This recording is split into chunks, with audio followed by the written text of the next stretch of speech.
do a little testy test. Let me turn down the music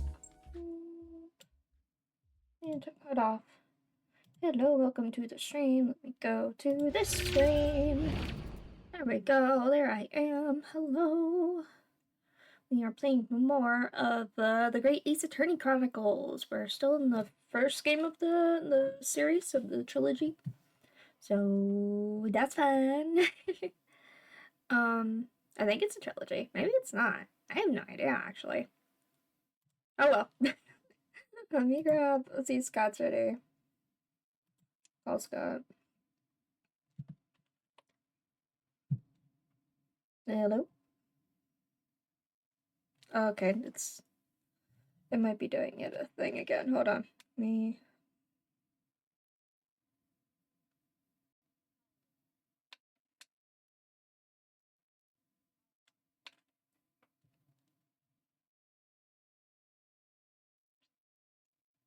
Yes. Hello. Why can't I hear you? What the hell? Hold on. Boop, boop, boop, boop. Voice audio. Output. Input. Wait, why is it? That's incorrect. Hold on. That's... No, go this. Hello? Testing? There we go. Alright, it only took 2 tries this time. Yeah. This time it was Discord's problem. Damn it, Discord. Why do you have to mess with sound settings? Always. Let's see. Okay, load up the game.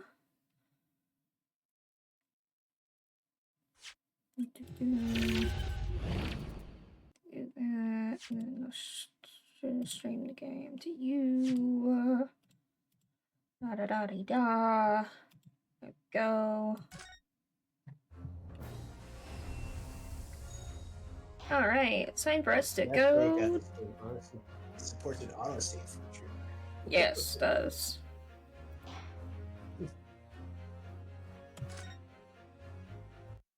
Alright, time to go to court.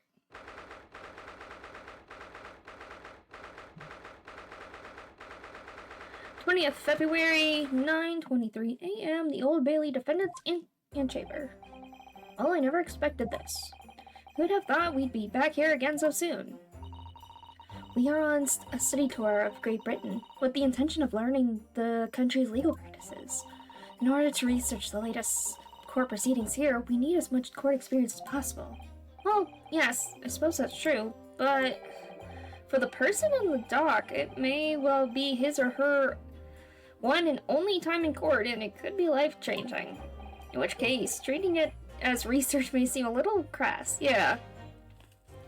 Let's just take this person who, like, I don't know. I feel like the... You're like an unpaid intern. Yeah. To help us learn law. And the penalty for not learning properly is life in prison or death penalty. Have fun. Yeah.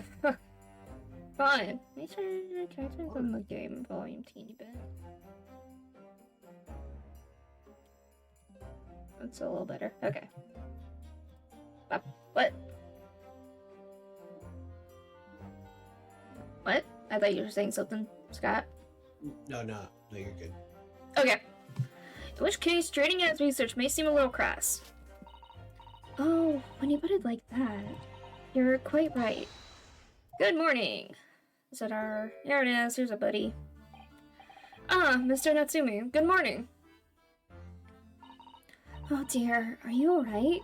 Your eyes are terribly bloodshot. Your little bird catches the worm, as they say here in Britain. Yes, I've heard that expression. But I really don't want to catch a worm.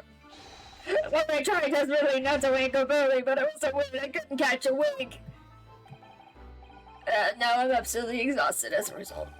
Do all literary people take things so literally?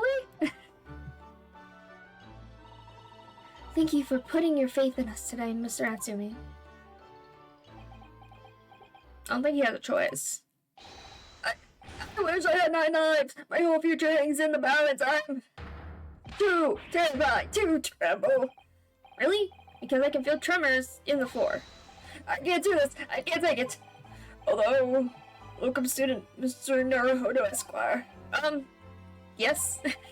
I got a glimpse of the public gallery as I walked by the courtroom. It looked like the opening night of the opera, where there were so many people. I had no idea my case was such a notorious affair here in London. Oh, neither did I. Do you really know why that might be, Mrs. Otto? I'm sorry, Mr. Naruhodo, but I have no idea. So that all-knowing look on your face is just coincidence then, is it? Someone hide the truth from me! It's because of the Reaper, isn't it? Lord Van Zeeks? Is that right, Mrs. Otto? I purchased as many different newspapers as I could find this morning, and yes, Lord Van Zeeks is on the front page of every one. I knew it! Something after the prosecutor was dubbed the Reaper of the Bailey. He stopped appearing in court, it seems. It's been several years now, in fact, until the day before yesterday. Yes, Inspector Gregson told us something similar, didn't he? The trial 2 days ago marked Lord Van Zeek's return to the courtroom after a very long hiatus. Trial of Magnus McGilded. Ugh, what a harrowing experience that was. I believe that appearance made even greater waves here in the capital than today's. We wouldn't have realized, of course, having only just arrived in the country. Why is the Reaper back in the Bailey so soon for what appears to be a mundane murder?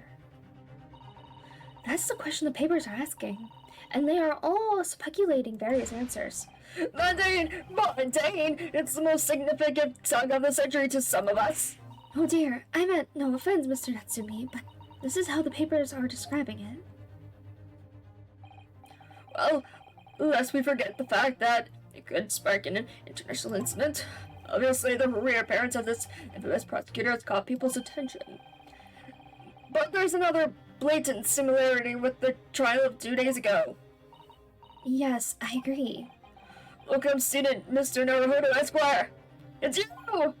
Me? Well, I suppose that's true. Both times it is you who stands against this legendary prosecutor. It can only mean that you're friends with the Reaper! Please, I don't rub shoulders with Deathbringers.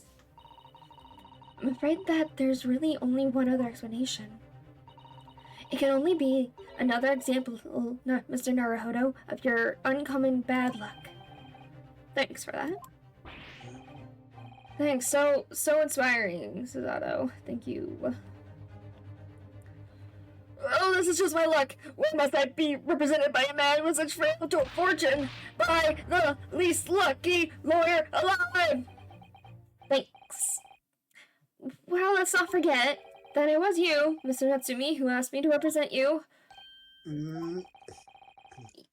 Yes, it's true that I'm just a student new to London with little in the experience of skills or luck, but I promise you this. I will fight your corner until the bitter end, and I will believe in you, Mr. Natsumi. Oh, benevolent locum student, Mr. Naruhodo Esquire. You're not alone here with us, Mr. Natsumi. Whatever happens, we will always be on your side. Oh, benevolent non-locum assistant, Miss Mikotoba Esquire, this... Don't think... Okay. I am in your debt forever. I shall never forget this great kindness. Mr. Natsumi, counsel for the defense. The court session is about to begin. Kindly make your way to the courtroom at once. Alright then, Mr. Natsumi. It's time. Let's go. Yes! Alright, come on, buddy. This is it. My second appearance in a British courtroom. And my second trial against the Reaper. I hope you're watching over me, Kazuma. Because this time, I won't let my fate waver. What the heck was that? There was a weird flash there for a second. That was weird. I won't let my faith waver. I'll believe in my client to the last.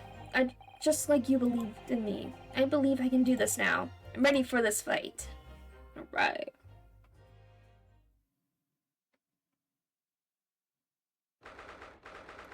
February 10 a.m. The Old Bailey courtroom. Fun.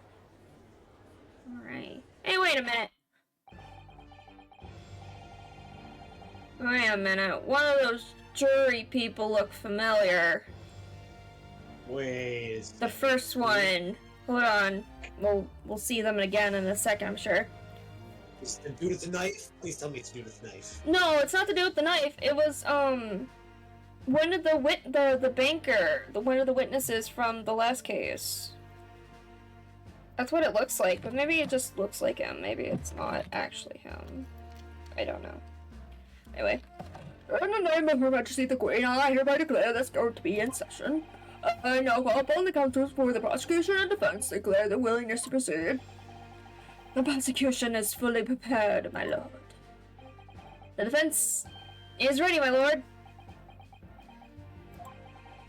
Then the ponies are a truly fascinating breed. Sorry, what? Lord Strongheart has told me all about you. That you are a student who arrived in London but 2 days ago. A mere amateur. Do you have a point?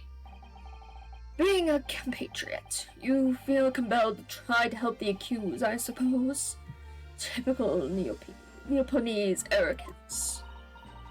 Forgive me, but I do not believe arrogance is an appropriate description. Zato-san. Oh, she was Zato-san. Yeah. After all, at our previous encounter, the defendant was found to be innocent. Yeah, remember that, buddy? Very true, and a most fascinating, if dark, trial it was too.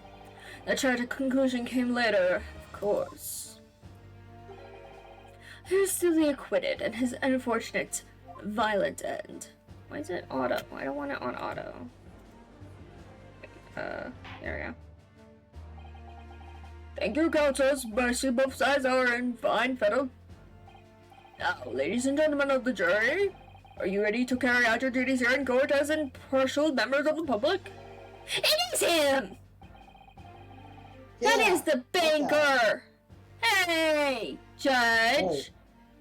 Why is this guy here? Why isn't he in jail for, like, perjury or something? Because that's really what it was. I don't know, but, like, he shouldn't be here. Yeah, I agree. He definitely should not be here. He should not be a juror after just being a witness that soon. That doesn't seem right. Somebody's reusing character sprites. I don't like it. You never know when you might be down on your luck, but I believe in fair play for everyone. Sure you do. Yeah, right. Well, I must warn you, I'm rather ruthless tonight, Pierre. He believes in fair play unless he owes him a bunch of money, in which case yeah. he's off. Yeah, unless he bets on horses. That's what he lost his money to, is horses racing. Okay, though, he's close to breaking even. Oh, well, not me. What you see is what you get. I'm a peace-loving fellow. Wait a minute. That's the lady from the building that our defendant is from. Yeah. Wait a second. She can't. Something's going on here. Something fishy's going on here. Judge, I have to object to some of these jurors. They are not impartial. One of them was just a witness 2 days ago and this lady lives in the same building as the defendant. Actually, she owns the building as the defendant does. I do believe that is not partial. That means she does know who the defendant is. She knew him beforehand. So would be not impartial. Very conflicted, definitely. I'm afraid to say that's. Well, I don't even remember what I voiced I did for her. I'm afraid to say I think it's quite possible that mustachioed foreigner did the deed. Come on, what are we waiting for? No doubt he did anyway. Sorry. Didn't quite catch that. We have a terrible senior. Only like 2 of them. I'm like, yeah, they're competent and should be partial. No, the rest of them are. No. No. Well, let's proceed. Your opening statement, if you please, Lord Van Six. Very recently, Great Britain signed an alliance with the rising power in the Far East. The accused in the dark today is a student from that same land, a certain Mr. Soseki Natsume. And while our country has extended this foreign student the warmest welcomes, regrettably, the kindness has not been returned. In fact, the students are accused of a most sinister act. Why is there the lab? That seems so dangerous. There's alcohol in. Is there alcohol in that? Yes, wine. Yeah. So I don't know the flashpoint of it, but it's a danger. That seems really dangerous. Why would you do that? Plus glass, and there's people up here watching. Like, come on, man. Okay. It's a start for the dramatic. It's so very dramatic. The plunging a knife into the back of an innocent woman who was doing nothing but walking down the street. A knife crime, I tell you from bitter experience, those are the worst. I know they are. Yeah, you should know, because that was involved in the time you were in before. 2 days ago. Oh, that was a different guy, totally. Oh my god. Just look at that sallow complexion and short stature. He's one of those dreadful Japanese. Come on, let's get this over with. With me now, everyone. 1, 2, 3. Sorry. And I got that. So we have a death. We have a death jar. We have a okay. Pray, forgive the discourtesy of smashing my hollow chalice here in this great chamber. Allow me to call the first witness to stand. Very well. Judge, objection? Objection? Can I object? Jury sucks. Can I object? Like, this lady, she's attended today as a member of the jury. Yeah, she shouldn't be. No, okay, I can't be like, objection, judge, hold on, okay. Lead the inspector in, please. Alright, inspector. Still got his chips. Your name and occupation, please. Yes, sir. Tobias Gregson, Detective Inspector at Scotland Yard. Would you please summarize the events of the case for the court, Inspector? The victim is thought to be a young woman in her 20s by the name of Olive Green. That's kind of... Olive Green, okay. And looks like she looks like an olive. Like, she got yellow hair, it's all tied up, and then she's wearing green. It's like, yeah, she looks like an olive. I beg your pardon, Inspector? Ought to be. Yes, having been stabbed in the back by her attacker's knife, the victim fell unconscious. That was 3 days ago now, and she's been comatose ever since. Right, she's still in a coma. What? So they don't even know who she is for sure? Wait, so we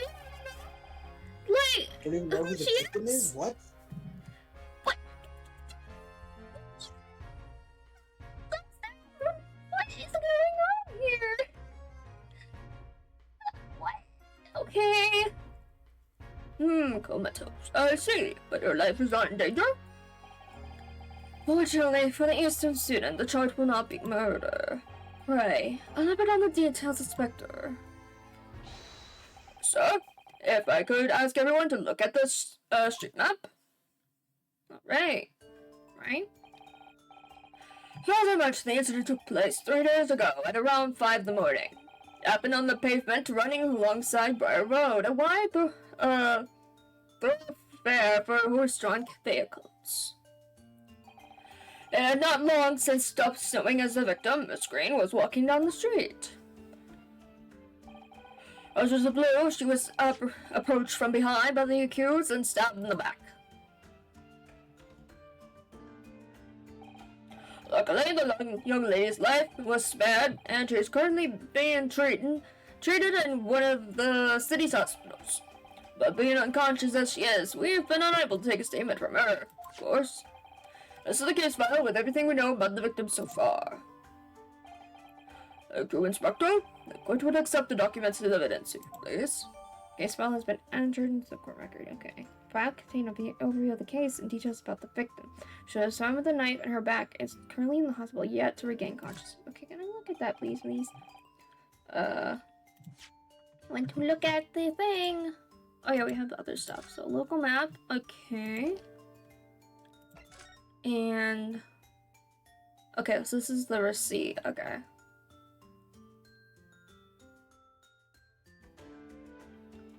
Okay. And case file. Okay.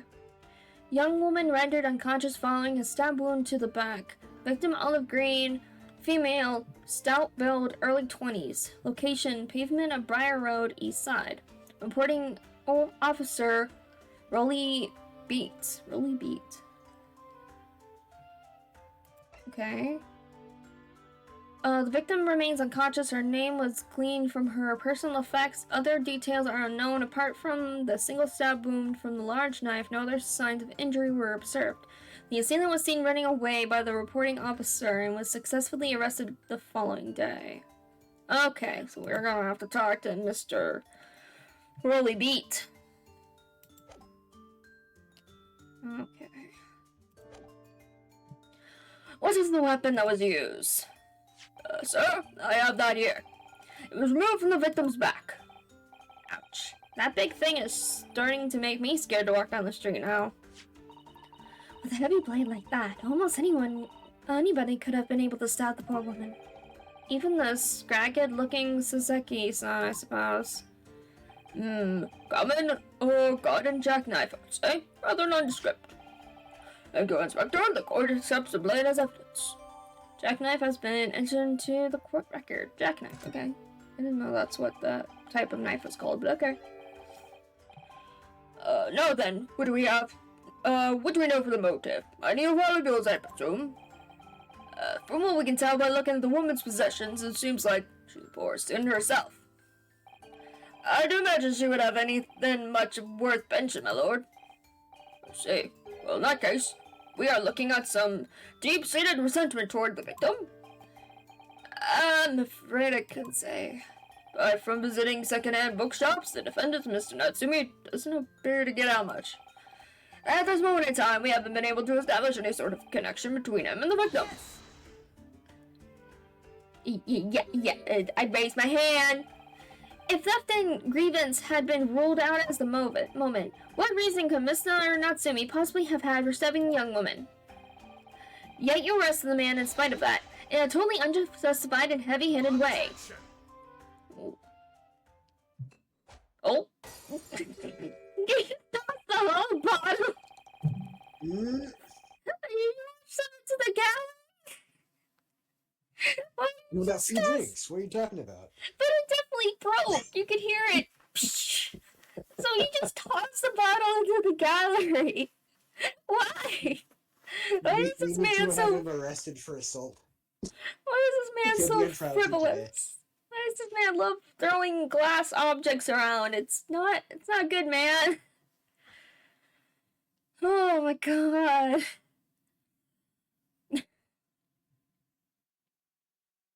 Yeah, pray forgive the discourtesy of flinging a freshly uncorked bottle into the public gallery.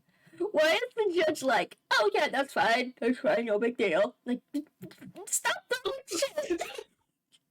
He's just throwing bottles and shattered glass at people in the gallery. It's okay, it's fine, he's a prosecutor, it's okay. It's alright, who cares? You apologize. It's so dumb, it's so dramatic. But your words have sown its hallowed bouquet. Okay. For it is you, my lord friend, who is being heavy-handed here. Scotland Yard does not arrest people without good cause. That should be beyond question. Inspector Gregson, the prosecution calls for your formal testimony. Explains the court precisely why the constabulary came to arrest the Neapolitan student. Yes, sir.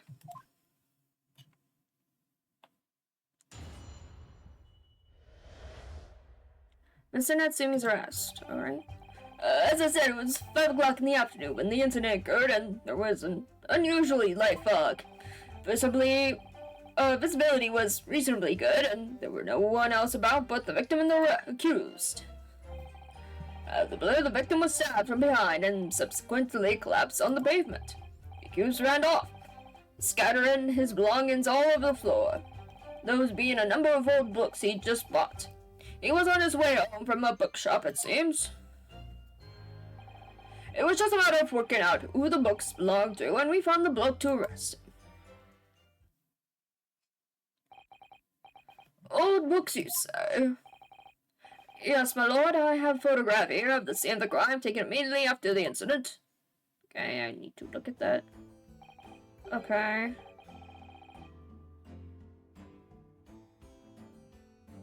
Weird angle of the knife. Because it's like sideways, it's not... You get what I mean? If you're right-handed, then wouldn't you have the angle of the knife the other way? Wouldn't it be flipped around? That's true. It should be closer to this side. Actually, yeah, if they're right-handed. But I was thinking like the angle was weird too. Like, I don't know. I just see the I see the handle, and the handle immediately makes you think of the person who stabbed the person. The thumb would be on the right side of the blade where your mouse is. Yeah. So that means the person must be left-handed, I would assume. That's what it looks like to me. But I immediately get it. It looks weird because the person is probably right-handed. Yeah. Do we have any idea if our dude is left-handed? Doesn't say anything. Okay. I'll probably come up later, though. Okay. I guess I can clearly see the books to which you are referring. Okay. They really do look like an olive, though. Yeah. The victim really does look like an olive. Yeah, it does look like just a giant olive just fell on the ground. I'll take that photographic print as evidence, please, Inspector. Okay. Cool, can I look at that? But we won last time, technically. So I don't know what you're talking about, dude.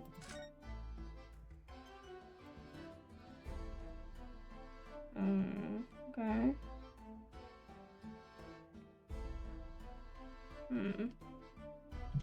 Okay. Neopony is our spineless spirit, too kindly to mitigate. Denying everything despite overwhelming evidence to the contrary. Well,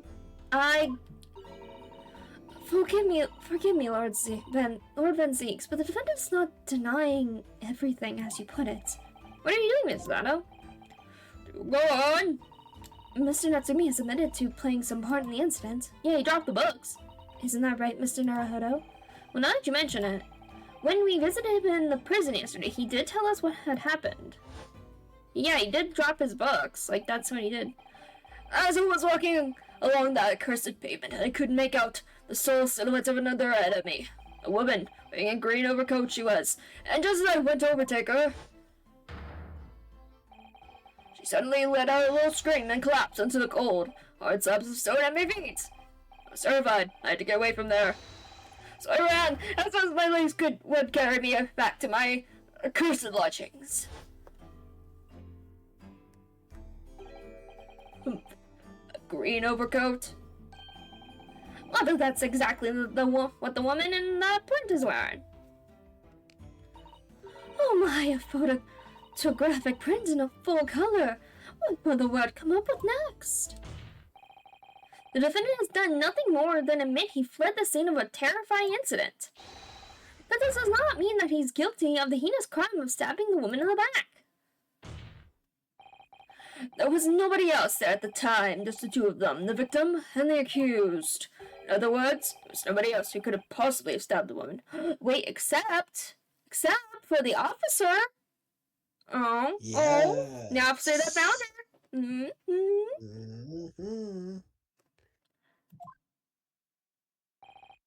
A fact. The accused concedes. Ugh. Seems this cross-examination could prove to be pivotal, counsel. Proceed, please. Yes, my lord. Nothing for it. I have to use this cross-examination to turn the tables here. It's our only chance. Alright. Okay, cross-examination. Alright, Mr. Natsumi's arrest. As I said before, it's 5 o'clock in the afternoon when things occurred. There was usually light fog. Okay, let's press everything. A light fog, you say? Like for London, you could see the opposite side of the street for once. Not much further, though. That's light, is it? On these spots, yes. Not something I expect a Japanese fellow like yourself to know, of course. I've heard that London is famous for its fog, but in my country, people usually imagine that gives the city a rather beautiful appearance.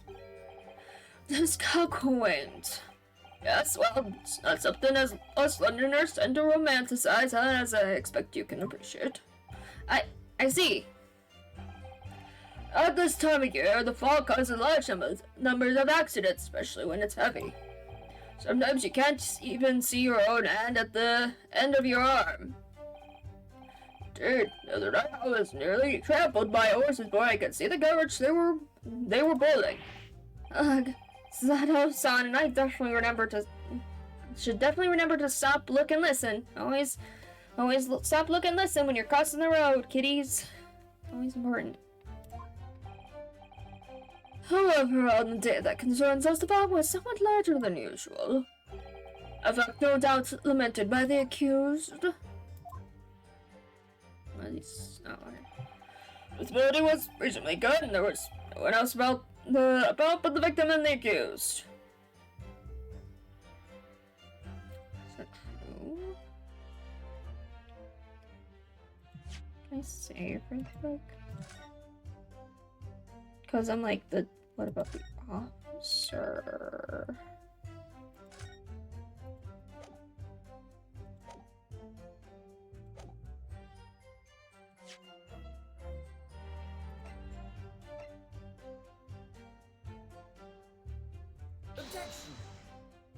No, that doesn't right. Okay. Okay. Okay, no. That's right. Okay. Because in the notes it says about the police officer, but okay, personal. How are you able to state that with any certainty?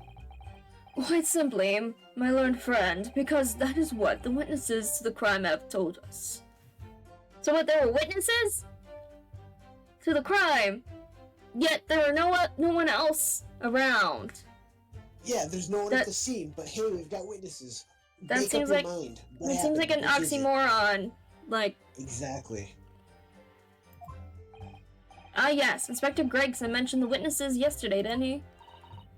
That's right. One of them is a policeman, I believe. Yeah, Mr. Rowley. Rowley Beat. Which seems like a pun, but I just can't exactly fit in my brain. Rowley Beat. I don't know. Anyway. One of those is a policeman, I believe, from Scotland Yard. That's correct, ma'am. Then we must hear their testimony. The prosecution will, of course, call them to the stand, should it be necessary. But, wait a minute. At 5 o'clock in the afternoon in the middle of winter? It would have been dark already. No matter how light the fog might have been, no one could have seen. I'm not aware of the situation on your tiny island in the east. But here in the capital city of Great Britain, all main roads are illuminated by the night by gas street lights. Right, so Mr. Rowley was probably lighting street lights. That was probably what he was doing. Interesting. Okay. Ah! The prosecution believes there would have been ample light by which to witness the crime. Right? Here in London, for the first time in history, that guy has completely conquered the darkness. Which means we really need to hear those witness statements. If I could just get through the fog of this cross-examination, maybe we'll be able to.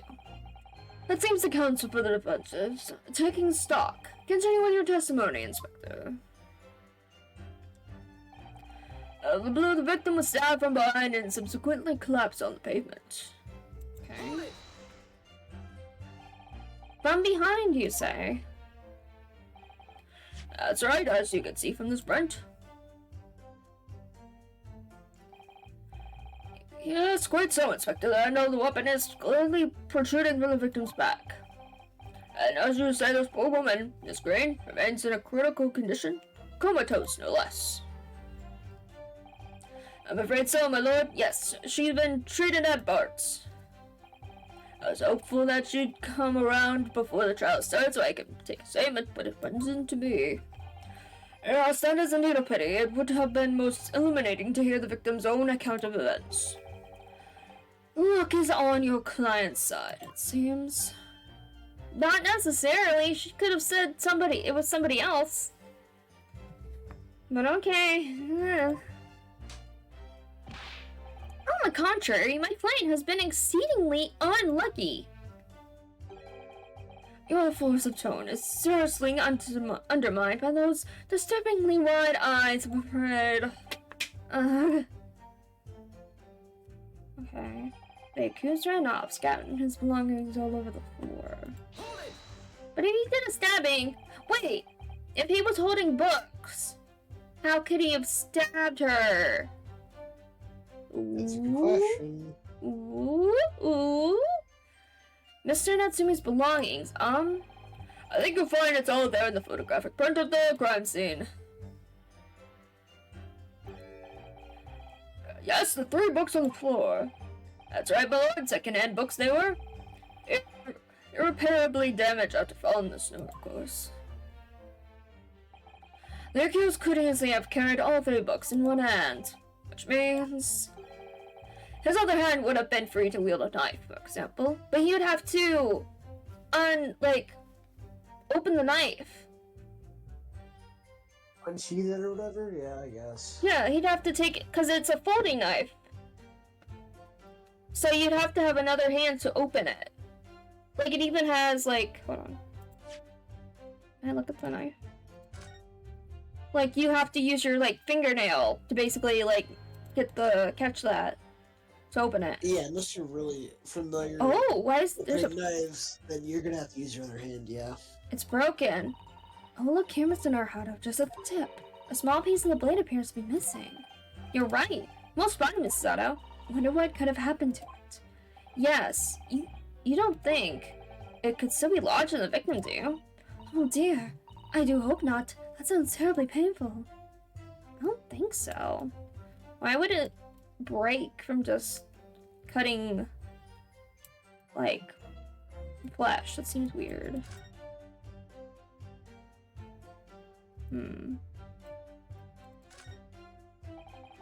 Can't find anything out of place. No.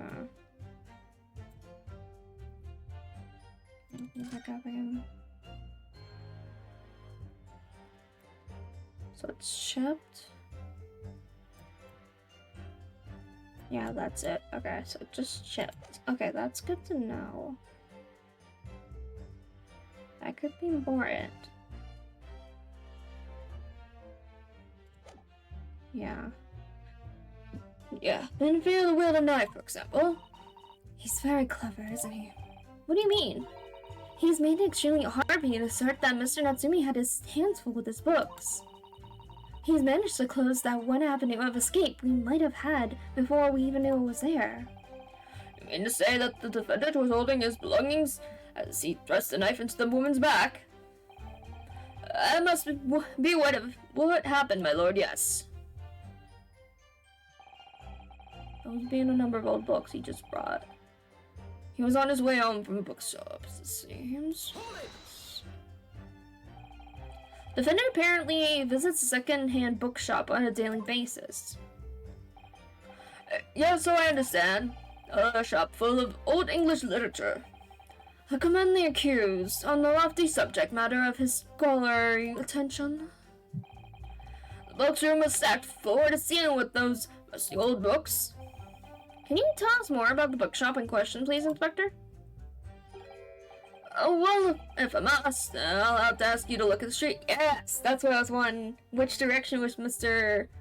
Natsumi coming from? Okay. The closest secondhand bookshop to the accused lodgings is this place here, Bourbon Books. Low place on the corner of Briar Road and Merskamsey Street. Okay. As it happens, the accused is currently living in lodgings on the other side of Briar Road at the opposite end. Okay.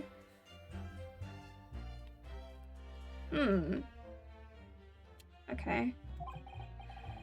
Which means it doesn't take a genius to work out the route he would have taken home. Go that way and across. Okay. Location maps information has been updated into court record. Okay, but which way was the victim going? That's the question. Yes, I concur with your conclusion, Inspector. The defendant would certainly have passed the scene of the crime on his way home from that particular stop. Mr. Naruhodo, I think that what the inspector just told us could turn out to be of vital importance. Yes, I agree. The most important point that the inspector just made being the bookshop's location. Yeah. The crucial detail in which you've just told the court, Inspector, is the location of the bookshop. I couldn't agree more. So, where is it exactly? Are you winding me up, Sunshine? I just explained that. I got the mine out and everything. Used red blooming ink and drew the blues wrote home on for you. And I distinctly remember seeing you nod at law counsel. Oh, yes. Yes, of course. I must have been so nervous I didn't take it in. The blunder of the day goes to you, my learned friend. No, not yet. The trial's only just begun after all. Mr. Naruhodo, I would strongly advise you to look carefully through the court record at this stage. Yes, miss. At once, miss. Sorry I made a mistake, miss. Continue with your testimony, please. Okay. So, let me look at the map. Okay. Which way was she facing? I don't think you can really tell by the picture. No.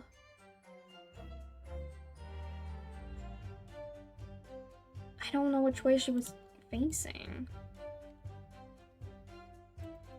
I can't, okay. What are the people?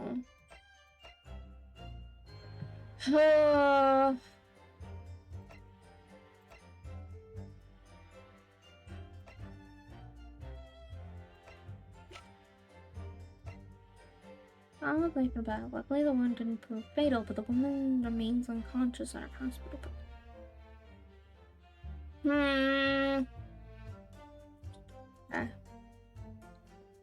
I'd like to continue with your testimony, please.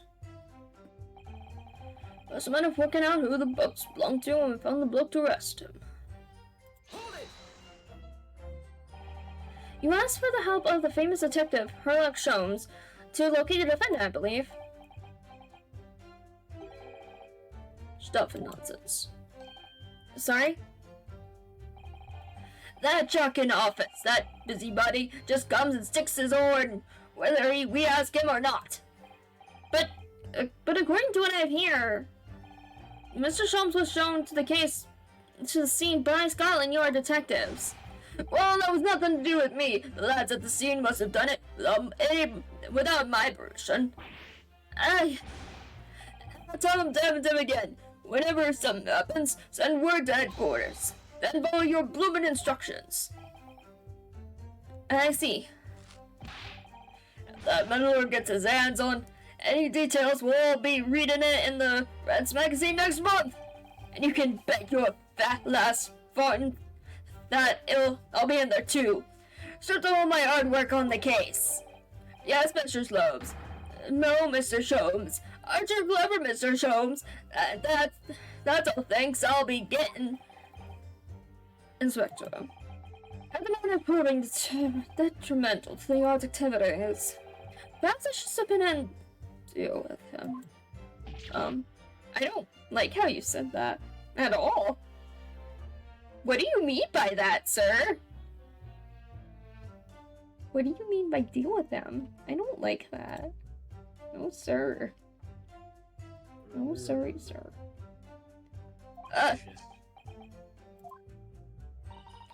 It appears Inspector Gregson is lost for words. Yes, the Reaper's words carry a lot of weight, obviously. Anyway, the point is that the little Japanese blokes already admitted it. He's admitted that these books over the payment at the scene were the ones he bought that day.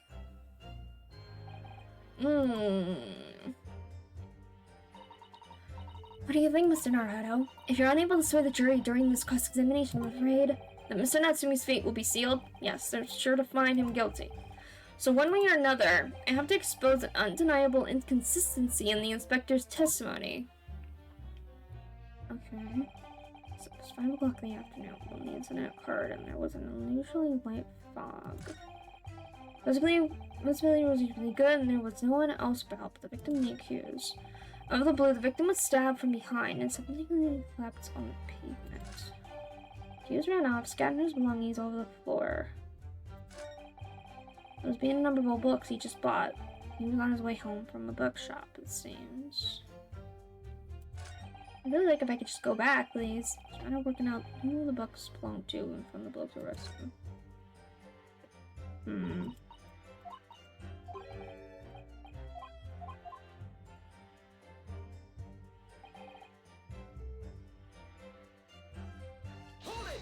I like maybe do more pressing on it. I like how you say. Whatever.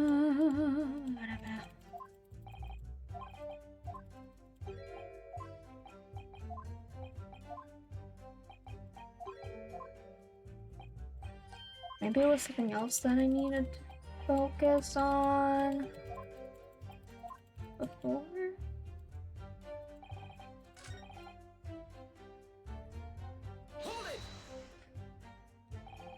From behind, you say? That's right, as you can see from this print. Even which way was she going? It's quite so, Inspector. The handle of the weapon is purely protruding from the victim's back. As you can see, it's spoken, Miss Green. It's condition, comatose. Oh Lord. Okay. Okay.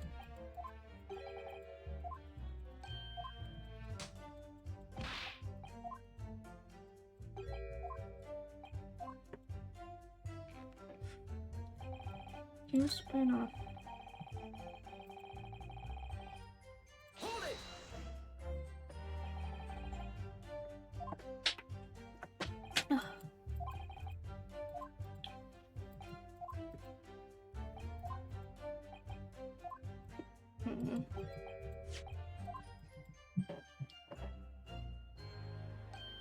A second job.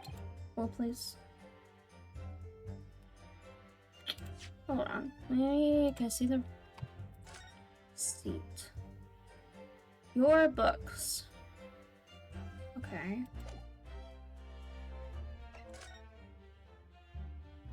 Bourbon books? Oh shit, that's incorrect. Oh shit, that's wrong. That's wrong. That's not the name of the place? No. The bookshop that the receipt is from, that he got his books from, is called Your Books. Oh, Not yeah, Bourbon okay. Books. Okay. So that is incorrect.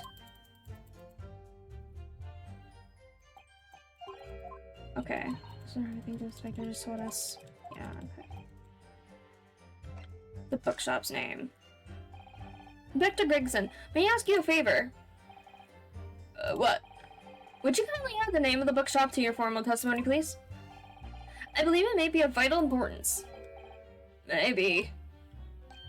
Oh, well, you know, I mean, yes. It could be a very important clue. Very well, not that I can see it being of any great significance. Please revise your testimony accordingly, Inspector. Yes, sir, my lord. Whatever you say. Could the man be sardonic? He was on his way home from Bourbon Books? That is incorrect, sir! He was not!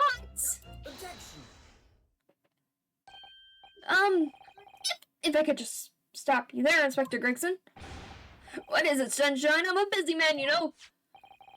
This is a receipt that we found in Mr. Natsumi's room. It was issued on the day of the incident, and the details of the purchase of 3 second-hand books. And you found that in the accused's room, did you? Yes, but the point is not where the receipt was found, but the name of the shop printed on it. Go on. This receipt was issued from a bookshop called Your Books. Your Books? Y-O-R-E, I presume? Yes, my lord. So, Mr. Natsumi did indeed purchase a number of books at a second-hand bookshop that day.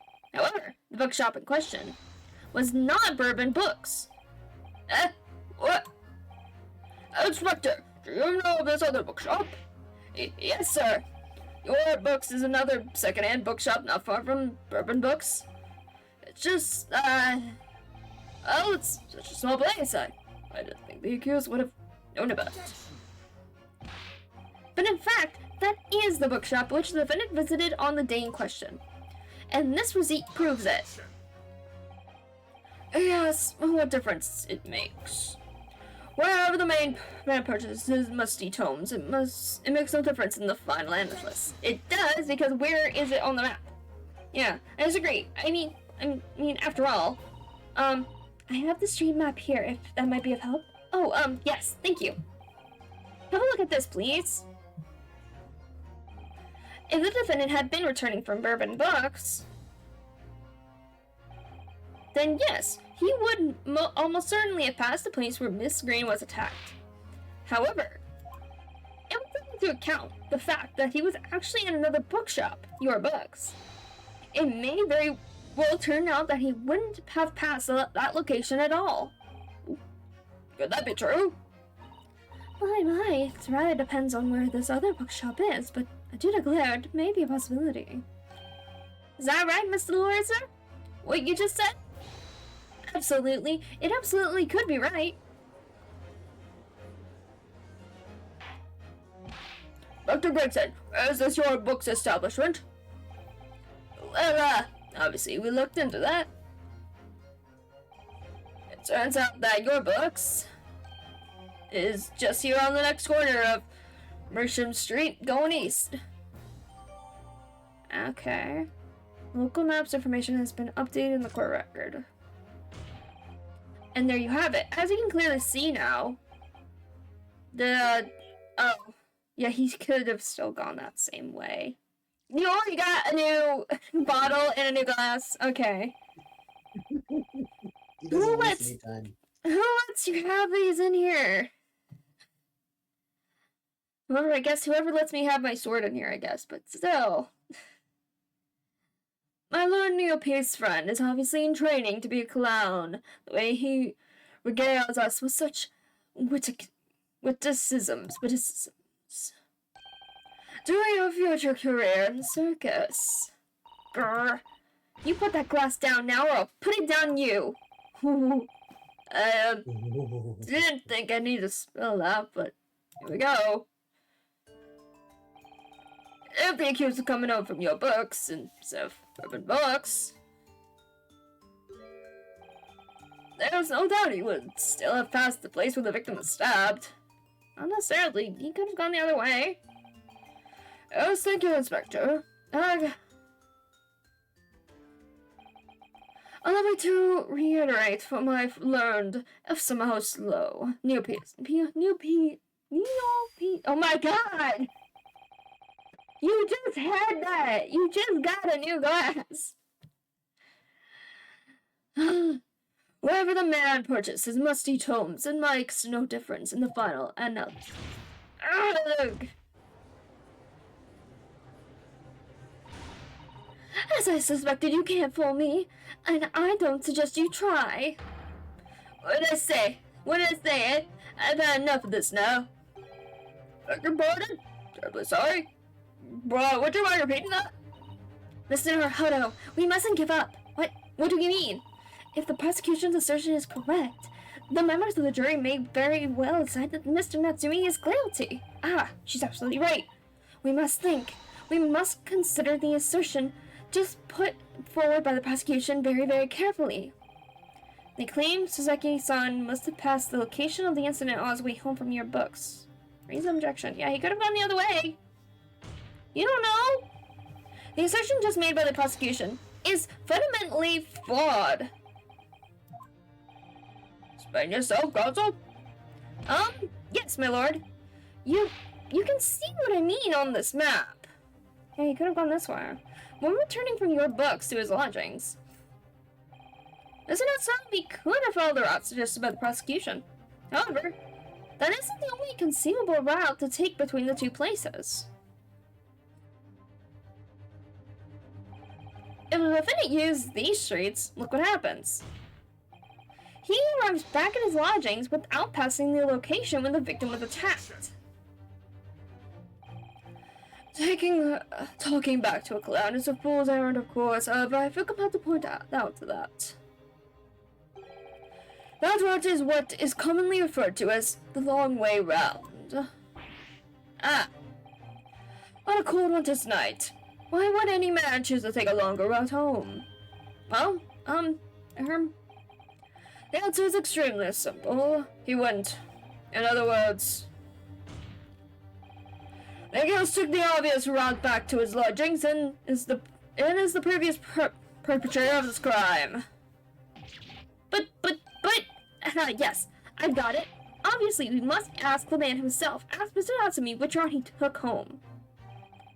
I have already informed the court of the accused's response to such questioning. He claims he has no recollection. Ah. That's right, as I said, the bloke seems to spend his time outside wandering aimlessly from A to B. But there was no exception. He says he doesn't remember where he was or which route he took home. But then, it's still possible. I don't believe this. It's still possible. Ugh.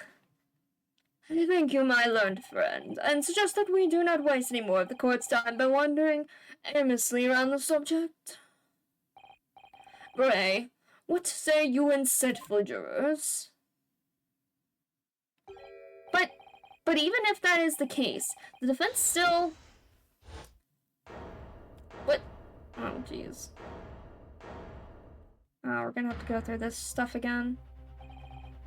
I agree with Lord Van Zeeks. Wholeheartedly and in every way. What? I don't believe it. Does this mean? We members of the jury are completely convinced now.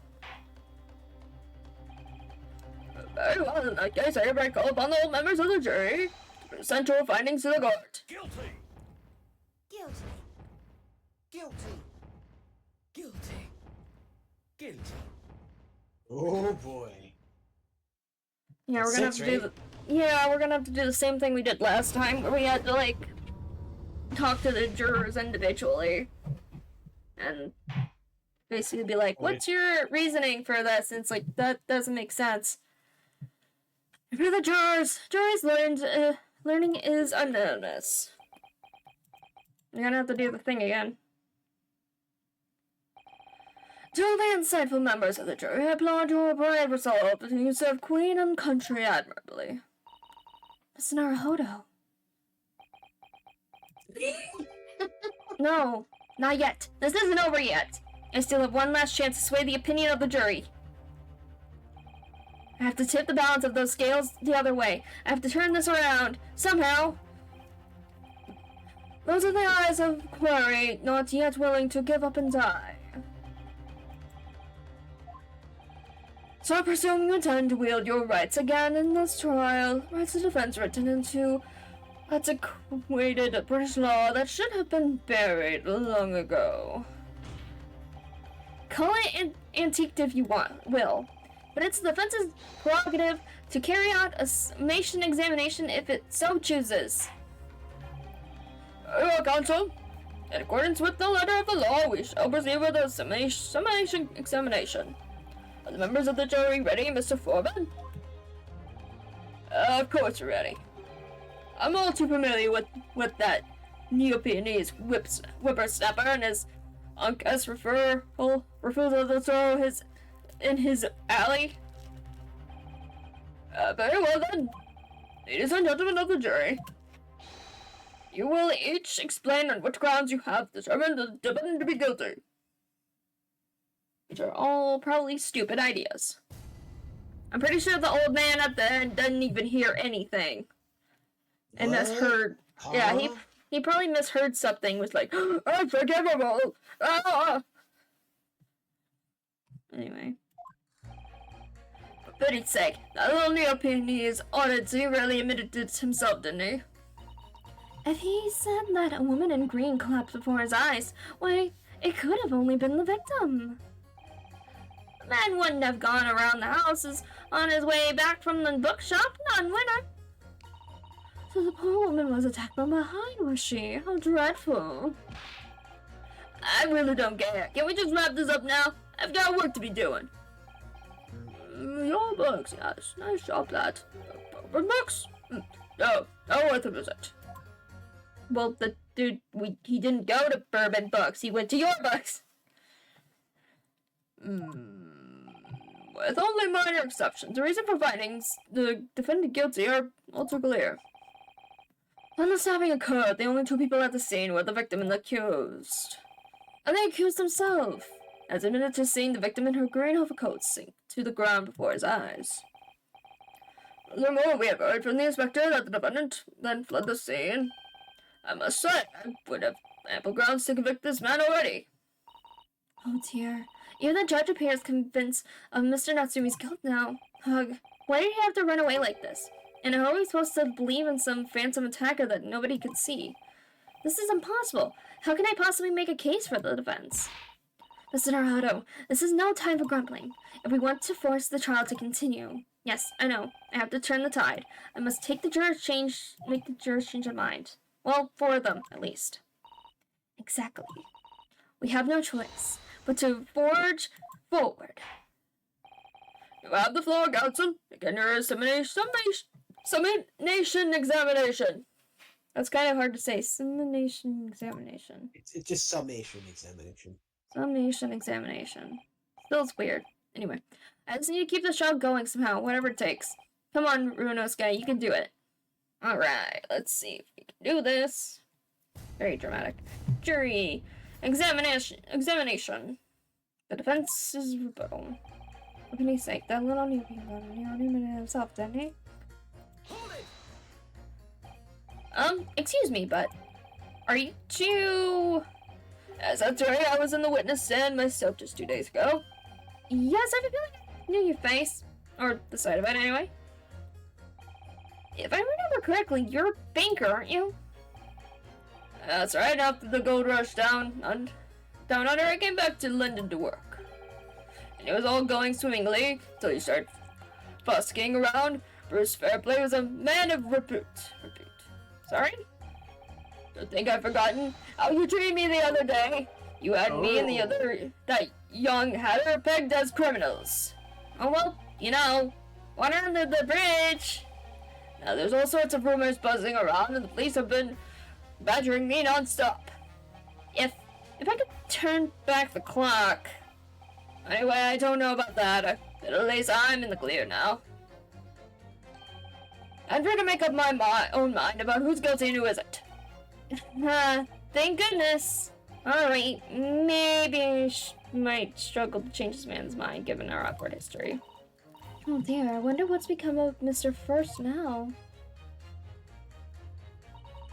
If he said that a woman in green collapsed before his eyes, why, it can only have been the victim.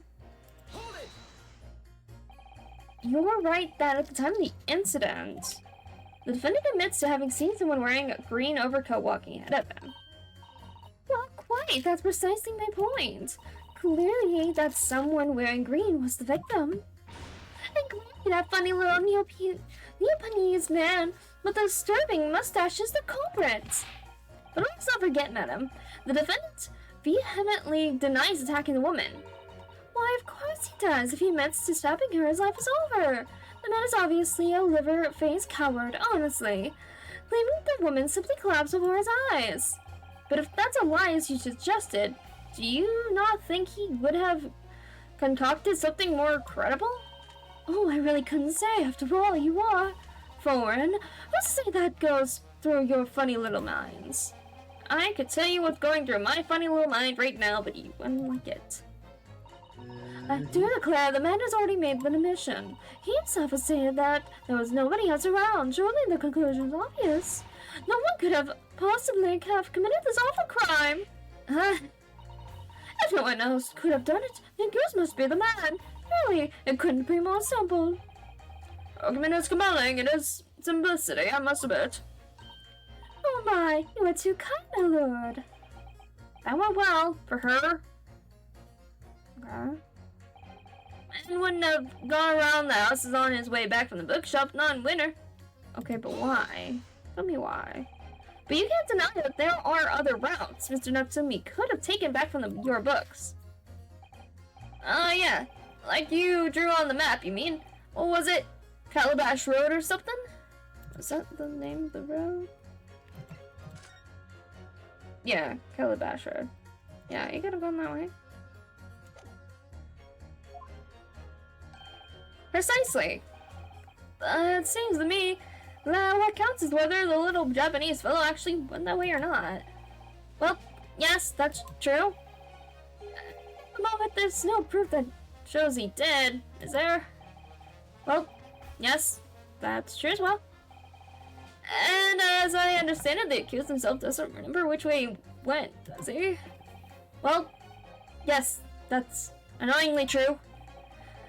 Winter nights are dark and cold, as the way I see it, and you want to... I can't even figure out what kind of voice I want to do with this guy. I'm trying to do like a younger boy voice, but I'm like, I don't know how to do that.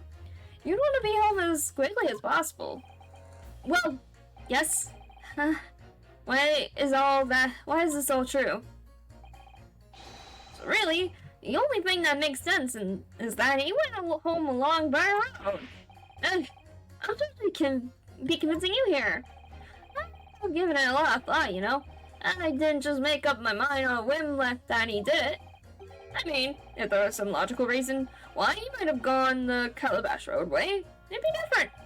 I'd be happy to reconsider my position in that case. Honestly, I would. Reason why Saseki-san might have taken the longer way home. Feel like the old man would know. Maybe. Because it sounds like he's familiar with going to your bookstore. He has a good reason. I don't imagine you'll be able to sway this young man's opinion without one. So the poor woman was attacked from behind, was she? How dreadful. Yes. What is the matter, young man? You're the wife of Mr. Gerdeb, aren't you? The landlord who rents Mr. Natsumi's home? That's your wife. Where'd you get your ideas, sir? I'm the maid. The maid, you understand? She's keeping up that charade. This is going to be awkward.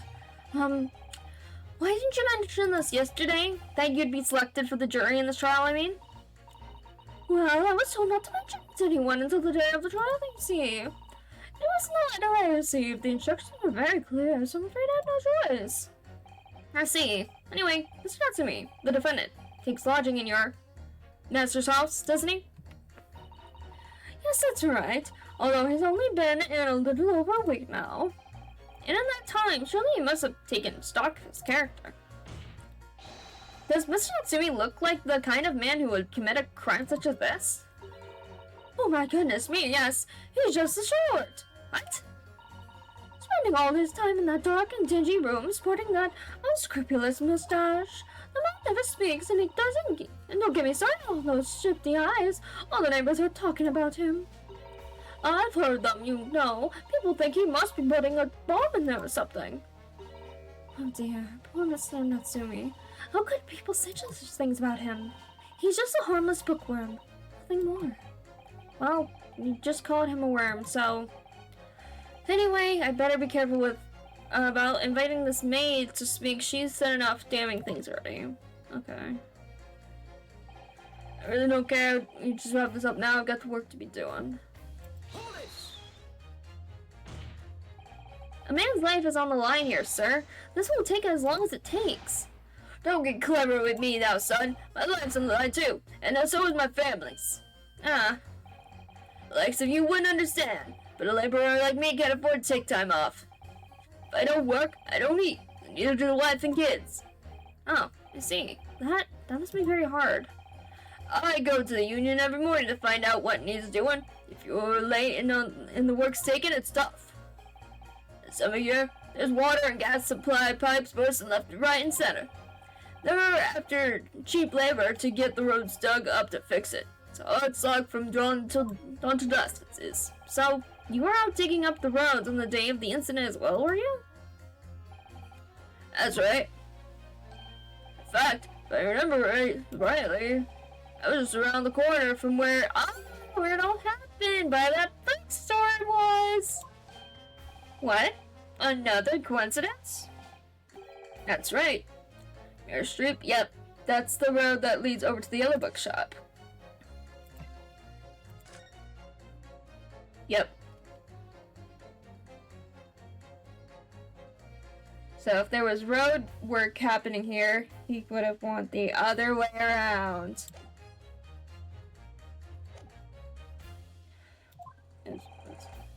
Workshop Street. On the map, Mr. Hodo, there are only 3 named streets. Juror number 5, I need you to add that information to your formal statement, please. What's the point in that? Can't we just get this business over with now? Please, sir, it's important. Fine, I'll do it then.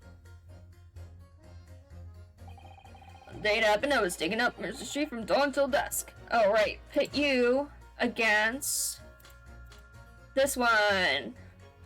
Objection. Those 2 statements are clearly at odds with one another. At odds, Consul? Explain yourself. Please, don't blink. It wasn't me, I swear. I just want to get this done and dusted. Well, juror number 3? Oh, me, sir. What do you mean? Juror number 5's words just now are extremely significant. Let's take a moment to consider the implication of what's been said on our map of the local area. On the day in question, Mr. Natsumi visited this bookshop to purchase a number of secondhand books. And on the same day, we now know that there were works being carried out on Workshop Street, making it impassable, which means that the defendant's route home could not have taken him along Workshop Street and down Bright Road. Oh, yes. Yeah, of course. What do you think, sir? Well, yes, you can't argue with that, really, can you?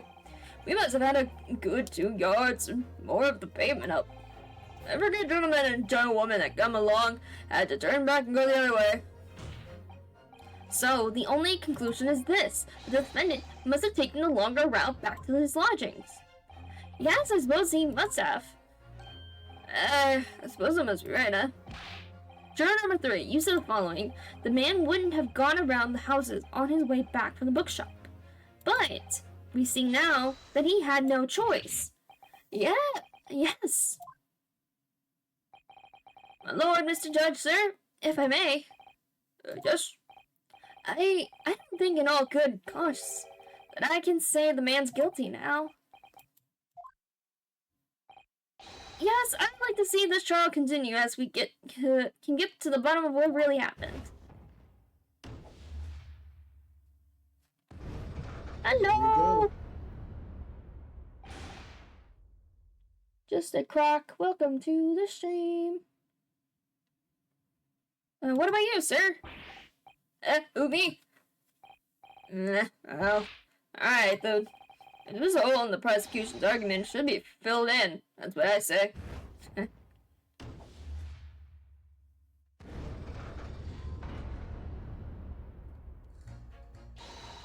Oh, well done, Mr. Naruhodo. That was wonderful. Well, we've managed to change a couple of minds at least. It's strengthened our position somewhat. Yes, and it will prompt the other members of the jury to reconsider their stance as well. they'll be asking themselves if their current leanings are really right or not.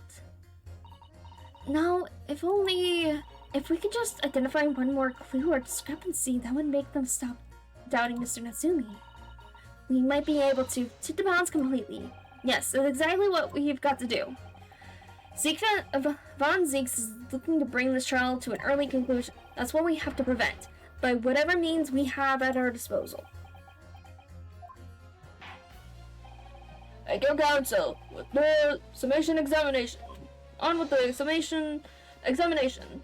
Yes, my lord. Okay. I say not guilty at this point, so I see your trial goes from there. So the poor woman's had for mine. Shuttle. Okay. They're sticking up. Okay.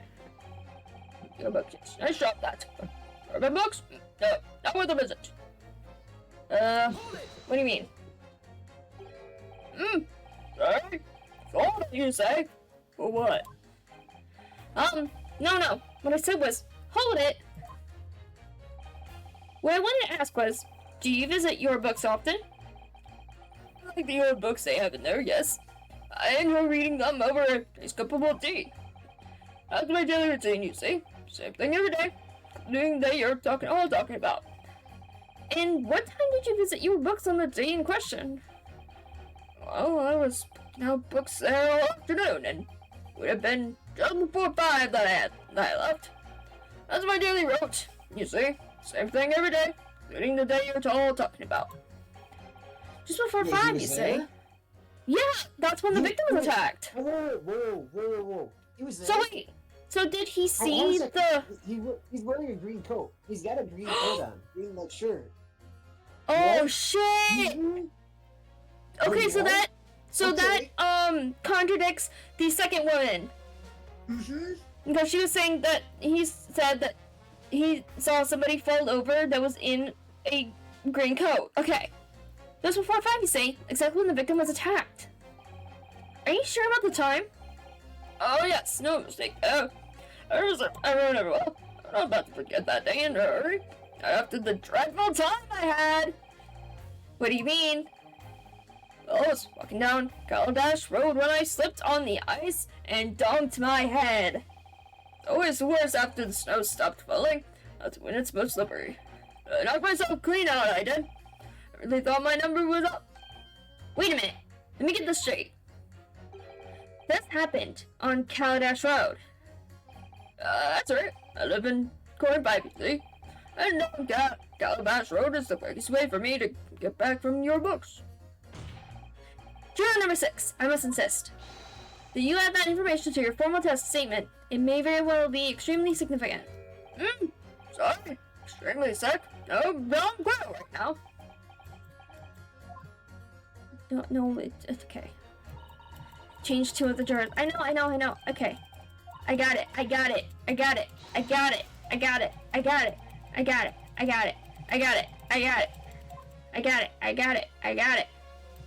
Screw you. Don't care. You. And old man. Objection. Those 2 statements clearly show a flaw in the juror's reasoning. Oh, are you talking about counsel? Well, juror number 2. Juror number 6. My, whatever you mean, sir. What? I think perhaps the old man didn't hear you. Unbelievable. It's not like I was loud or anything. There is at least one fact of which we can be sure here. The bookshop receipt found in the defendant's room clearly indicates that on the day of the attack, he had been to your books and purchased a number of secondhand titles. He then returned home on foot. But the man says he has no recollection of his return journey. That's correct. But what he does remember is seeing someone appear in front of him on the way. Someone in a green overcoat who suddenly collapsed on the pavement before his eyes. Yes, we are all well aware of this. The poor young woman who was stabbed, obviously. Can we really be sure of that, madam? Whatever do you mean? I'm sure you heard juror number 6's account of what happened to him that day. The same afternoon, there was somebody else apart from the victim who was wearing a green overcoat and who fell over on the icy streets in the neighborhood. Oh my. My goodness. You mean... That's right. I'm referring to, of course, to hard of hearing juror number 6. Are you really suggesting that the person in green overcoat from the defendant will collapse in front of his eyes was the jolly old gentleman on the end of the bench here with me today? That's entirely possible, yes. After all, the old man has a somewhat similar build to the victim. Look at that! My goodness me! Sorry. You need a pee? And crucially, we know precisely where the old man in the green overcoat fell. On Calabash Road. Therefore, the person who Mr. Natsumi saw collapsing in front of him was in fact juror number 6. It means the defendant must have taken the long route back to his lodgings. And if that's true, then clearly the crime scene on Briar Road where the woman was stabbed was not on his way home. Oh my! You old man, if you hadn't been so daft as to be roaming about there, we'd have boxed this off hours ago. And really, what were you thinking, wearing such a befuddling coat? What did you say to me? Is it a crime for the elderly to walk these streets these days? Is it a crime to slip over on the ice? Is it a crime to keep up with the latest styles and wear a beautiful green overcoat, is it?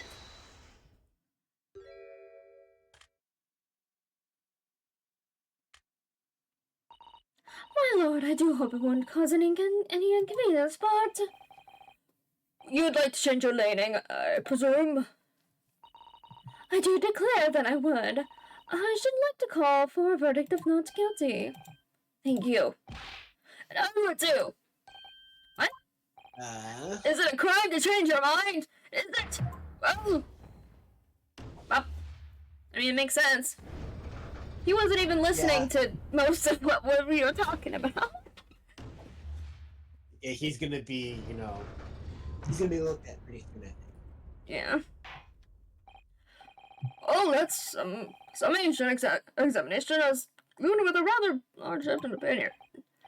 The A is 2, the No is 4, and the No's have it. Not guilty, they say.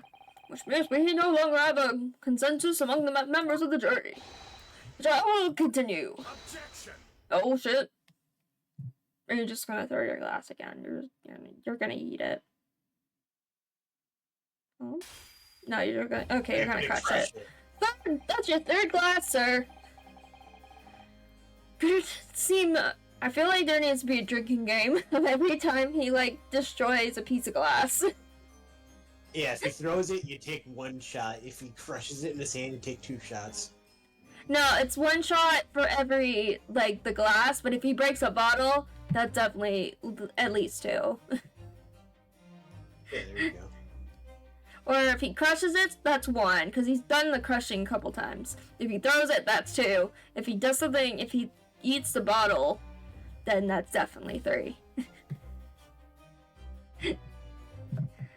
Could it, seem, careless of me to drink from my hallowed chalice moments after raising an objection? Only to crush it in disgust. Pray, forgive the discourtesy. Lord Van Zeeks? It seems I must retract my early remark.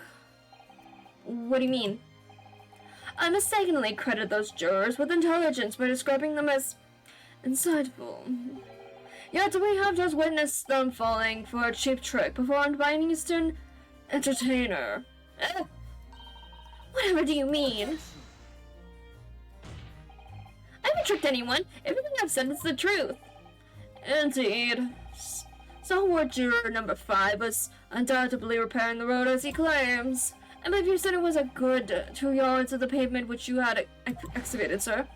That's right, took me the whole day and they paid me a measly 2pence for it.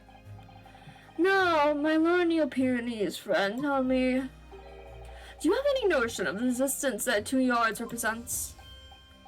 Well, if I'm honest, I don't have a clue, no.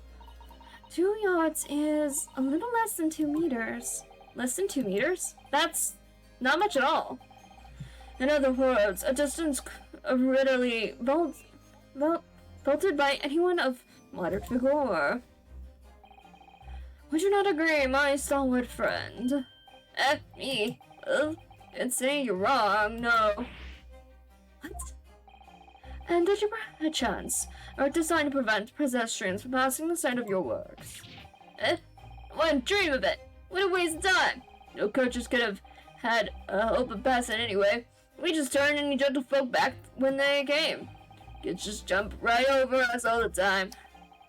There is no gentleman, as far as I can see.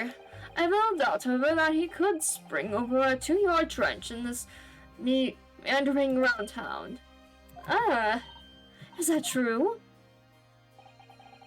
The incontrovertible truth is that the books just purchased by the accused were found at the scene. There can be no doubt that on his way back to his lodging, Mr. Natsumi walked down Bry Road. Crushed in a single sentence. And, old man, you can talk. You say that at around 5 o'clock on the day in question, you slipped and fell on Calabash Road, right? Was there a suspicious-looking Japanese behind you at that time? Oh, I can't say as I remember. You don't remember? How about a wager, my learned friend? You say it was this old man that the accused saw, but I would lay 1,000 to 1 against you being able to prove it. But it's a possibility. That's the thing about it. Oh no! 1,000 to 1 is still like a what 0.01% chance or something. Yeah. Benzik, explain yourself. My lord, if you had such a trenchant argument up your sleeve, why in the world did you not prefer it during the examination? I wanted to give this young foreign student the sightseeing experience he no doubt came for. I wanted him to see for himself. But the opinion of the jury is so readily swayed. But my hospitality has its limits, and they have been reached, I feel.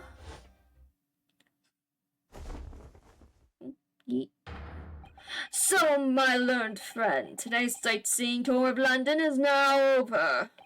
What are you talking about? My lord. The prosecution requests permission to call its next witness to the stand.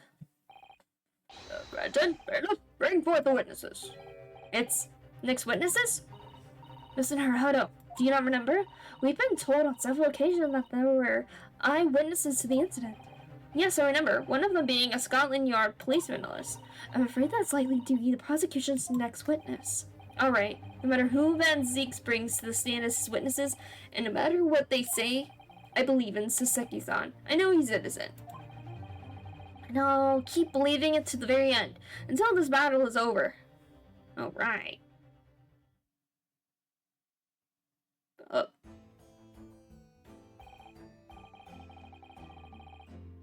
Okay. Why does this place state your names and occupation for the court? That guy seems a little young to be a police officer. He seems a little tipsy to be. He's either really tired or he's intoxicated. I don't. Or he has had quite a few bumps on the head. Oh, yeah, that's true. He could be. I don't know. He could have had a couple too many whacks. Let's say. Yeah. Oh. Constable, Rolly Beats, sir. Nothing to report in the streets, sir. And, Mrs. B, Patricia's my name. I'm gonna say I'm this young town's hero's wife. What's the story here? Well, in truth, we've not been married long. In fact, we celebrated our first anniversary only the other day. Rolly has no idea what is going on. No, it was your husband I was asking about. He seems tired? Hardly surprising. Whilst being an honorable occupation, patrolling the beat is the most demanding work in the world. Oh, really? I'm sure I've heard that before, actually. See, apart from their days off, our gallant officers trudge some 20 miles a day, you see. They patrol boarding houses and pubs, collect taxes, sweep the streets, check that meters are reading true, and they're responsible for keeping the streets clean and lighting and extinguishing our street lights.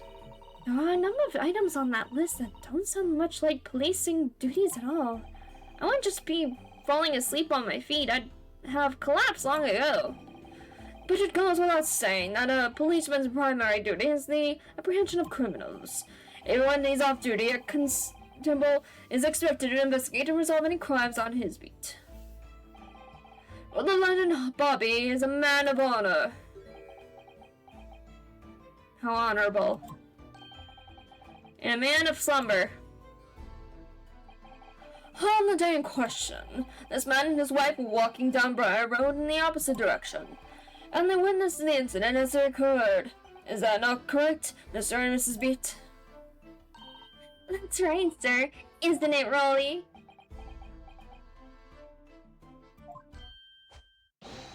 Constable Rolly Beat, sir. Nothing to report on the street, sir.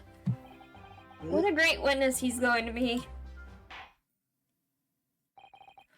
Very good. I'd like to hear your formal testimonies now, please. You will tell the court exactly what you saw on the afternoon of the incident. Yes, sir.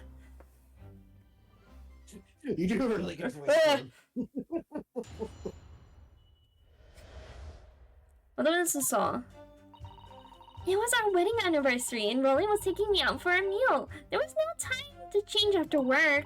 Anyway, two silhouettes appeared out of the fog on the pavement in front of us. All of a sudden, one of them just collapsed on the floor. Then the other scattered something before running off. We ran straight over, of course, and then went for help at a nearby police box. It was definitely that Japanese man in the dock. Rolly and I both saw he was clear as day. Can we hear from the officer, please? Oh, this is extremely compelling testimony, I must say. Oh dear, this policeman and his wife are claiming to have positively identified Mr. Natsumi at the scene. If their testimony is true, the alternative course of events that you established in the summation examination will be squashed.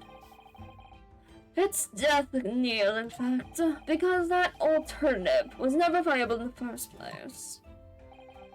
What an unfortunate beckoning. And on your wedding anniversary, too. Oh, I know. I so much to go out for the evening with my man. I thank the Lord for that. Gosh, the life of London Bobby sounds very hard indeed. Indeed, however, this class examination will be over in minutes. You may well have time to rest this afternoon. What do you mean by that? My lord friend, the witness saw the face of the man fleeing the scene. They are testifying under the oath that it was without doubt the accused Mr. Suzuki Tatsumi. And one of those witnesses is a policeman, no less, so you will appreciate the gravity of the situation, I'm sure. Except that the man's so tired his wife has to do all the talking. Enough preamble, counsel for the defense. Commence the cross-examination, please. Yes, my lord. Cross-examination. The witness saw. It was our wedding anniversary and Rolly was taking me out for a meal. There was no time to change after work. No time to change after work, you say? Are you also a member of the police, Miss Beat? Oh no, sadly not. It's a job for strapping young men only. Women, children, and the elderly can't even apply. Well, I think you can probably see why children and the elderly can't do the job, can't you? I think Rolly looks ever so handsome in his uniform. It sits you down the ground, doesn't it, darling?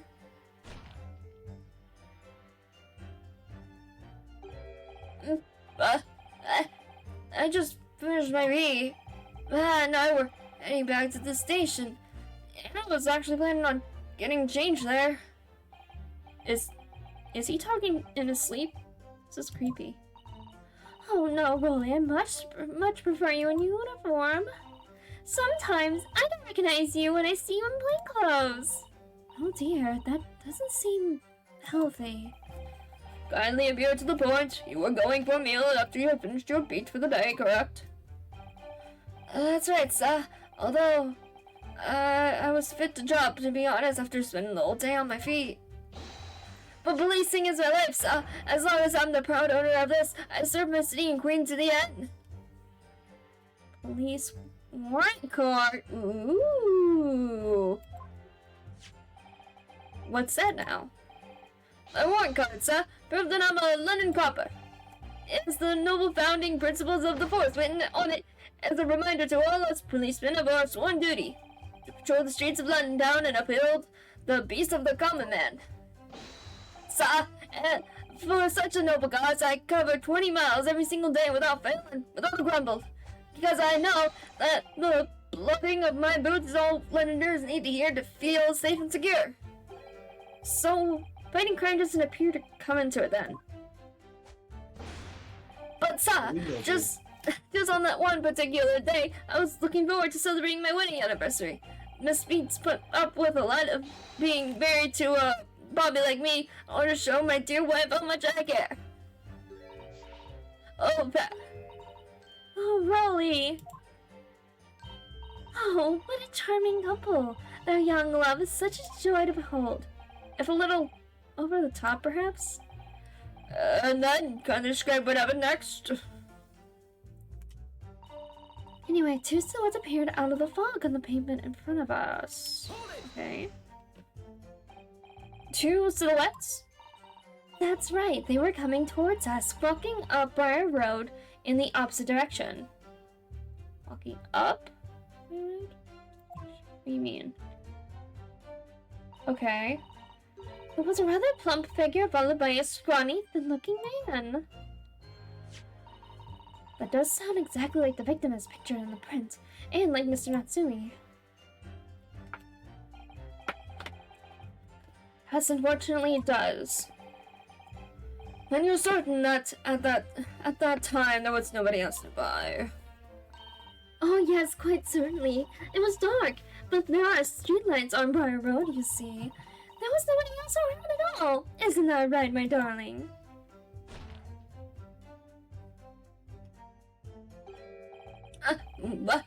Yes, that's right, of course. There was a light fog on the ground, but Briar Road is straight and you would see a fairly long way down the pavement.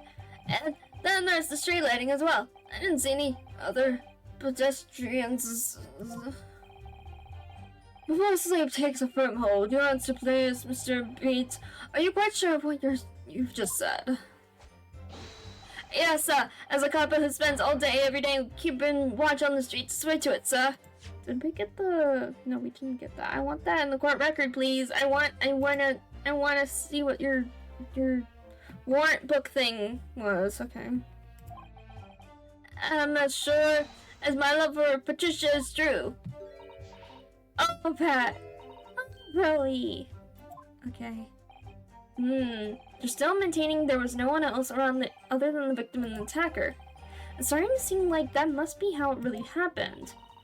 It's beginning to seem like there's nowhere to run. Well, that didn't stop Mr. Natsumi, didn't it? Did it? He fled to the scene all too convincingly. Echo, I believe we have a reasonably clear idea of the situation just before the incident. Now, what happened in the crucial moments just followed. Okay.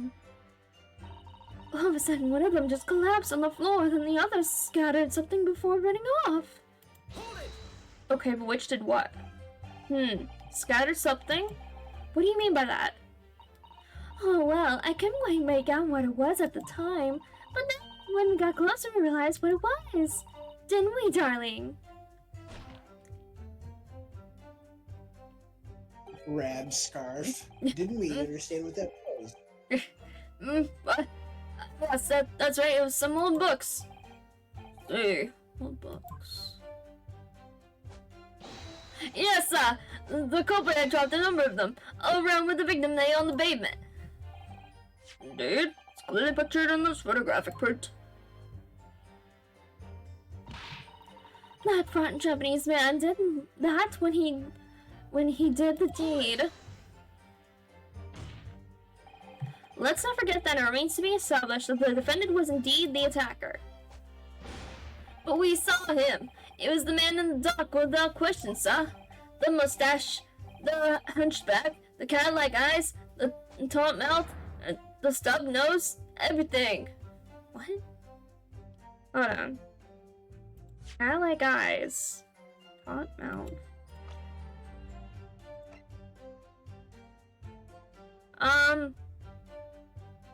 I wouldn't say that's very cat-like eyes. Mustache, the hunchback, the cat-like eyes, tout mouth, and the stub nose. Everything. Snub nose. What the heck does that mean, snub nose? Snub nose would be short, I guess. Snub would be short. I don't know. Okay. Any more insults you want to throw in? That's right, he looked down at that poor defenseless woman with those terrifying intense eyes, and then suddenly threw his books into the pavement and ran away. I see. This is tough. They seem as though they're telling the truth here. May I remind the court that this ambiguous testimony comes from a policeman and his wife. Now please continue. Yes, sir.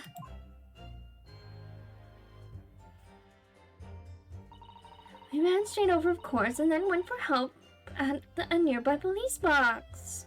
Okay, where was the police box? Was it your husband who went to fetch help? No, I went. I may not be a police officer myself, but I am the proud wife of one after all. Isn't that right, my darling?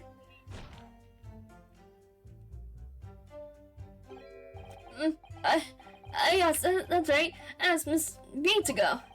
I was off duty by that point, but a Bobby's never truly off duty, of course, so I felt obligated to stay and guard the scene. Very laudable, Mr. Beat. Preserving the scene of a crime is a task of considerable importance. That's why I sent Patricia, you see. I told her where to find the right police box. Forget my ignorance. What do you mean exactly by the right police box? Depends on a crime's location, you see, as to who deals with it. Where the woman was stabbed wasn't actually on my beat, so I told Patricia the way to the police box for the beat the incident fell under so she could go and report it. I ran there as quickly as I could and asked for help from the Bobby on duty. There's nothing more important than a young couple in love working together, you know. And thanks to your swift response, the case was quickly resolved. The acts of two model citizens. Oh, please, you're making us blush, isn't he, darling?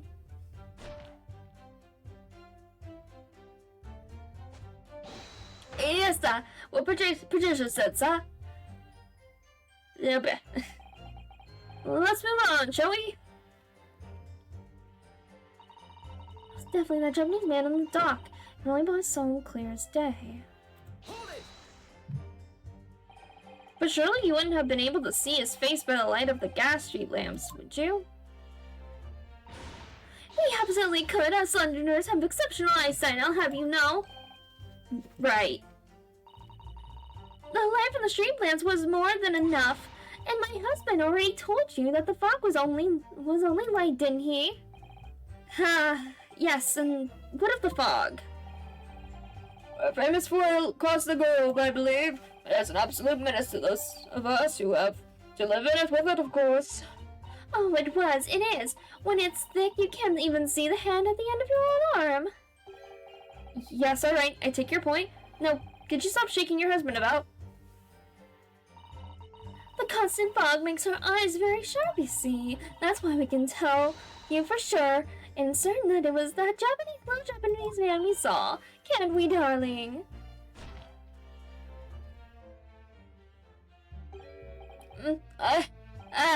Yes, it was the accused, and no mistake. The mustache, the hunchback, the cat-like eyes, the tall mouth, and the unmistakable, sir. As far as the couple testimony is concerned, there can't be any question. It was Suzuki-san they saw running away from the scene of crime. So that's it, is it? That's their entire testimony? What do you think, Mr. Haruharu? Well, I hate to admit it, but on hearing the testimony, it really does seem as though Mr. and Miss B saw what they say they saw. Miss Natsumi running away from the scene on Briar Road that day.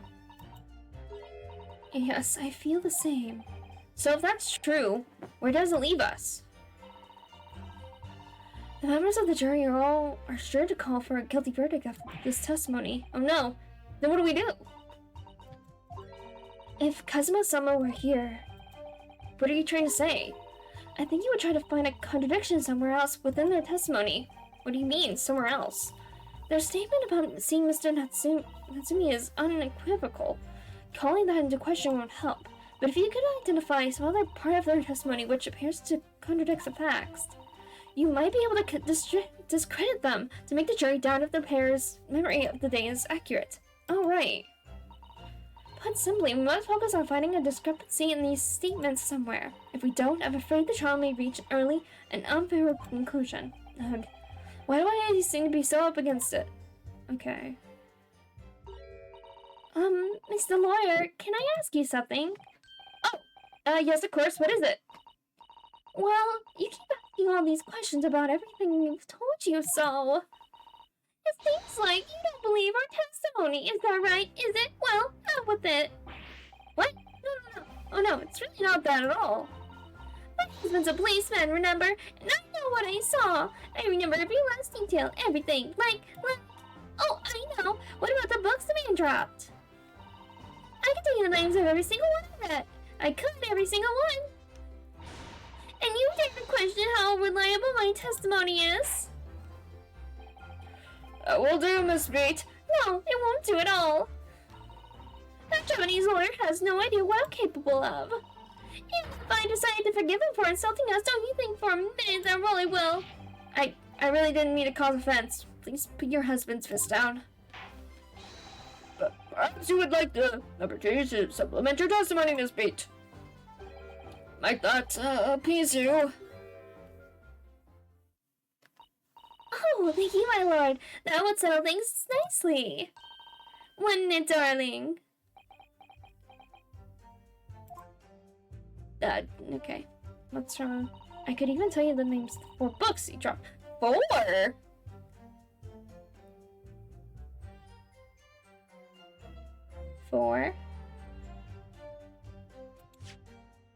That's incorrect. There were 3 books.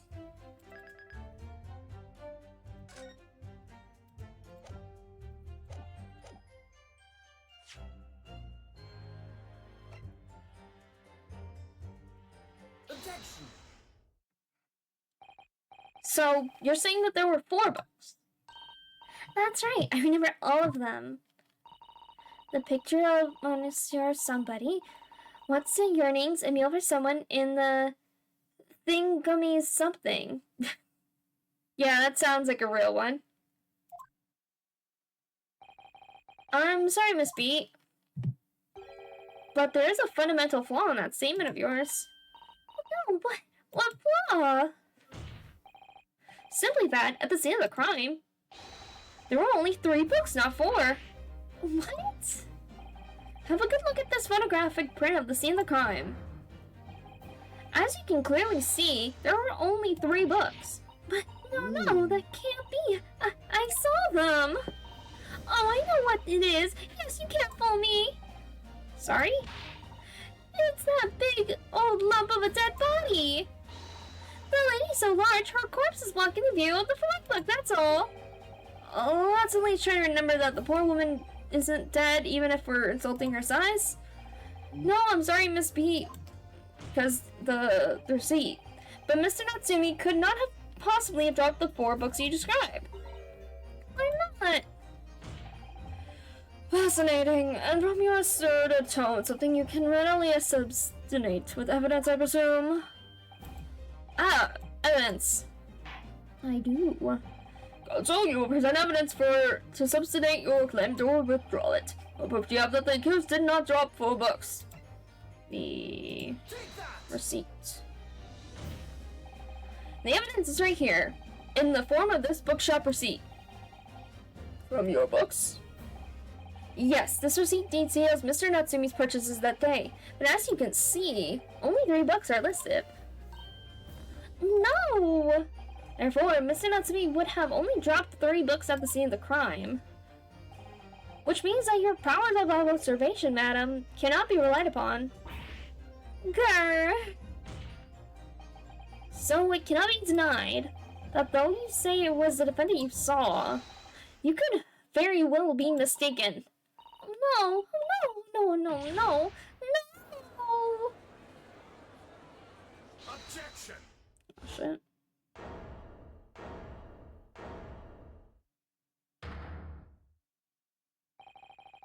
It's plainly evident that it is your powers of deduction that cannot be relied upon, my learned Japanese friend.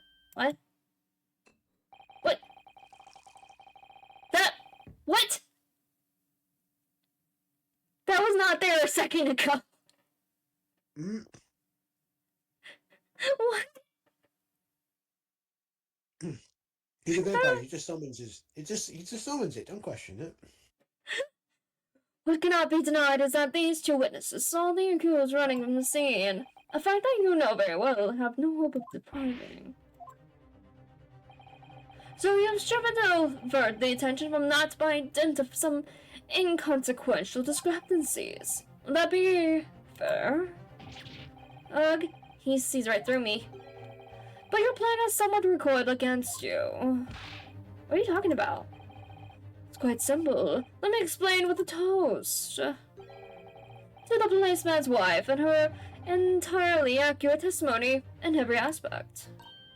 Oh! You see, the matter is not up for debate. At the scene of Briar Road, total of 4 books were most definitely found. Oh shit. But what about the photographic print? It only shows 3 books. Quite right, only 3 can be seen in that print. That print? You mean to say... And there goes another one. Allow me to present another. One that shows the victim's hand. Oh, she had a book in her hand. The Lion's Pride. Wait a minute. Is the book title significant? I think it has to do with the guy who owns the building. Because I feel like... Oh! The rich dude with the wife, Yeah. maid. Yeah! Plus, look at the corner of the book. It's all messed up. It's burnt. It's messed up, yeah. Hmm. Wait, it's burnt. It's burnt Yeah. like his room was. Yeah. Hmm. Interesting. Don't know what that means. I don't believe it. It's the 4th book. As you will observe, the 4th book was hidden from view and in the original print by the victim's torso. No! No!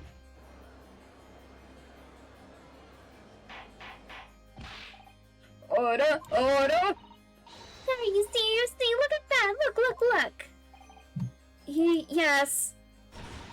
Just like I said, isn't it, my darling? Yes, sir. Petition's always right, sir. Study the state of the books purchased by the accused on the day in question. Miss Beach, the titles once again, if you please. Yes, well, of course.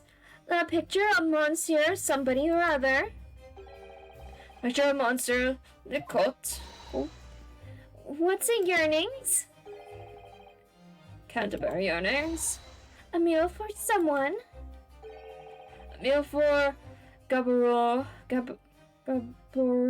in fact. And the court has just heard the witnesses remember the book titles flawlessly save for a few minor details. Mr. B's powers of recollection can only be described as exceptional. Did you hear that, Broly? The gentleman paid me a compliment. Yes, sir. Flawless, sir. Patricia is flawless. But there are only 3 books on the receipt, and Miss B mentioned 4. There's nothing surprising about that. Where the 4th book is that which is shown in this photographic print. I'm sorry, Counsel, but that does not seem odd. Why should the fourth book be omitted from the seat? It's not at all, my lord, because the book had the okay. As the photograph clearly shows, the fourth book was found in the victim's clutches. In other words, it belongs to the victim. The victim was holding her own book? I wonder, what became of that fourth book?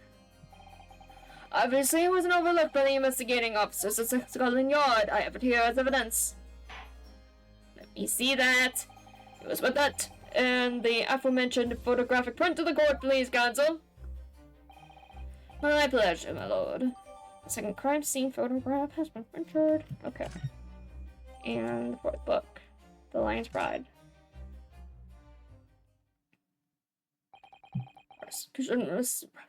Okay, can I see those, please? Thank you very much. Okay, the Lion's Pride. And that is in her right hand? That's in her right hand. Okay.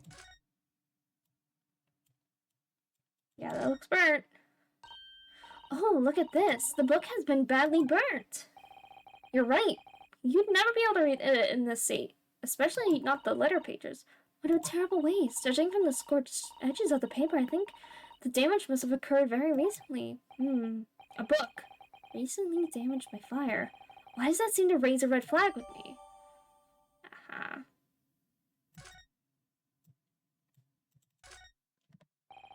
Can't find anything else. Alright, book of little. Let me see. It's a book entitled The Lion's Pride. I'm afraid I don't know any English literature at all. So it wouldn't be something I've heard. Wait a minute. The Lion's Pride? That's strange. I think I have heard of a book by that name before. And very recently, too. Yeah, it was in the couple's room. The guy who owns the building. It's a title I recognize too, Miss Naruhodo. Okay. Prosecution rests. I have nothing further to add. What? You seem surprised, my learned friend. But your resistance until now has been in vain, entertaining us but futile. Thus, but you was longer route to the accused lodgings that you tried to establish in your summation examination, and the attempted crediting of the witness's powers of recollection in your cross-examination. Futile. I walked right into this, didn't I? You see, everything you've said is true. Isn't that right, my darling? Yes, Pat. Marry me, Pat. So perhaps the... Aren't they already married? Exactly. So perhaps the ladies and gentlemen of the jury would like to reconsider their positions. Should the court waste any more time on this Nipponiese travesty? Or is the decision you have to make all too apparent already? You have heard all of the witnesses and seen all of the evidence. The trial has run its course. Miss Naruhodo, I'm afraid we are in a terrible, precarious position. I know, but if I fight back in the wrong way now, I could very well just make matters worse. Okay, so that means I should save. Yeah, a couple times.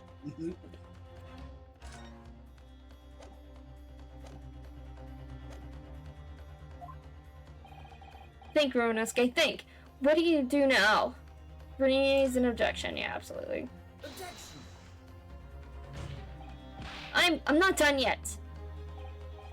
No, my learned friend, it's over.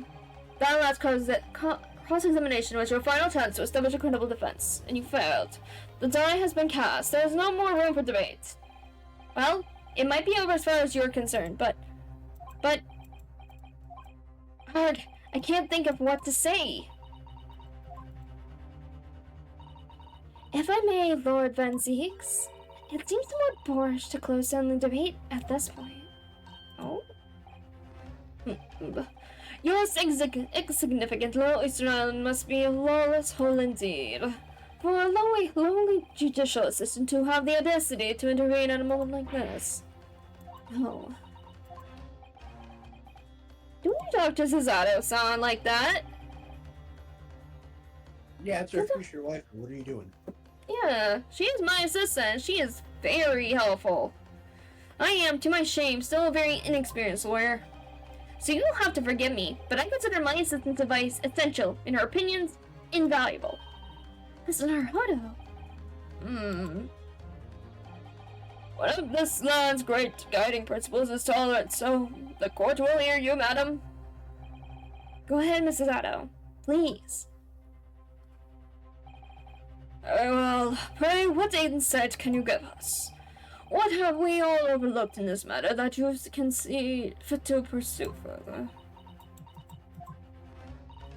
Well, the court has been presented with new evidence, but only after the last cross-examination finished. See? And you believe that this new evidence warrants further examination, do you? Mr. Naruto, what do you think? Yeah, absolutely. It's just possible that this new evidence might be the decisive proof that we've been waiting for. The judge is sure to ask the members of the jury to announce their leanings in this moment. And of course, he's sure to ask you to explain what the crucial piece of evidence is and why. But we must take this opportunity to examine the newly presented evidence as thoroughly as possible. Yes, I understand. And thank you, Mrs. Otto. This is it. So Zato-san has managed to win us one last chance here. I can't let it go to waste. The defense wishes to present evidence, my lord. Well, the defense may present one further piece of evidence. Evidence that apparently offers a profound insight into this case and has been overlooked. The book. The stuff. Exactly, that's it. The evidence in question is what we can see from the newly presented photographic print of the crime scene. The fourth book, found in the victim's hand. We have already discussed the fourth book at length. Other than that being the victim's grasp at the time of the incident, no significance has been attached to it. Resuming the matter further would be a flagrant waste of the court's time, as you well know. Yes, I'm afraid, counsel, I must concur with the prosecution on this matter. But I afford you this opportunity. You led the court to believe that the evidence in question contained a hitherto undiscovered clue. It does. Yeah, it does. So I must insist that you elaborate, counsel. You will identify this clue at once. Do I make myself clear? Yes. Oh, yes. My lord, it's, Mr. Naruto. I believe the prosecution is trying to avoid a thorough examination of the evidence, which means you may very well be on the right track. Yes, I think you may be right. So, counsel, precisely where is the vital clue to this case, which this fourth book concedes? The back of it. Oh. So,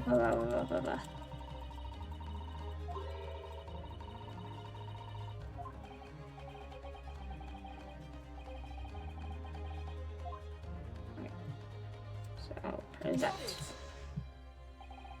I would ask the court to observe the back of the book in question. The back? But good gracious. It's been brought to a crisp. So we have to ask ourselves, why was the victim clutching what is clearly an unreadable book? It is undeniably an extremely unnatural thing for her to have been doing. Objection! Unnatural, you say? And what of it, my neopenious friend? Oh! Were I to concede the point, if it bears no relation to the case, there is nothing to discuss. So should you wish to assert that this fire damage is some veiled clue as to what happened that day? Pray to enlighten us all. What truth does this charred book have inside? Charred book. There is just one possibility here, which I can't quite bring myself to rule out. It's an outside chance, certainly, but worth a try. Alright, I'll explain my theory. Keep us waiting any longer then, counsel. Explain this theory of yours. What are you suggesting that you can discern from the fire dimensions in this book? Its owner. Its owner. Yeah. My lord, the print on the back of this book reveals a startling truth about the book's owner. Beg your pardon? But we already know who the book belongs to. Gripping in her hand, she fell to the floor after all. It's obviously hers. The question of how this book came to be in the victim's hand has yet to be answered. However, as the questions of who the book really belongs to, where it originated, the defense has very credible answers. Good gracious, how can you possibly? Well, I'll play along with this futile attempt to delay your inevitable demise. But do remember, the members of the jury may well burn you if your little gamble goes away. So the defense's... Right, yeah, right. Oh, right. The defense's response here is very likely to influence the final outcome of this trial. So to the court, who do you claim the owner of this burnt book is? This guy. Take that! He's only 46. He's I like 56. The answer is that the book belongs to the couple who own the house where the defendant has his belongings. A certain Mr. and Mrs. Gerdeb. The landlords?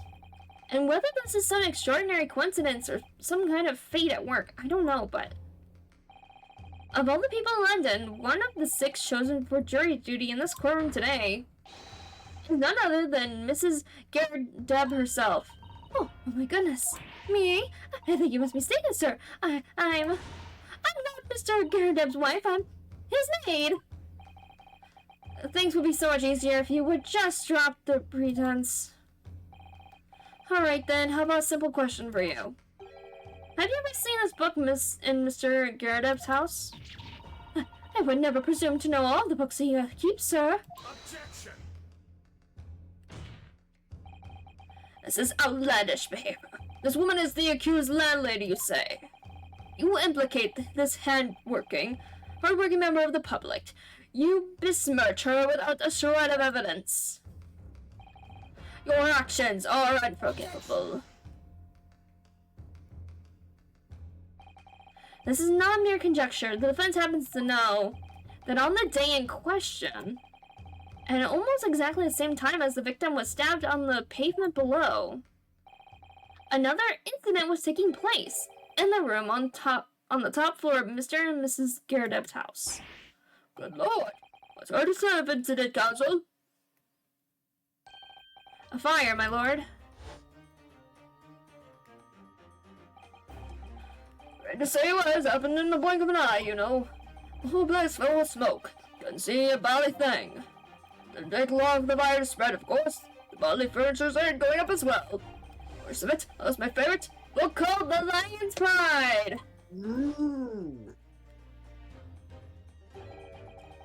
Lion's Pride. By Jove, that's the very same title. That's the subject of this debate. Oh dear me. Objection! This is...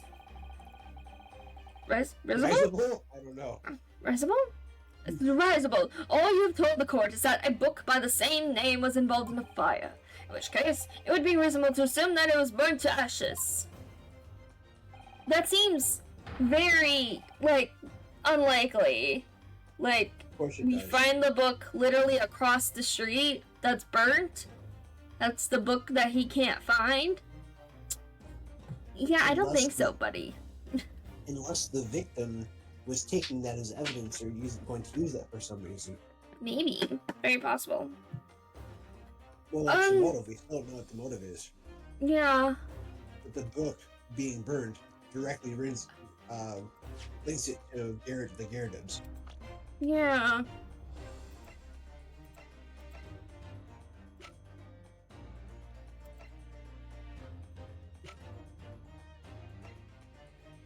Is Olive Green their daughter? That's a good question. He has green eyes. We still don't know And the if it's Drew, face! The do we? face she's making! With her Yeah. mouth. That looks exactly like his. And she has little eyebrows like that, which is really similar to her mother's. Only difference really is her hair is so blonde. But I guess we don't know what hair color he had before. He could have had darker hair, like blonde hair, I guess, maybe. Before it turned gray.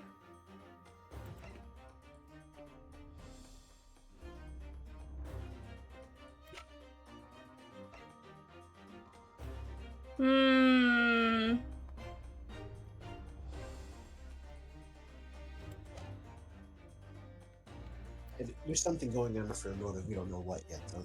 Yeah. And I think that juror is something to go with. That juror has something to do with it. Wait. Oh, wait. Oh, fuck. What? I think that the juror is the victim. Yeah, possibly.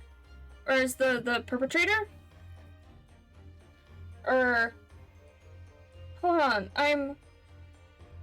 The juror fuck, I don't remember! Because... Okay.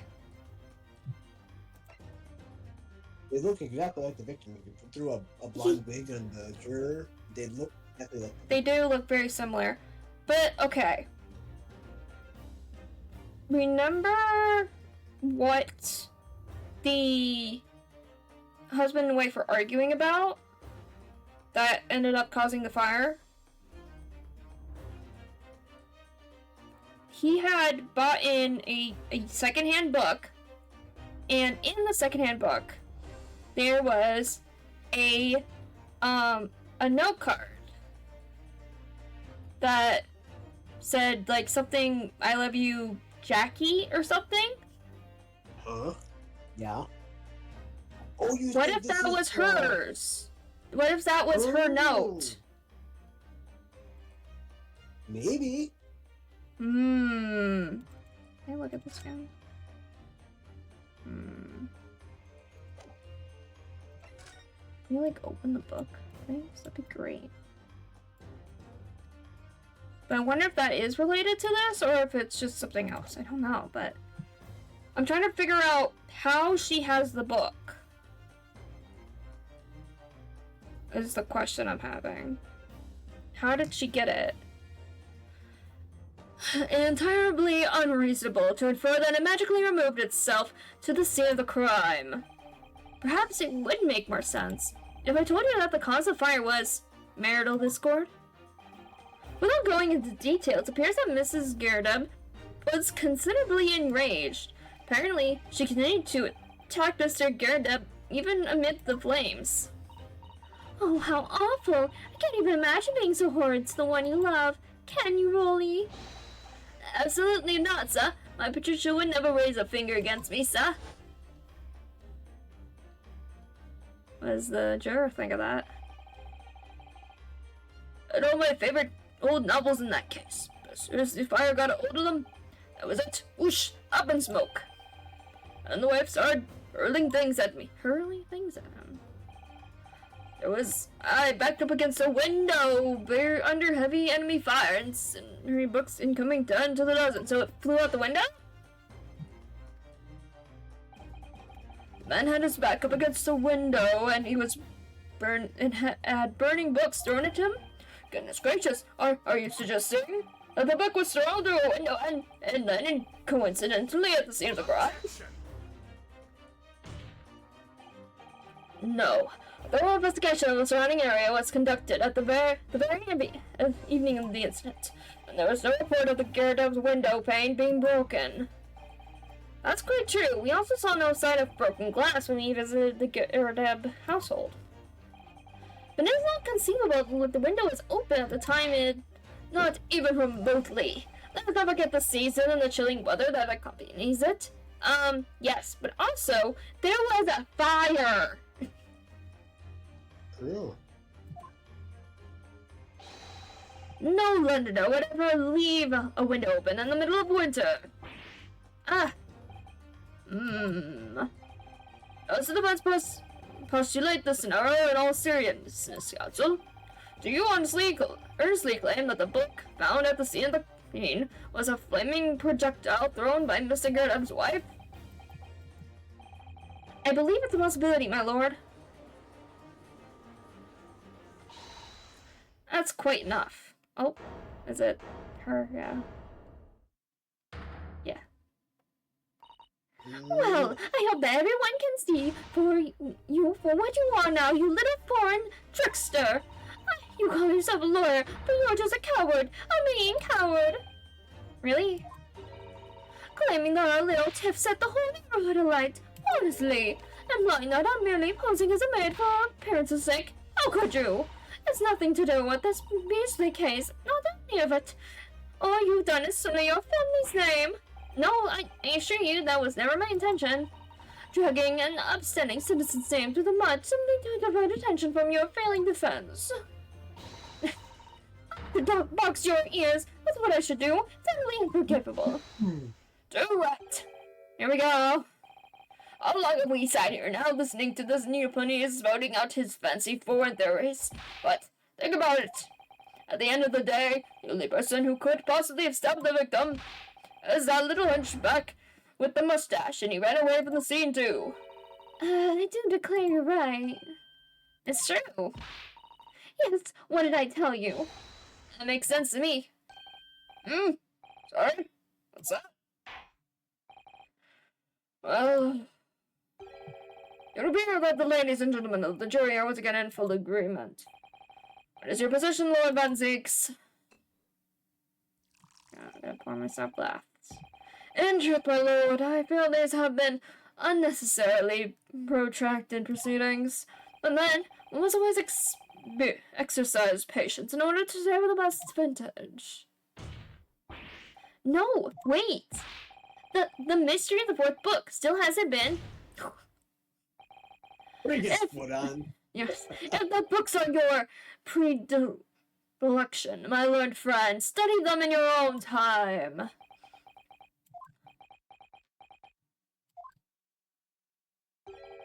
What? No, forgive the scarcity this time? In that case, ladies and gentlemen of the jury, will you not state your individual's decisions regarding the defendant's culpability for the court to hear? Guilty. Here we go again. Guilty. Guilty. Guilty.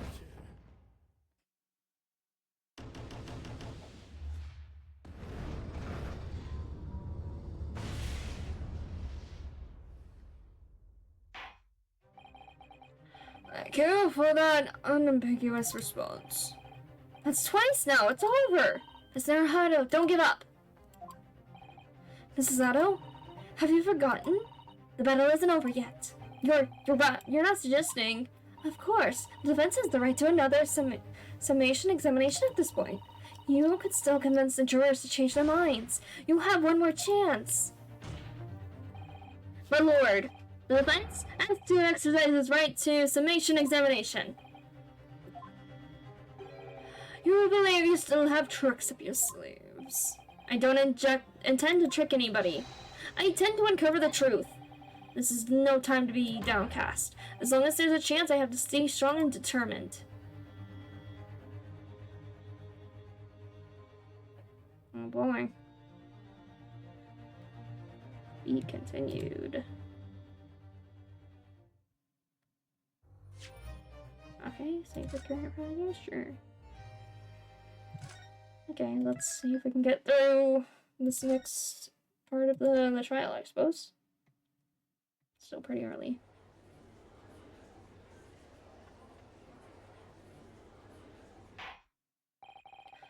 I have considered the defense counsel for request for further summation examination of the jury, and I have determined that the court must uphold the defense's judicial right to this procedure. So, counsel, you will now proceed with your second summation examination. I presume the jury is ready, Mr. Foreman. We are, my lord. Very good. In that case, I must ask each of you now to state clearly and concisely for the court the grounds on which you find the defendant guilty of their crime. Alright, judicial findings. Jurors' contentions. He just left behind evidence at the scene, didn't he? Those 3 books of his. If there was some novel alternative explanation about how the victim was stabbed, I might reconsider. Even if the woman was throwing books, it can't be related to this crime if the window was closed, can it? Dear me, it was only a little book, hardly life-threatening, even with a direct hit. So she did throw the book!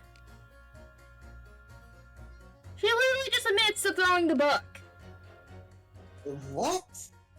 It was only a little book, hardly life-threatening, even with a direct hit. Is she confessing? I don't know. She's confessing to throwing the book. Look, I just want to get this over with. If I don't bring home some pay tonight, I'll be in a titty bit of trouble. Come to think of it, we had a fire at home a while ago. Gave me the sneezes. Yes, considerably more tangible arguments from all the members of the jury. Samurai, it seems. With no notable exception, of course. My lone student friend is unable to find faults in the previous witness testimony. So the court must accept that the fact that it was indeed the accused seen fleeing from the scene, and moreover, no one else was even at the scene to commit the crime. Well, the eyewitnesses are correct. It seems as if the conclusion is somewhat unsolved. Felicino could be argued any other way. Was one of the things she threw out the window a knife? No, wait. Whoa, okay, hold on. Okay. Ready? Yeah. Wait. The plot twist. The knife was in the book that she threw out the window. Right. I'm thinking that too, but I was thinking like... She threw the book out the window because it was on fire to put it out. Maybe. And when she did that, there was a knife in the book. And it stabbed the victim in the back. Maybe. See, what I was thinking was the book flew out first, right? And the victim saw the book on the ground. She, being curious, went and picked it up. So she's facing, like, I would assume the book landed towards, close to the buildings on the other side of the street, right?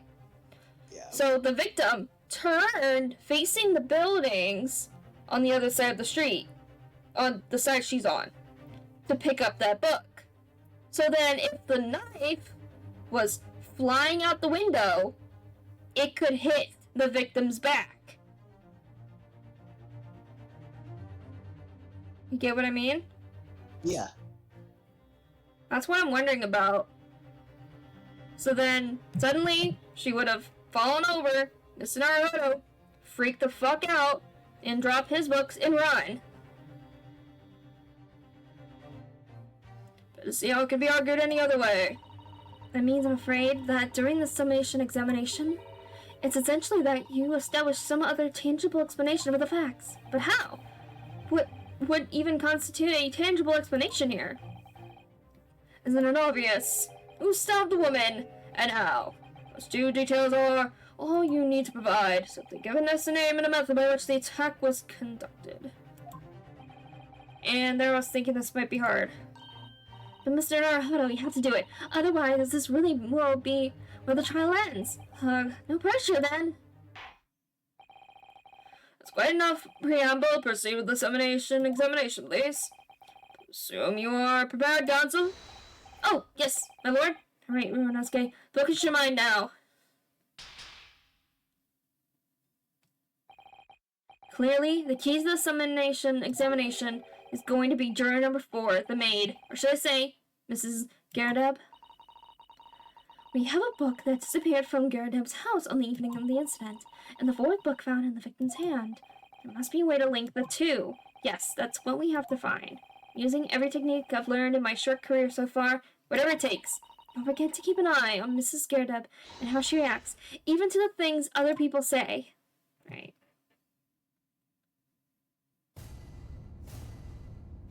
Okay. The defense's rebuttal. Okay, the accused left behind evidence at the scene, didn't he? Those 3 books of his. Hold it! But as we now know, there were 4 books, not 3. Well, what difference does it make?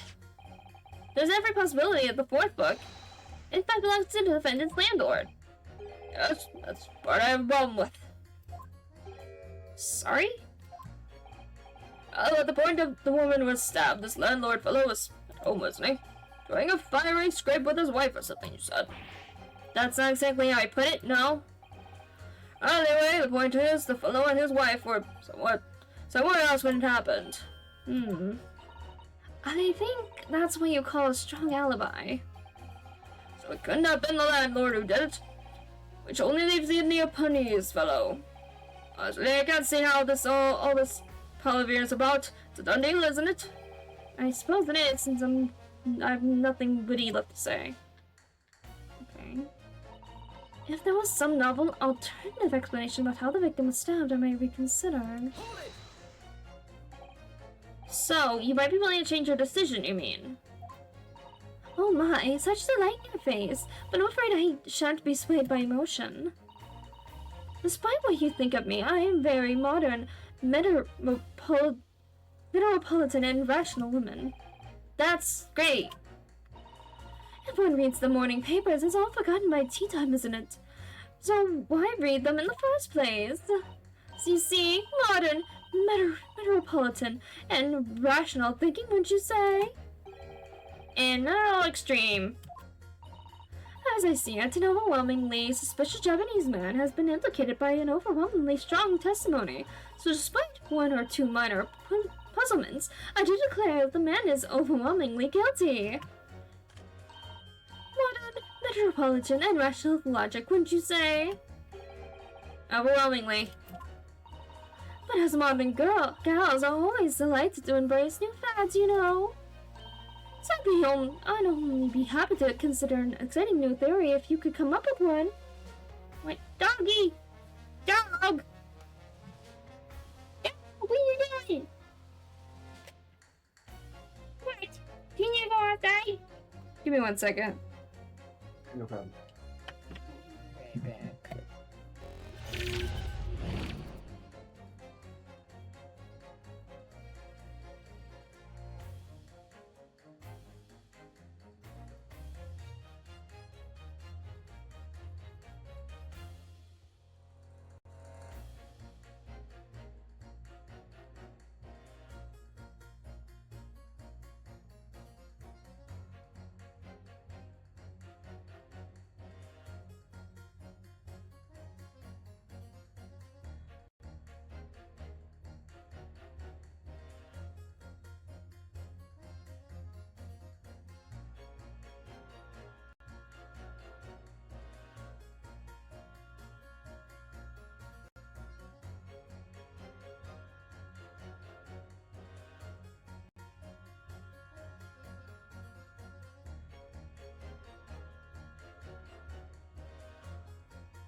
Okay.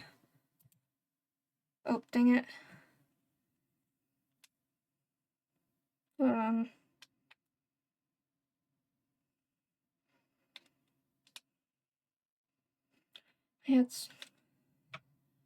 My headphones disconnected. Your what disconnected? My headphones. There we go. Maybe you need a new headphone set. New headphones. Maybe. But now I can't hear the game. Why is it doing this? Ah! I blame your dog. I also blame my dog. Why is it? No, stop. Stop. Aim, stop.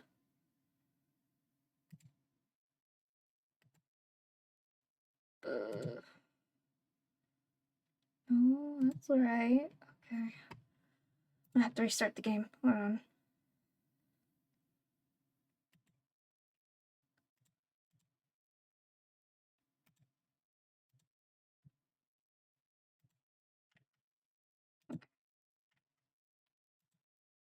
Close the game.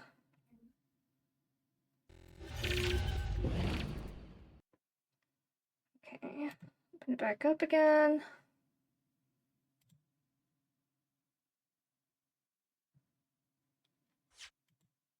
Okay. Game for you. Okay.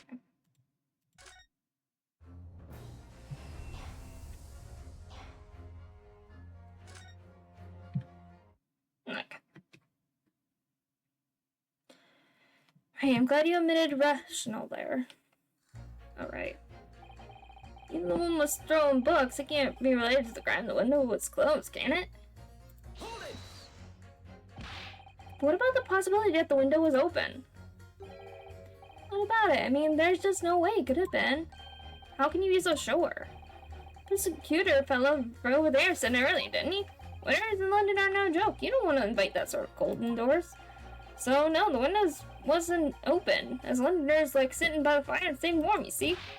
But you couldn't categorically state that the window wasn't open, could you? It just wasn't. They wouldn't have opened it. Then what's the point in even having windows, huh? So, you will gather a very room job is bickering. Oh, sorry. Somehow I need to show there's an undeniable possibility that the window was open. Oh no, there's a freaking fire? Because this young man isn't going to budge otherwise. There's a little book. Yeah. But the little book was on fire at the time, was it not? With flames of love, I'll have you know. There's really no such thing as loving incendiary bomb. Well, he brought it up upon himself. I'm displaying with fireworks to portray fiery love, isn't it? Don't you agree? Oh, well, that kind of portrayal is certainly a bad thing. Yes, she is talking about that, finding that note. She's so upset about that. But I think the argument might have arisen out of your misunderstanding, Miss Gerda. Never you mind that. The point is we were just having a jovial little dispute, nothing more. You keep hitting the guy next to you. I won't have any more of these suggestions that it has anything whatsoever to do with this crime. Right, well, we'll see about that. What about juror number 5? He doesn't seem to be turning a hair at Mrs. Garadev's relentless onslaughts. It's almost as though he's used to it. What a gentle soul he is. Used to it, huh? I just want to get over this over with. If I don't bring home some hay tonight, it'll be a tiny bit of trouble. Okay, fine. You just want to get this over with? How can you sit there and say something like that? I mean, his future is at stake here. Well, him and me both then, like I said before. What? I told you already. I'm a day laborer, ain't I? If I don't bring home some reddies with me tonight, they'll find me floating face down in the Thames tomorrow morning. What? You heard me. My missus ain't one to mess with. About, you know. She can be fierce, believe you me. Another shining example of marital bliss, then. situation like this cropped up the other day. It was, well, you know, it's funny, but I can't quite remember. Sorry? It was too frightening. That's the thing. I must have blocked it out. Be helpful. And what if Mr. Beat will ever be dragged into the themes by his scarf?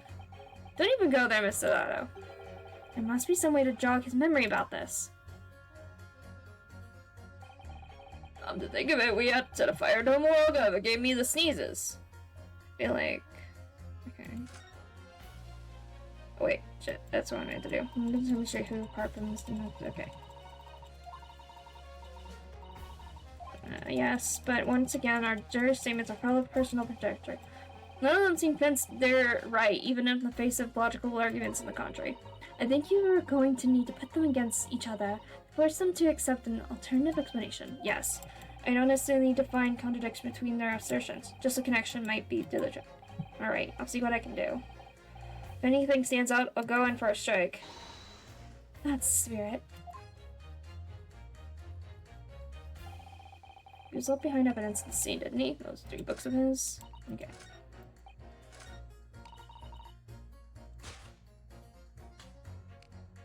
Nope, I did that. Those 2 statements clearly contradict each other. I don't think so, no. Sorry, but it's a minute of the door, I have to object. That's complete nonsense, yeah. My God, don't forget. And did you come in? And there's no contradiction as far as I can see.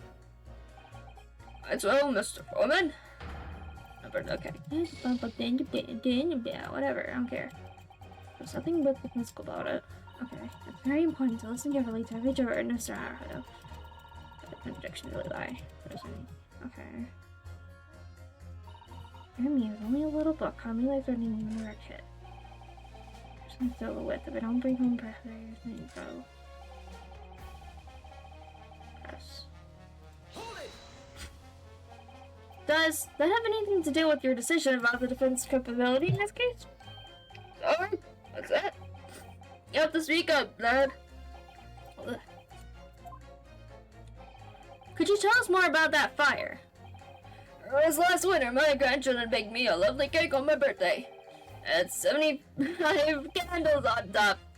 What a sight to behold it was. You put candles on a cake? Was that some kind of devil worship? Oh my gosh. I guess that is not a Japanese sort of thing to do. Oh, no, it's not. It was an angel cake. To celebrate my birthday, obviously. It seems that's a common custom here in Great Britain, Sir Naruto. Anyway, I must have drilled my puff to blow them out. Well, they must have blown wrong somehow. Flames didn't go out. The candles went flying all over the room. Furniture caught and everything went up. The whole place filled with smoke. Definitely sounds like a devil worship to me. But the sneezes, I presume you mean a cold, but how did you catch a cold from a fire? The fiasco was, the giant turtle blessed them, threw water over me as they tried to put out the flames. And because the whole room had filled up with smoke, of course, we had to open all the windows to clear it. Okay, the windows. The biting winter air rushed over me like the devil dancing on my grave, it did. I got a terrible cold from it, put me in the hospital for a while. Don't forget that birthday in a hurry. I knew it was devil worship all along. Something about this old man's story is playing on my mind for some reason. Okay. Okay. I know. Okay. So, I'll do a little savey save. They already fucked up a bit. Juror number 6 is somehow related to the victim. Maybe? I don't know. don't know how. We need to pit him against the third juror. Because third juror says doesn't understand the window thing, but the 2 jurors' statements clearly contradict one another. Oh, exactly, counsel. Oh boy, at me again. I told you it wasn't me. What's that you say? Speak up, lad. Speak up. Juror number 3. Do you see? Me? You see what, sir? Did you hear juror number 6's account of his birthday celebrations last year? It seems, despite being a Londoner, he once opened his windows in the middle of winter. Yes, of course, because there was an emergency. I mean, obviously, if the room was filled with smoke from the fire, you'd be mad not to open the... Oh! Exactly. On the day in question, at the time of the incident, there was a fire in the Gerdeb household, and Mr. Gerdeb had the following to say about it. The whole place filled with smoke. Oh, my hat! Oh. Hello? What do you have to say? Oh no, she can't say anything. She has to drink all this tea, coffee, whatever. Juror number 4, do you have something to say about that?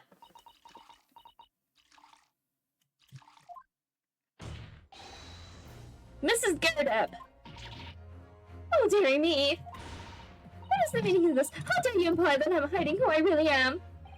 It's imperative that you confirm something for the court. So please, it's time to drop the pretense now. What is it? When the fire started in your house that day, did you or your husband open the window? What? I beg your pardon? What are you insinuating? The room would have been thick with smoke after the carpet and bookcase caught fire as they did. In a situation like that, it's inconceivable that you wouldn't have opened the window. And what if we did? Oh, all right then. Yes, you're right. My husband was frantically trying to open the window, which couldn't have been easy since I continued to give him a justly deserved book battering. Even though your house was on fire. Oh, you never stop throwing things until the anger subsides. It would be terribly bad for the nerves to do otherwise. Of course. I should have realized. That's a significant step forward, Mr. Naruto. You managed to establish that the window was open.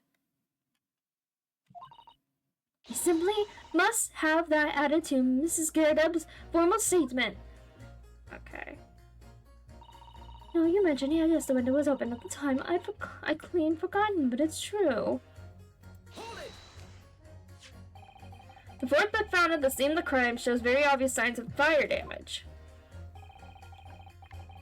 And the title of the book is The Lion's Pride. The same title, in fact, as the book that Mr. Gerdeb told us he had been reading. Well, I really couldn't say.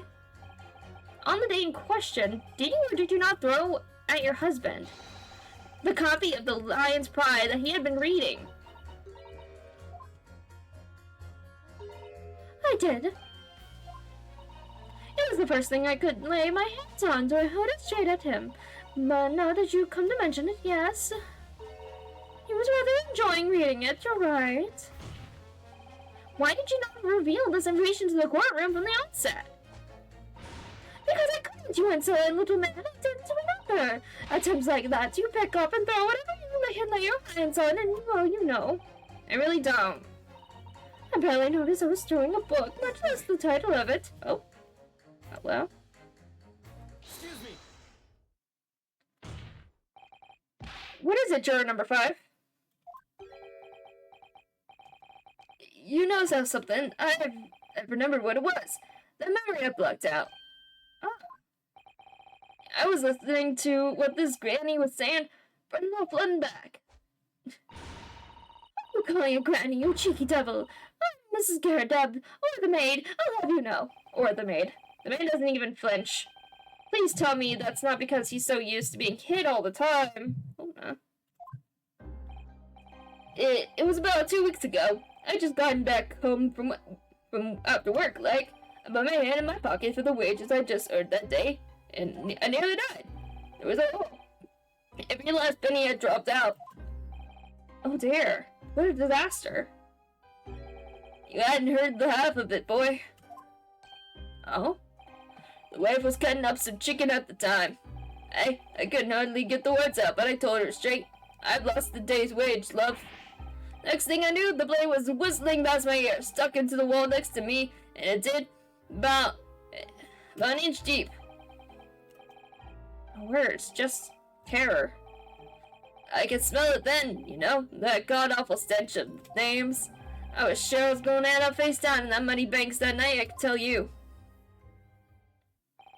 No, that's a real disaster, isn't it? I'll never use the word lightly again. Anyway, the point I'm trying to make is this. When women lose their rag, they'll throw anything at you. Knives, hatchets, hammers, you name it. Mr. Naruto, you mustn't think that all women are so short-tempered and unrefined. No, I wasn't thinking that. Knowing household objects as people is, well, is so uncivilized. At least attack with honor, using a bow or the like. Yes, because that's the issue at hand here. Thank you, Mrs. Utterson, for clearing that up. What? Attack! Who are you going to attack? Never mind. Anyway, this man's words could be rather significant, I think. Yeah, I think so too. Alright, we'll come back to the bow and arrow thing later, if I dare. Yeah, maybe don't.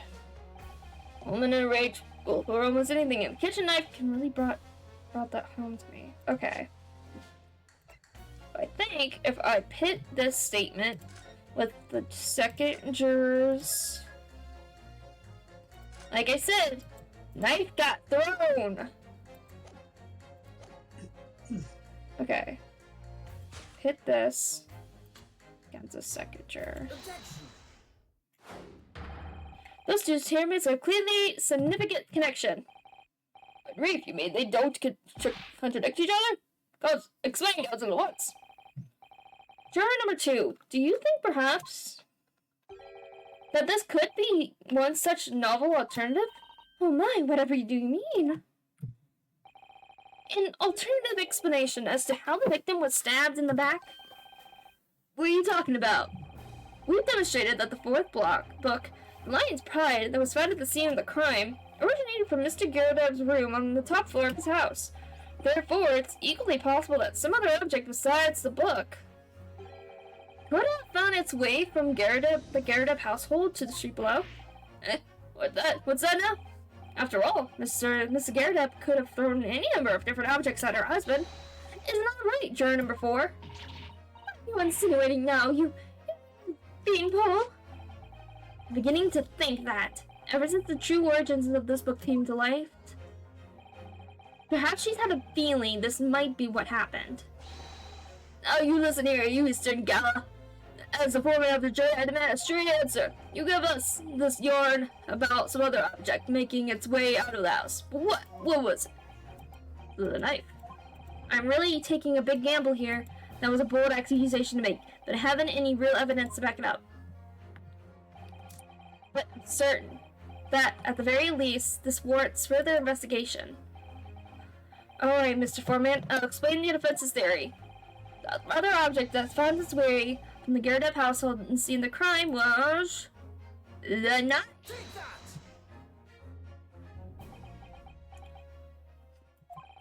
Juror number 4, Mrs. Gyrodev. What now? I must apologize in advance for this. But I need you to confirm something else for the court. This knife. Have you ever seen this knife before? Good Lord, Counsel, what on earth are you doing? That's the weapon that was launched into the victim's back, man.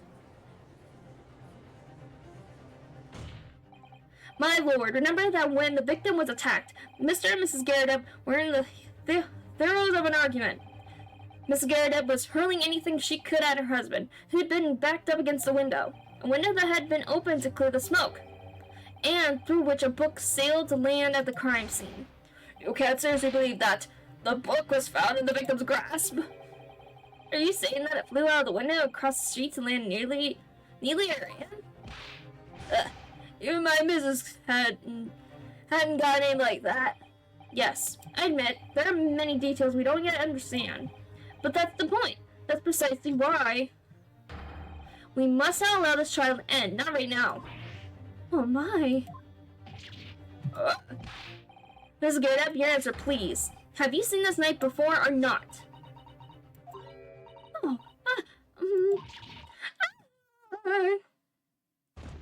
Good. Oh. Mrs. Gyrodev? Yeah. You good? My lord! I wish to change my decision. I'm a woman of my word, after all. Thank you, madame. Yes, I agree. Certainly didn't see this coming, but I just don't think it would be right for this child to end now with so many unanswered questions. Mr. Foreman! I'd have to agree. Not that I think the granny didn't mind. Yes, you know what? I'm not quite happy about this at the moment either. Altogether now, ladies and gents. There we go. Got 4 out of 6. We did it. Oh, congratulations, Mr. Naruhodo. So, as a result of the vet's examination, the number of jurors leading have changed. 2 jurors called guilty against 4 now calling innocent. Accordingly, the opinion of this court is divided. And this trial will continue. Oh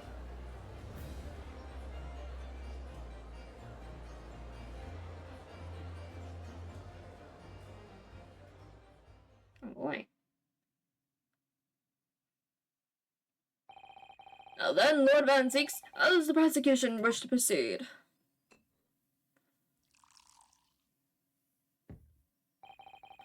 The trial is rapidly descending into a farce.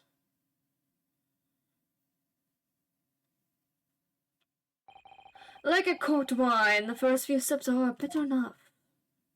And yeet. But what follows is... Time number 3 is on this I don't know, I've lost track. But what follows is the repugnant. It's good for nothing to save the gutter.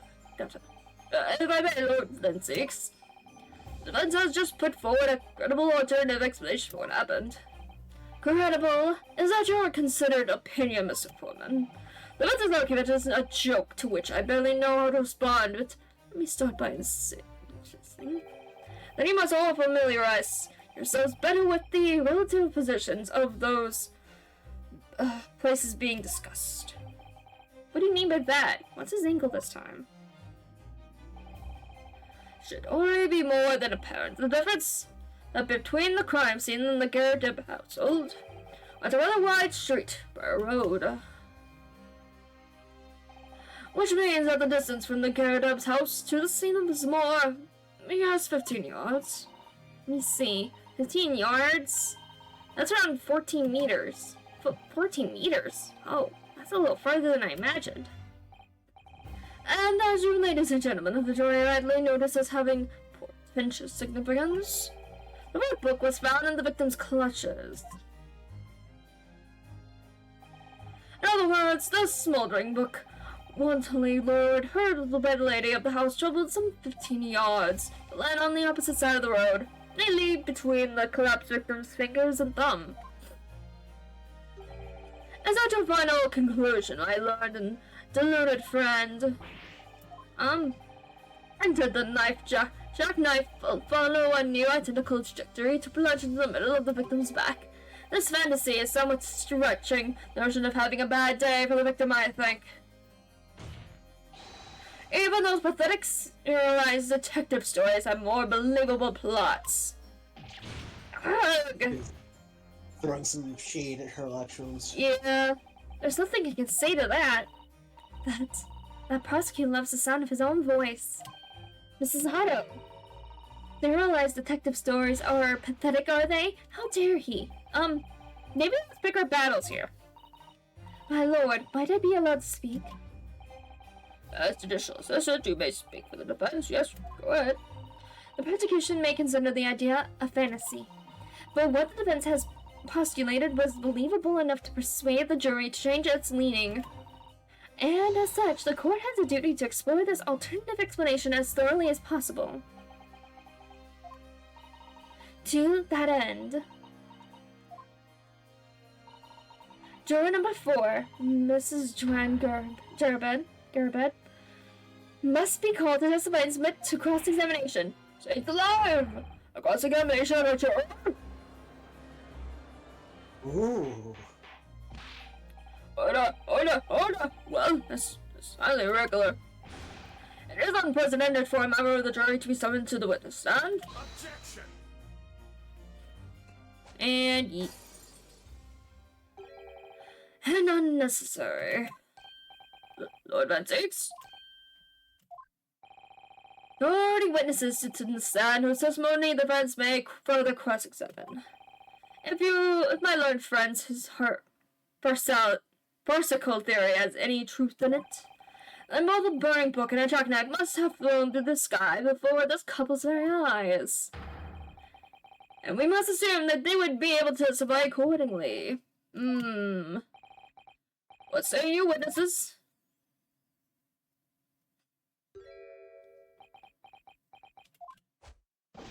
Yes, sir. Constable will only be reported for duty, sir. Well, good morning, officer. Sorry for dozing off until now, sir. Haven't slept for a month on account of a villain who has appeared on my beat, sir. Oh, they are so heroic, these London bobbies. Patricia, my darling, I've been neglecting you, but no more. Oh, really? My hero, you make me swoon. Very well, I reject the defense's request. Oh. In order the witnesses stand to testify again. State forthwith before the courts any details pertaining to the defense's alternate explanation of events. Yes, sir. Alright. Constable reads report. This case has nothing to do with Mr. and Mrs. Garrett. Believe me, a London Bobby is good for his work. You see, sir, the windows on the top floor of the Garrett house were top hinged casements. Obviously, if anything had been thrown out the window, we would have seen it. I did leave the scene to go and fetch help, but my trusty Molly was there to make sure nothing was disturbed. I didn't take off my hands out of the crime scene for one moment, sir. Nothing changed your point on that front. Oh, this is quite startling. Top hinged casement window. Oh. You weren't looking at the ones at the top floor. A teacher was not in the police report, Constable. Yes, I'm sorry about that. I must have been a little drowsy. You cannot excuse your stint with drowsiness every time, Constable. No, sir. Sorry, but what exactly is a top hinged casement window? And you cannot excuse your ignorance with such trite remarks, my learned friend. Of course. Sorry. I found it, Mr. Naruhodo. Cast your mind back to the windows in Mr. and Mrs. Garrett's room. Alright, I'll try. So the windows open in order to allow air to circulate inside the house. But as it is a top hinged casemate window, it swings open along the upper edge, you see. I'm glad you've rectified your ignorance. A casemate window's most prominent feature is its stay, a metal bar which prevents the window from being open beyond a certain amount. It prevents an opening? This is all news to me. Absolutely correct, sir. In other words, if a book or knife were to have been thrown through the open window, it would have clattered against the pane and fallen straight down to the pavement below. No. Yeah, but the victim could have picked up the book on the other side of the road. Before stupid things. People are dumb. You see the problem then. Good. Your education in Windows is complete. There was never any possibility of either the book or the knife traveling 15 yards over the road. That is, unless the window pane had been shattered.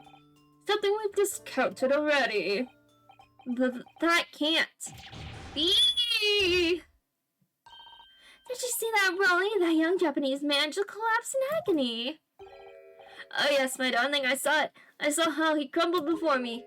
Oh, Rolly, you're so strong. How is this happening? I haven't even started the cross-examination yet, and already my argument's been destroyed. That's all if you could Drag yourself upright again, and the court awaits your cross-examination. My lord. Oh god, another desperate situation.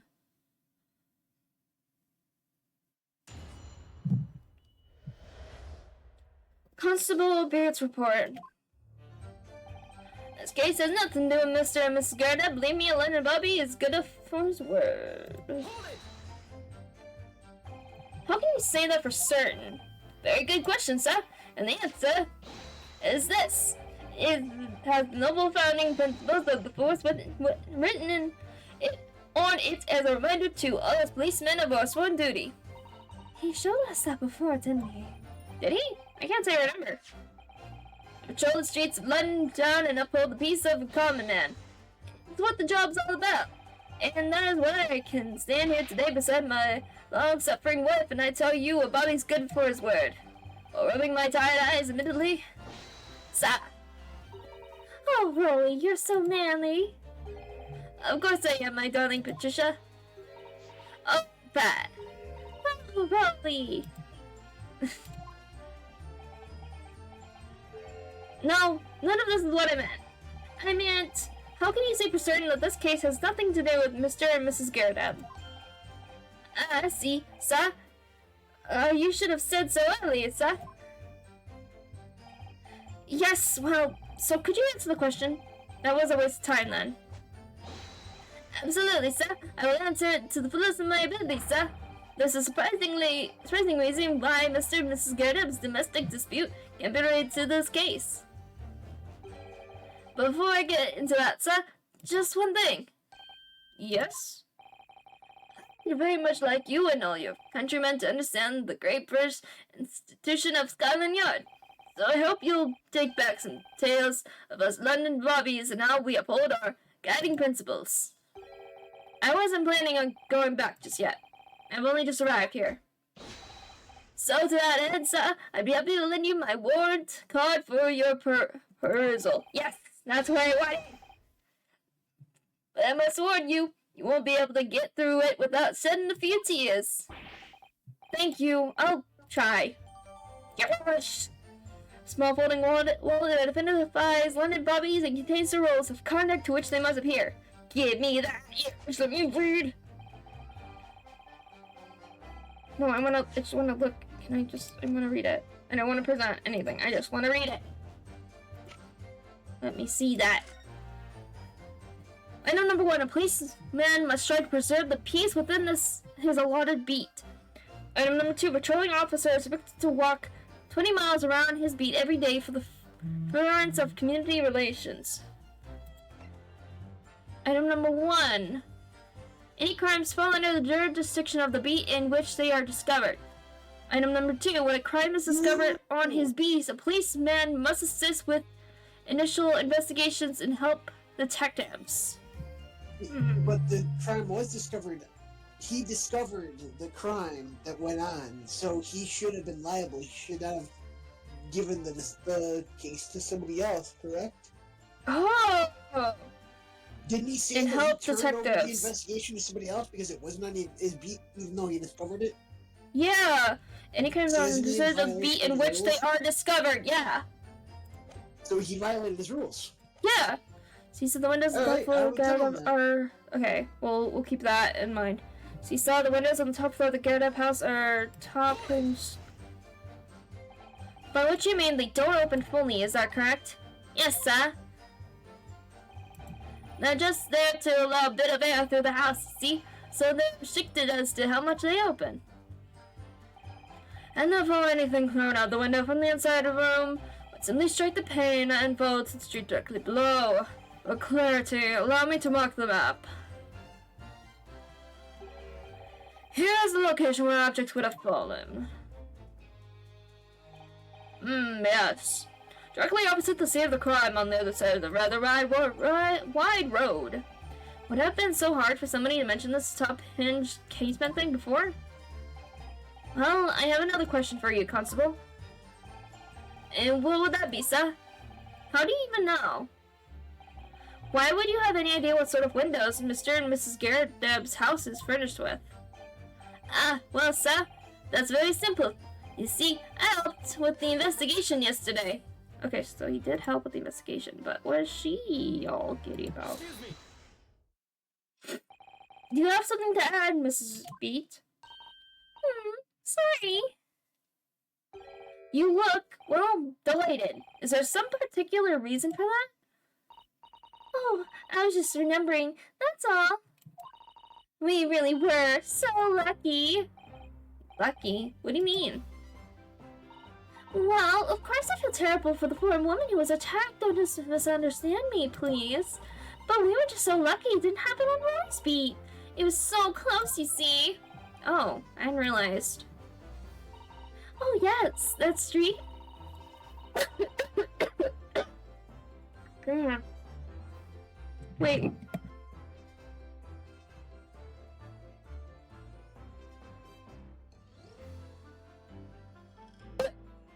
Okay. Sorry, I suddenly started coughing. That was weird. Oh yes, that street. I wrote, that's the boundary between Police Beat and the next one. Isn't that right, my love?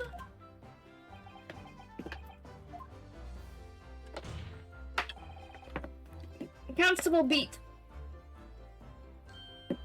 Oh. Yes, that's right.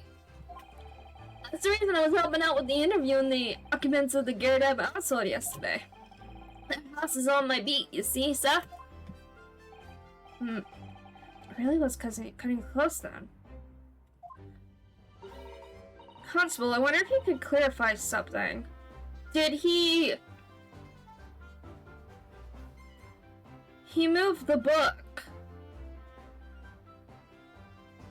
Like, because I feel like he moved the book. Because the book would have landed on his side of the street where his beat is. But if he moved it to the other side of the road, then it wouldn't be, and didn't, like, if he didn't say anything about the book, then they wouldn't have known that the book was originally on his side of the street.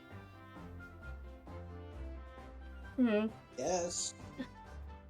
Constable, I wonder if you could clarify something. If the Gyardeb household is on your beat, does that mean that the pavement next to it is as well? Outside Mr. Gyardeb's house? Yes, ma'am. Pavement on that side of the road is part of my beat. I see. I was unaware of that. Just think, if the woman had been attacked just on the other side of Briar Road, we would have never been able to go to the meal we would have never been able to go for that meal to celebrate our wedding anniversary. But that's the life of a Bobby, after all. Extraordinary people are Bobby's tireless working for the Bebnet. Do you know what I think? I think it was the good Lord's way of rewarding my Rolly for all his hard work. Don't you think so, my darling? That must be it, Pat, my love. That must be it. I think perhaps we should make sure they have that information officially on record. Leave it to me, Mr. Naruhodo. I'll take care of it immediately. Case files information has been okay. Pavement where the victim was found lies just outside the Constable Beat, border of which runs down the middle of Briar Road.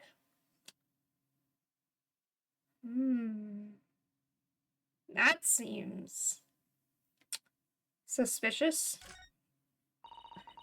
And now it's my turn, I think. Obviously, if anything had been thrown out of the window, we would have seen it. Hold it! But according to my notes here, the sun had gone down already and it was dark. Oh, but Rolly and I were strolling along, gazing at the night sky and looking for a lucky star. Sorry? The star will guide us to eternal happiness.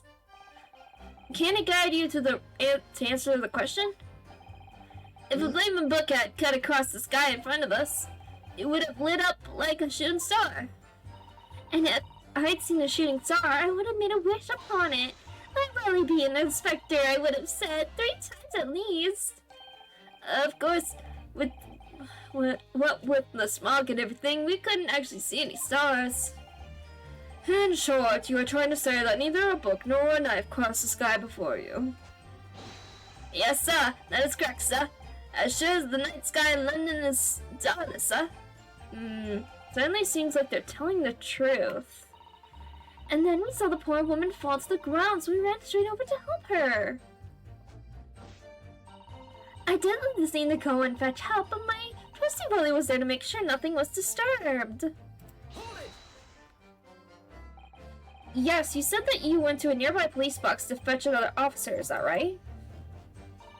That's right, yes. If it had been a Willie's beat, I would have known exactly where I was going, of course.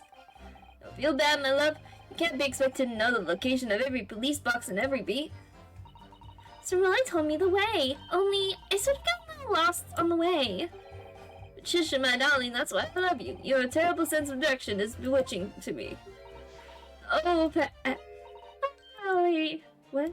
Okay, that's a little weird. Oh, please. So I suppose I was gone for about 15 minutes? But like I said, my Willie was at the scene the whole time, making sure nothing was disturbed.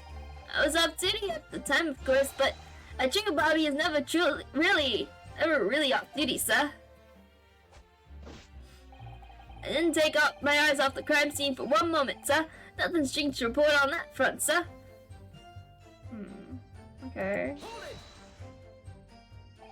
Nothing to report. That's correct, sir. I had my eyes open the entire time. Never looked away for a second. No one else approached the scene and nothing was removed from it. I can swear to that on the yard's honor, sir. Really? That seems a little strange. Beg your pardon, sir? Strange, sir? Seems all together regular to me. This burned copy of the Lion's Pride was originally in the Garadeb household. So the question remains, how did it find its way into the hand of the victim? Can you shed any light on that, seeing as you were at the scene of the crime the entire time? Aha, could it be a different copy, sir? One that just happened to be marked as well? Even if that were possible, why would the victim have been gripping a book like that in her hand? As we can see from this photographic print, she had a bag over her shoulder. Well, sir, that book was in the lady's hand from the moment we arrived at the scene. Is that so? There's something about this statement that's not sitting right with me. The two mysteries of how that knife ended up in her back and how the book ended up in her hand. There must have been some common thread between them. Okay. Oh, can I ask you something, please, Mr. Lawyer, sir? Oh, yes, of course. What is it? You're touting us, aren't you? I can tell. What? I wasn't really. I mean, what's she doing? Please, just because I'm a woman, it doesn't make my testimony any less valuable. You might just see me as the wife of a policeman, but I'm a woman of my word, I am. I really don't remember ever suggesting that I doubted you. No excuses, I don't want to hear it. My voice will be heard. My lord, you'll let me speak, won't you? Yes, Miss Beat, I will allow you to supplement your testimony if you so desire. Sometimes the path of less resistance is the sage one. That was a very low mutter. That Japanese man thinks a policeman's wife were nice words counts for nothing, does he? I didn't say that at all. Well, watch out, sir. I might let you get away with something like that, but my really won't. Duly noted, Mrs. Beat. Please, I humbly ask you to continue. What could she possibly be about to say, I wonder?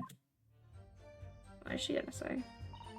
I know what I saw. My eyes never let me down. My sense of direction is a little off sometimes, though. Okay. Miss B, nobody's questioning what you've told us. I saw what I did that evening. I saw it clearly. That little Eastern man with the whiskers and the funny curved backs slinking away from the scene. Ha. I know what I didn't see as well. I didn't see any flaming books or knives flying to the sky. All very clear. You also mentioned something about having a poor sense of direction? Oh, yes, well, that's a little embarrassing, really. I'm always ending up at the wrong place. When I've made arrangements to meet Broly, he gets ever so cross. Oh, what's up, Broly? Excuse me. Constable Beat, is there a problem? Oh. Oh, sorry. No, sir. No problem, sir. Did your remark just now bring something to mind, perhaps? Oh, well, in a way, sir. Yes, sir. I just remember that the same thing happened that evening, is all. Oh? You mean Mrs. Beat lost her way on the night of the incident? Well, you see, I sent her off to find a police box in the, next beat over from mine. But she was gone for a fair bit longer than what I was expecting.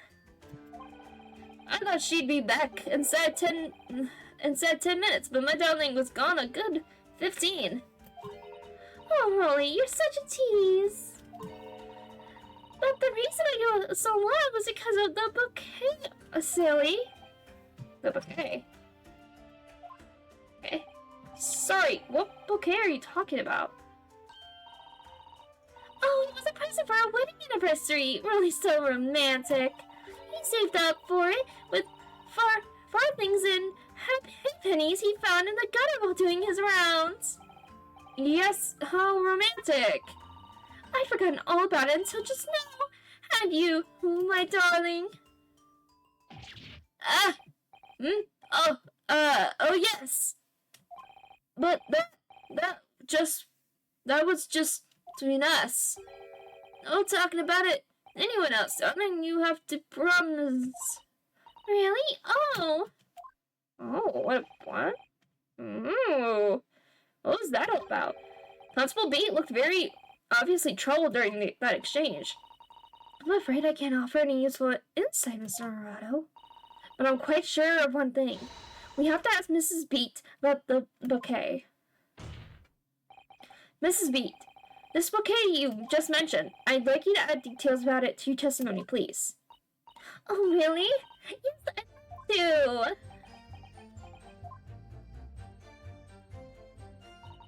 What happened was, I dropped my bouquet and ended up losing my way for a while. I didn't take my eyes off the crime scene for a moment. Oh wait, I missed it. Okay, what happened was I dropped my bouquet and ended up losing my way for a while. You mean you dropped the bouquet at the scene of the crime? Yes, that's right. I was so upset. When we ran over and I saw it was a woman with a knife in her back. I was so shocked I dropped the bouquet Rolly gave me. It was in a dark spot where the streetlights weren't casting any light, so I didn't notice at first. And then you went to the police box to report it to the policeman whose beat it was on? Yes, and I came back to the scene together with the other constable, you see. That's when I spotted my bouquet again. But the funny thing was, when I went to pick it up, it was nowhere near the victim's body at all. In the case you need reminding, Miss Beat, the victim is not deceased. I was all flustered for a moment before I heard a voice calling me from the other side of the road.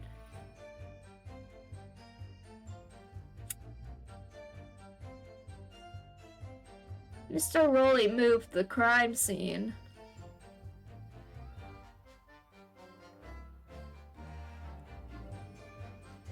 Yeah, it looks like it. It looks like somebody did something to the crime scene, for sure. Yeah, because she dropped the bouquet before she ran to go to the police box. Which he told her where to go. But it may have fell somewhere where it was dark. So he couldn't have known where it went. But because the scene of the crime had happened on his beat, that would have been an issue. So he moved the crime to the other side of the street. But the bouquet was still over on the original side. Yep, and that Yeah. No, he definitely did that because he's this upstanding cop and blah blah blah. Yeah. He messed with the crime scene, so it Yeah. wouldn't be his responsibility. Yeah. Also, Felicity from over her voice calling me from the other side of the road. Your husband, presumably. That's right, silly me. I got home. It's the wrong side of the street. See, yeah, she was on the other side. She went to the... Although I'm going to blame the bouquet this time, I can't think of how it got there. I really can't. So the bouquet somehow moved from one side of Briar Road to the opposite. Curious indeed. Isn't it? But the worst of it is, I forgot to pick the bouquet up again when we left the scene. That beautiful rose Rolly brought me. What that change from the gutter he's been so long collecting. By bouquet, do you perhaps mean the solitary rose? Oh, yes, that's it. That's the bouquet Rolly bought for me for our anniversary with old bits of change he found in the gutter. Maybe just call it a rose. Tell us, Lord Van Zeeks, where did you come by the flower? According to a report by the police officer in charge of the crime scene investigation, it was found on the edge of the pavement in front of the Gerardep household. In front of the Gerardep's house? Although it wasn't noticed until the morning, as it lay with the street lamps cast no light. It was believed to be of no relevance to the case since it was found on the opposite side of the thoroughfare. Oh, thank you, sir, thank you. How could I have it back now, please? Oh, I think for good measure, this rose should be added to the court record as evidence. Oh. Alright. Put the rose where she stood. But it's a symbol of our love. I want it back out of the trial, do you hear me? I want it back! Okay.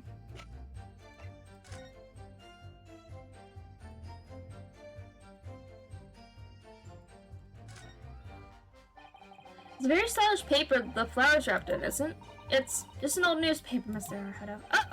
I suppose it's because I'm not used to seeing English print. Looks so exotic to me. Ah, I see. Is something wrong? Oh, no. I was just thinking that if you wrapped a stone-baked sweet potato in English newspaper, it might look like some sort of fancy cake. Son. You do love your cakes. Okay.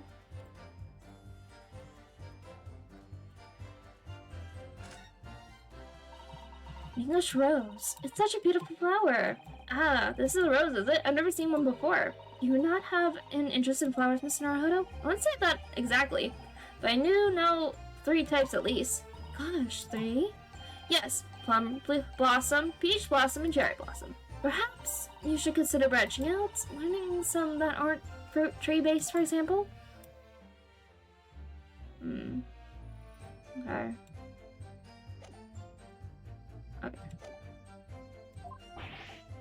Great express. Rest assured that I shall do my very best not to forget Miss Beat.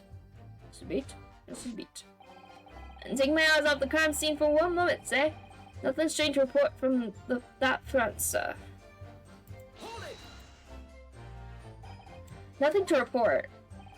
That's correct, sir. I had my eyes wide open the entire time, never looked away for a second. No one else approached the scene, and nothing was removed from it. I can swear to that on the yard's honor, sir. Really? That seems a little strange. Beg your pardon, sir? Strange, sir. Seems altogether regular to me. This burned copy of the Lion's Pride was originally in the Gerardep household. So the question remains, how did it find its way into the hand of the victim? Can you shed any light on that, seeing as you were the scene of crime the entire time? Ah, could it be a different copy, sir? Okay. Might as well. No.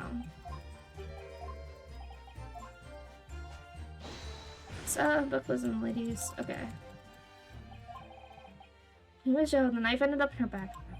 There must be some common thread between them. Okay. Well, Mr. Naruhodo, what do you make of all this? Yes. The whole idea of an invisible attacker has been troubling me all along. But I believe I'm starting to get a picture of what really happened here now. The 4th book that had no business being at the scene of the crime made me sure that Mrs. Gerardep was hiding something from us. It's becoming increasingly clear that someone else has been hiding something from us as well. think I may have already be armed with everything I need to strike a decisive blow here. This time, it's going to expose the whole truth about this mysterious affair. Is it nothing to do, Mr. Miss Scared up and leave me a Bobby? First word. As you said, the windows and top bars anything. Obviously, if anything had thrown out the window, we would have seen it. I didn't leave the scene to go and fetch help, but my trusting didn't disturb. What happened was I dropped my bouquet and I ended up losing my way for a while. I didn't take my house off the crime scene for one moment, so nothing strange to report on that Fright, so... Okay. But then what about the bros?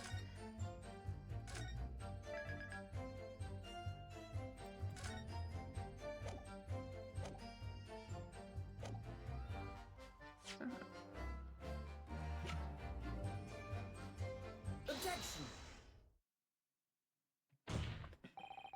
You claim, Constable B, that there was nothing to report in the 15 or so minutes that you were guarding the scene. But that cannot be! What do you mean to say? In your testimony just now, Miss Beat, you explained to the court that when you arrived back at the scene of the crime with the policeman assigned to that beat, the bouquet you had dropped at the victim's side was no longer anywhere nearby. It was on the opposite side of the Borough Road where the victim was attacked. But considering the size of that mere bouquet, if a single sorry bloom can be so described, not that it was blown in the wind across the street back into the gutter where it belongs. Here. But if that were the case, why did Constable Beat not testify to the fact? No one else approached the scene. Nothing was removed from it. Constable Beat swore to that on Scotland Yard's honor. But the bouquet belonged to me. It has nothing to do with the case. That's why Rolly didn't mention it, I'm sure. No, because sadly, it's not only your bouquet we're talking about here. More than one thing in this case is mysteriously the wrong way around. What are you talking about? Think about it. Besides Mrs. Beat's bouquet, there's Mr. Garrett's book. Mr. Garrett's copy of The Lion's Pride, which was thrown out of the window by his wife, would have struck the pane of the casement window and landed here on the west side of the street. And yet, it was actually found here on the opposite side of the road in the victim's hand. Meanwhile, according to the testimony we've heard, Mrs. Beat's bouquet should have been dropped here at the scene of the crime, on the east side of the street. But in fact, it was actually found here on the opposite side of the road in front of Mr. and Mrs. Garrett's house. There's no logical explanation for those things, unless somebody deliberately moved them. What are you trying to say? The way you're talking, it sounds like you think my Rolly's done something wrong. Don't you listen to a word that scrawny lawyer says. Ordering on about books and bouquets. What should we care? It's picking, that's what it is. Oh good, Mrs. Garrett's come around. You might call it nitpicking, Miss Garrett, but deliberately meddling with the scene of a crime is a criminal offense. It's called, tampering, Mr. Naruhodo. But the person responsible for this tampering cannot admit to it, for a very subtle but compelling reason. Tampering? You've barely heard that term before. Tell us, my learned friend. Who could have possibly have had cause to carry out such an elaborate deception? Yes, there is someone who tampered with the scene of the crime that evening. All the evidence in the testimonial points to that one particular person. Counsel, I must demand that you substantiate this conjecture, or you're saying is responsible for tampering with the scene of the crime. That would be... Rolly Beat. Take that! Obviously, there's only one person it could have been. Constable Rolly Beat, it was you. What? A policeman? Member of Scotland Yard? Says, why would my Rolly do something like that? There's no one Straighter than my husband. No Bobby works more tirelessly for the people of London. Mrs. Speed, you said in your testimony that your husband asked you to go to a nearby police box to fetch the officer on duty. The 15 minutes that you were absent from the scene is the only opportunity anyone had to tamper with it. It's all nonsense, so lies. What about the Japanese man with the whiskers? I bet it was him, he did it. No, because your husband was there at the scene. If that were true, Constable B would have seen him do it. Oh. And forgive me for pointing it out, but when you dropped your bouquet, Miss B, it was after the defendant had fled the scene. Well... Objection! First you make an accusation about the landlord and his wife. Now you incriminate the policeman as well. But your accusations lack one very important thing. You claim the crime scene was tampered with. But there is only one reason anyone would commit such a reckless crime: to hide something. Right, he's right. But my husband and I happened to be there, that's all. So why would we have anything to hide? It doesn't make sense. You have no motive for this alleged tampering. And until you do, your accusations are nothing but empty threats. Constable Beat had a very good reason for wanting to tamper with the scene of the crime. That's the key to this entire affair. Mr. Naruhodo, have you managed to solve this mystery? I was told you have made a very serious accusation against a London police officer. If you are mistaken, I'm sure I need not point out that your reputation as a lawyer will be irrevocably damaged. With that stark warning in mind, you will now explain to the court the motive for his alleged tampering. Can I do another savey, please? Can I just save a save?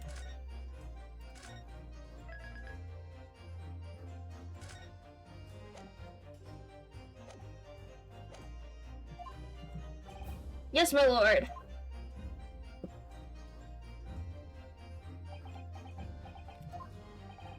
Constable Beat's motive for tampering with the crime scene was to hide where the victim fell. Where the victim fell to the ground. That is what this Bobby had to cover up at all costs. What? Where the victim fell? You mean where she was attacked? What are you talking about? We told you at the very start, didn't we? On the pavement of Rare Row, we saw it happen, remember?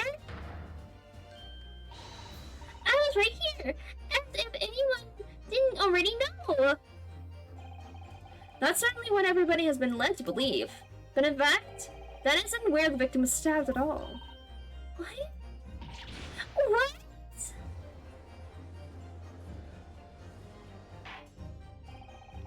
I'm beginning to wonder this tumultuous trial will end, Counsel. If that's your assertion, then the court is dying to know, my Neopanese friend. Where are you proposing that the crime actually took place that evening? Over here. On the side there. But that's on the opposite side of the road. I don't understand. On the evening in question, Mr. Garadeb's book fell directly down from the open window above, and your bouquet, Miss Bates, never moved at all. What did move was the scene of the crime itself. Good gracious! Objection! Perhaps you haven't been listening to the ample testimony the court has heard. But these witnesses both saw the moment the attack took place. That's right, I saw it with my own eyes. It was 5 o'clock in the evening and already dark. There was a typical London fog on the ground. When you saw the incident unfold and ran to the victim's aid, that was actually on the west side of Rare Road. True, it can't have been. Constable Beat then arranged for you to be absent for a while by sending you for help. And during the 15 minutes you were away, he transplanted the crime scene. He moved all the things shown in this print The victim, herself, the 4 books. He moved everything, in fact, to the pavement on the east side of Brer Road. Extraordinary. But the constable overlooked one thing. What? What did he overlook? The flower? The bouquet, I presume. Exactly. Prosecution told the court just a few minutes ago about the discovery of the rose bouquet. Lord Van Ziek says it wasn't noticed until the morning, as it lay where the street lamps cast no light. That's what couldn't be seen in the dark, obviously. Which is why it was only the bouquet that was found in its original position on the pavement on the west side of Brer Road. And that is the defense's theory about what really happened that evening. How do you respond? Constable Rolly Beat. Ooh, you looking guilty.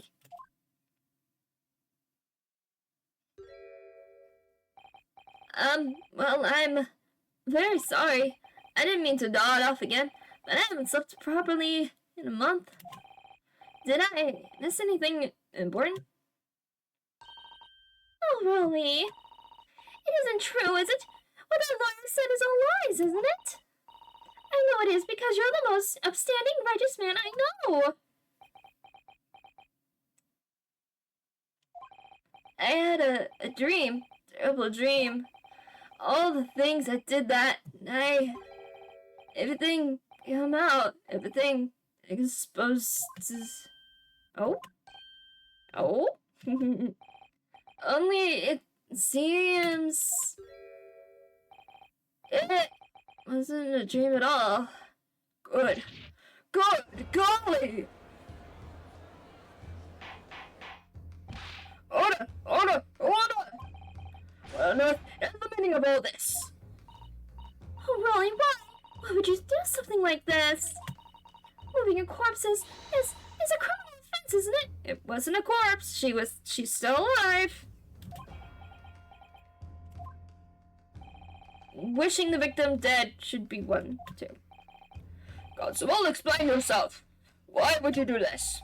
As an respected member of Scotland Yard, your duty is to protect the good people of London Town. I can't say, sir. What? I really am ever so sorry about all this. For damaging the Yard's reputation, for everything.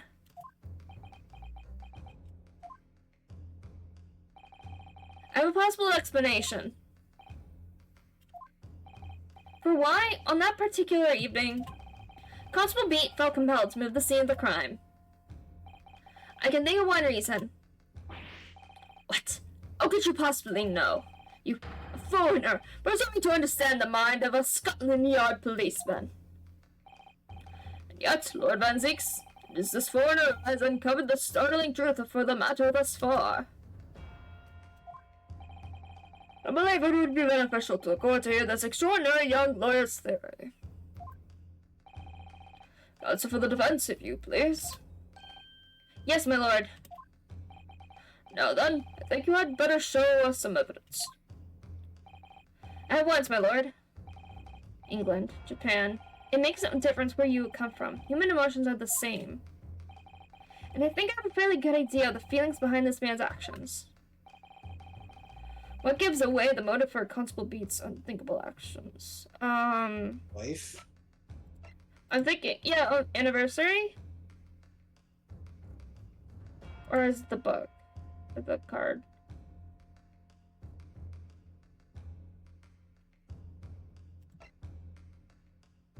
Not sure. Also? I think I did the rose. I realize I'm a foreigner in this land, and I have only just arrived from Japan.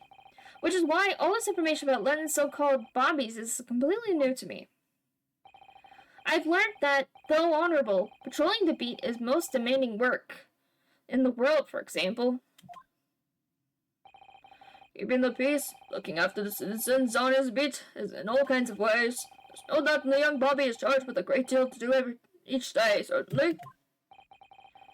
But for Constable Beat, the day in question was special. Special? How? On account of this bouquet, my lord. Oh, yes. It was our very first wedding anniversary. Constable Bean had worked so hard to be able to afford the simple gift for his wife, and was so looking forward to taking her out for a celebratory meal. When he and Miss Beat stumbled upon a crime along Briar Road. When he saw that shadowy figure through the fog collapse on the pavement ahead of them, what must have gone through the man's mind? But just on that particular day, I was looking forward to celebrating my wedding anniversary. Mrs. Beat put up with a lot of being married to a Bobby like me. I wanted to show my dear wife how much I care.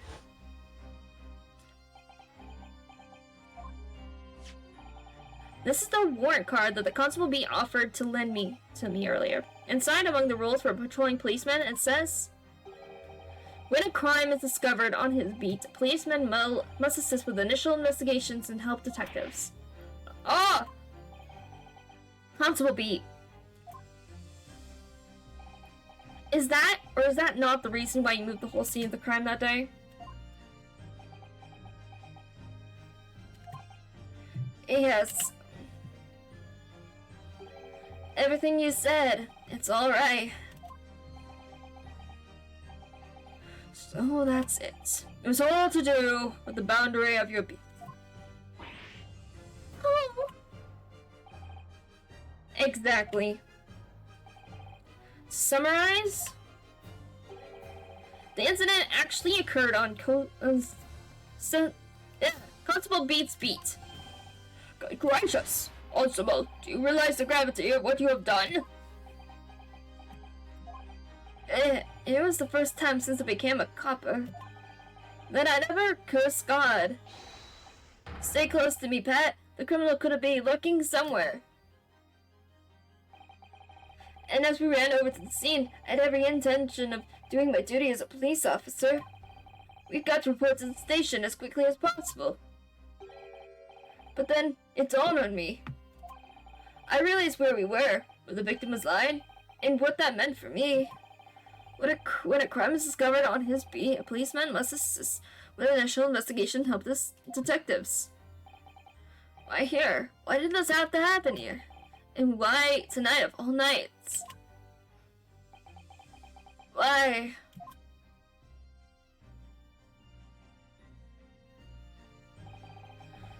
It's a copper's job to guard the scene of the crime, so I told Pat she'd have to go to the nearest police box and fetch whoever was on duty there.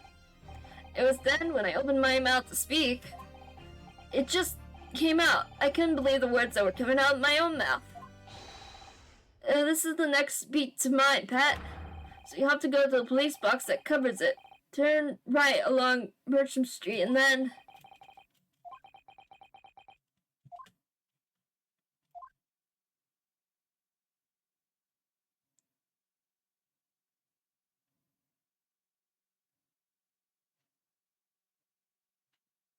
So it was our anniversary, he didn't want to have to be late to his anniversary thing, basically. Yeah, he didn't want to miss it.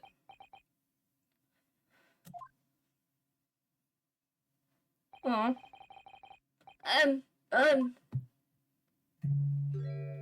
Oh. I'm sorry.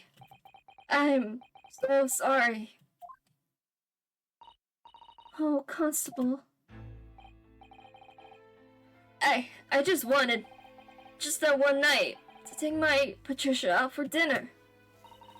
Oh, really? Just that one night.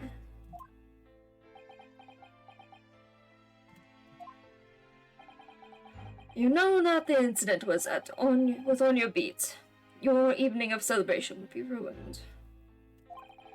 So you decided to move the entire crime scene outside your jurisdiction, just across the street, the least pavement at Briar Road, which falls under the neighboring beat's care. You see, I thought, well, I was sure the victim was dead, you see. I beg your pardon? Oh, of course he did. Otherwise, my Willie would have never left the poor woman on the freezing cold pavement. I see your meaning now. But God got me back for my sins, didn't he? That's why I missed the rose I bought for Pat. Oh no, Rolly, that was all my fault. I should have never dropped it in such a dark place. I'm so sorry, Rolly. And can you tell us, Constable, how many books did you move from the one side of the road to the other in total? 4 it was. Yes, definitely 4. 3 of them dropped by Mr. Natsumi, and the 4th being the one that fell from the window upstairs in the Girdeb household, of course. But what made you place that book in the victim's hand? When all the others were scattered haphazardly around, I mean. Oh, well, sir, that's because that's how I found it. I knew it. Because if their book fell, right, and she bent down to pick it up, and then a knife fell, and then it hit her back. Yep, that's it. When we first ran over to the scene, the victim was already holding the book. So, when I moved everything, I made sure it was still in her hand. You're sure it was this book, the Lion's Pride, that the victim was holding? Oh yes, sir. No doubt about it, sir. Interesting. 4th book information, yeah. I thought it was an open and shut case at the time, you see. There was only 2 people at the scene. Pat and me both saw it happen. However, which way you looked at it, it had to be the fellow who ran off who done it. I thought. I couldn't see the harm, really. I didn't think moving it all over the road would make a jot of difference. Hey, I suppose this is it for me now. I've had it. No. I just wanted one night off. My lord. Yes, Lord Van Zeeks. I believe that concludes the cross-examination of the witnesses. Constable, you may withdraw. Yes, sir. Mr. Prosecutor, sir, what will become of my Rolly? What will happen to him? But now you are free to go home. Police will contact you in due course. Please, don't punish my husband. This is all my fault. It's because I'm always moaning at him for coming home late. Leave it now, Pat. Let's go home. I'm tired. Alright then, my love. Last thing, Constable. Sir? Let me be a lesson to you. In a criminal investigation, every detail matters, however insignificant it may seem to you. Yes, sir. Carve that lesson to your mind. And never again make the mistake of tampering with the scene of a crime. Never again, sir? You mean to say... Leave now, the child is not yet over. Sir! Aw. Mr. Van Zeeks ain't such a bad guy. No, he has a heart, it turns out after all. Mm-hmm. Or maybe he doesn't have a heart, it's just all the wine getting to him. Well, quite a stunning revelation, I must say. Never thought of a third party transplanting the entire scene of a crime like that. Indeed, my lord, nevertheless, there are some immutable facts here, principally. The accused, Mr. Soseki Natsumi, is the only person who could have possibly have committed this crime. Nope. Because we just now set where the actual scene of the crime was. No, I disagree. Now that we know the true scene of the incident, there's someone else. Another person who could be responsible for the knife in the victim's back. Forgive me for being presumptuous, but I believe the prosecution is probably well aware of this possibility already. Lord Van Zeeks, is this true? Very well. Name the person if you will, and if the investigation is warranted. The prosecution has no objection to the trial continuing. You'll name this other person who could have probably would be the wife. Take that! The defense would once again like to request a cross-examination of the new witness, my lord. Once again. My assistant made the same request earlier. In order to finally reveal the truth about this case. It is imperative that we cross-examine juror number 4, Miss Joanne Gerdeb. Me? Oh, dearie me. Objection! That request has already been denied. Objection! But the situation is very different now. Mrs. Gerdeb, answer me this. What do you want now, you little toad? At the time of the incident, you were engaged in a violent argument with your husband, Mr. John Gerdeb. In the course of the argument, a minor house fire was ignited. And to clear the smoke from the room, your husband opened a window that looks out over Brer Road. Oh, well, what of it? You threw this book at your husband when he was cornered with his back against the window. Upon striking the pane of the open top hinged casement window, the book plummeted directly down, finding its way to what we know now to be the true scene of the incident. Yes, and as I said, what of it? During the argument, you were beside yourself with rage. As such, you threw Josh's books, but anything you could lay your hands on. So let me ask you one more time, Mrs. Gerdeb. This knife, the one removed from the victim's back, have you really never laid eyes on it before?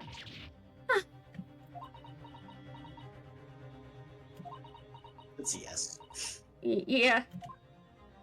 I don't recall it. Seriously? Am I supposed to remember everything I picked up and threw at my husband?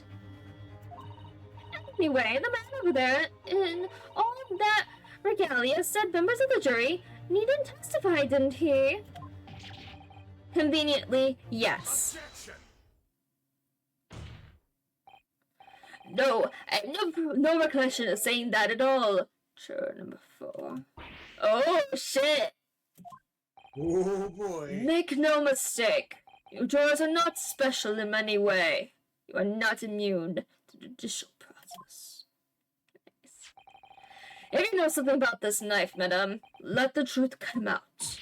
But it's just a common or garden knife. It could have come from anywhere. We have several like that at home. If one went missing, how would you expect me to know? What's that? Are you joking? What are you saying, please, Mrs. Gerdeb? Oh boy. Well.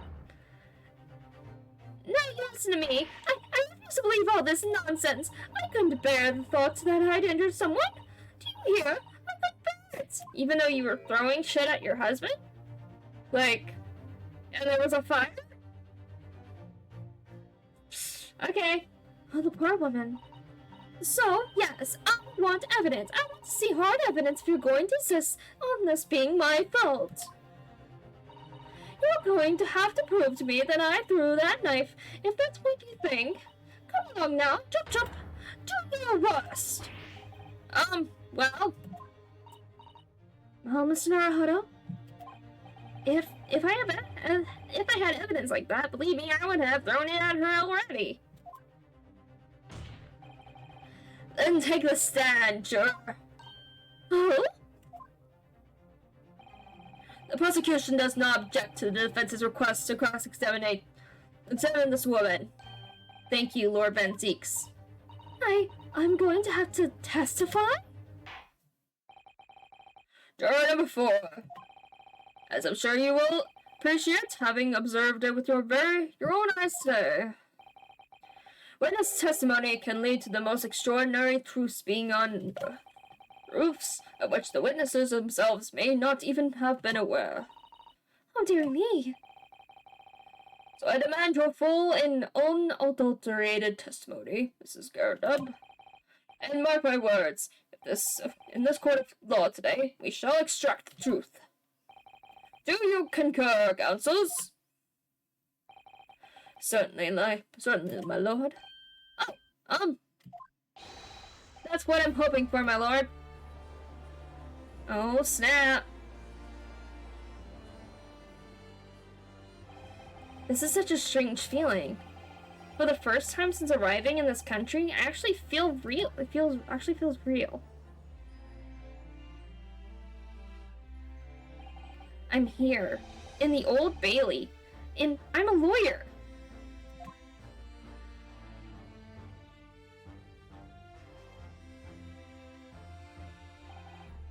Witness, state your name and occupation. Oh, yes, my name is Joanne Gerda. I'm a juror and such like. Sounds like even she doesn't know if she's housewife, or maid, or what anymore. Court has decided your testimony is required in order to clarify matters in this case. Do you understand, madam? Yes, my lord.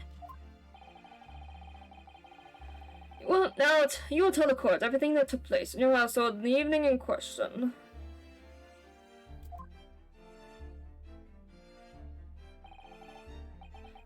And I warn you, do not attempt to hide the truth. Oh, dear me. Shut up, Joni, nothing to worry about now. Oh, yay, he's here! Oh, I didn't know you were here, John.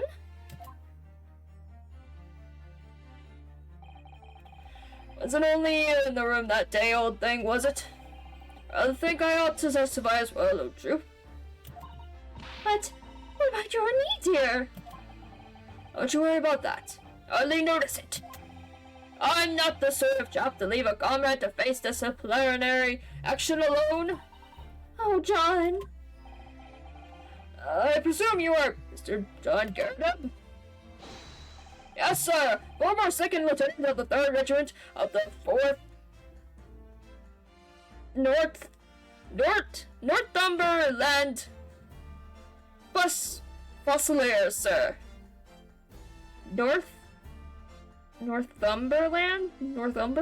Okay, Northumberland. That's weird. Affiliated person, yeah. Yeah. Seen my fair share of action, and now living the quiet life as it were. Quiet life. Were you not engaged in sedentary battle with your spouse on the thing in question? Well, yes, quite. I believe this may represent a first in the proud history of the British court. Calling a juror to the witness stand is unprecedented. However, the court will hear your testimony now, juror number 4, and that of your husband. You will recount clearly and concisely the events in your home at the time of the incident in question. So, at once.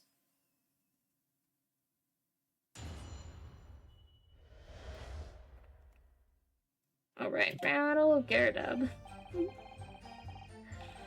Yes, on the day you're referring to, the wife and I did have a bit of a skirmish. Don't crawl the reason now.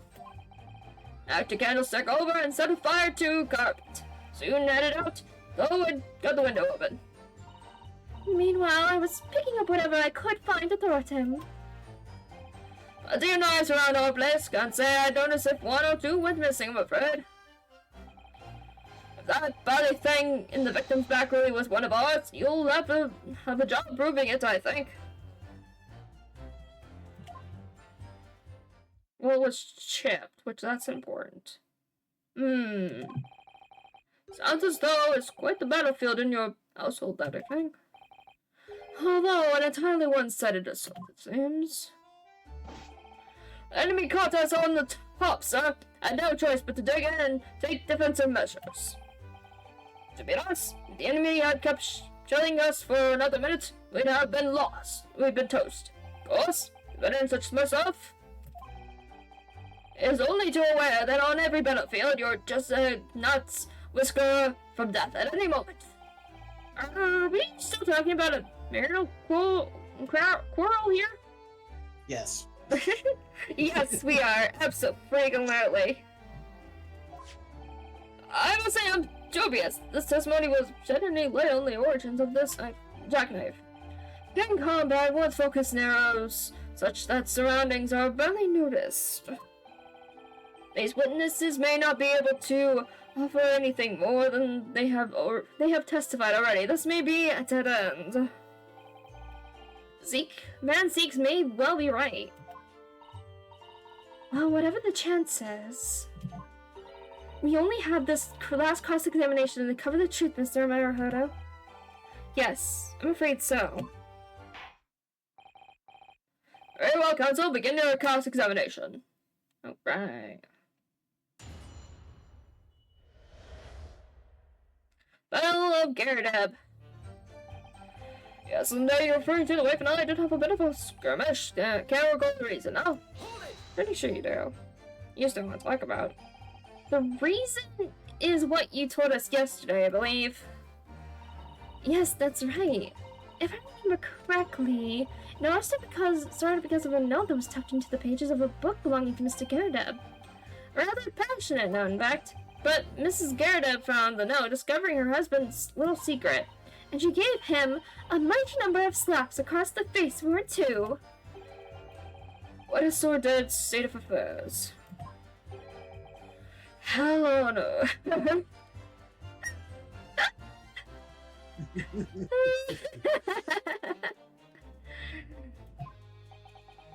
Garadeb's like, I agree. I say, when a chap says he can't recall such things, it's common decency not to drag it all up. Besides, half of it was wide of the mark anyway. A likely story. These waters run very deep, and would inspire decks after these multiple blows to the face. Knocked the candlestick over and set fire to the carpet. Soon had it out though. Got the window open. And the fire also spread to some items of furniture, didn't it? Case, my armchair, anything of mine, really. Just so happens that there was some bathwater around that evening, so I sloshed that about to put it out. A most precarious situation you put yourself in. Ours is a three-story townhouse on the west side of the street, where the water main isn't connected yet. So have to draw water from a public water pump during the day if you need any, you see. The lodgers are always moaning that they can't get any water at night. Although, that little mustachioed Japanese man buys water in bottles, I believe. The defendant, Mr. Natsumi, you mean? Yes, he receives a stipend for his studies, you know, from his home country. Can you imagine being able to brew a pot of tea at all hours? He's obviously very well off. Not really, no. Have you actually seen the state of the man? I believe he uses all of his income to buy books. Yeah. Well, anyway, point is, I was able to douse the fire with water, fortunately enough. Meanwhile, I was picking up whatever I could find to throw at him. Even though the room was on fire, as far as I was concerned at the time, it was more important to extinguish my anger than the flames. When a woman wants to throw, she must throw. That is most certainly not true of Susanoo Takedown, Mr. Naruhodo. How did she know I was thinking that? I think Susanoo's actually psychic. Not She is. Yet, but she's actually psychic. She definitely is very, very good at reading people. Or we just seem to be able to tell everything just through our face, it seems. We don't have very good poker faces, it seems. Fair. We have like the opposite of a poker face. I don't know what that would be, but yeah. Remember. Was a knife among the items that you threw at your husband that day? No, honestly, I don't recall. But I feel I must point out that I'm no monster. Let me see. Some bread, cabbage, garlic, a towel, a sponge, a napkin. Oh, hello. Yes. Was there a knife in the napkin? Or something like that? Look, So? Excuse me. Do you have something to add, sir?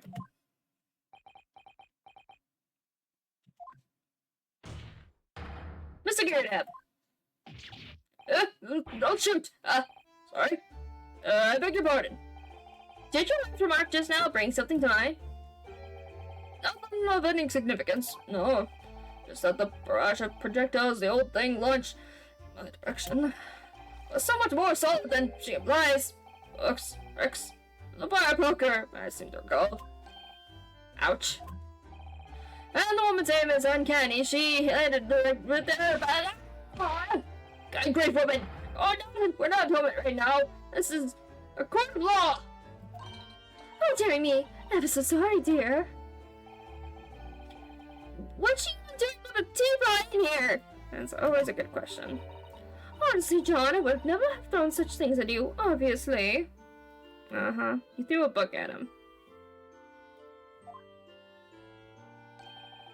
Well, take a look at this then. How do you suppose that happened? Your pipe, son. Had this thing in my hand as usual at the time of the onslaught.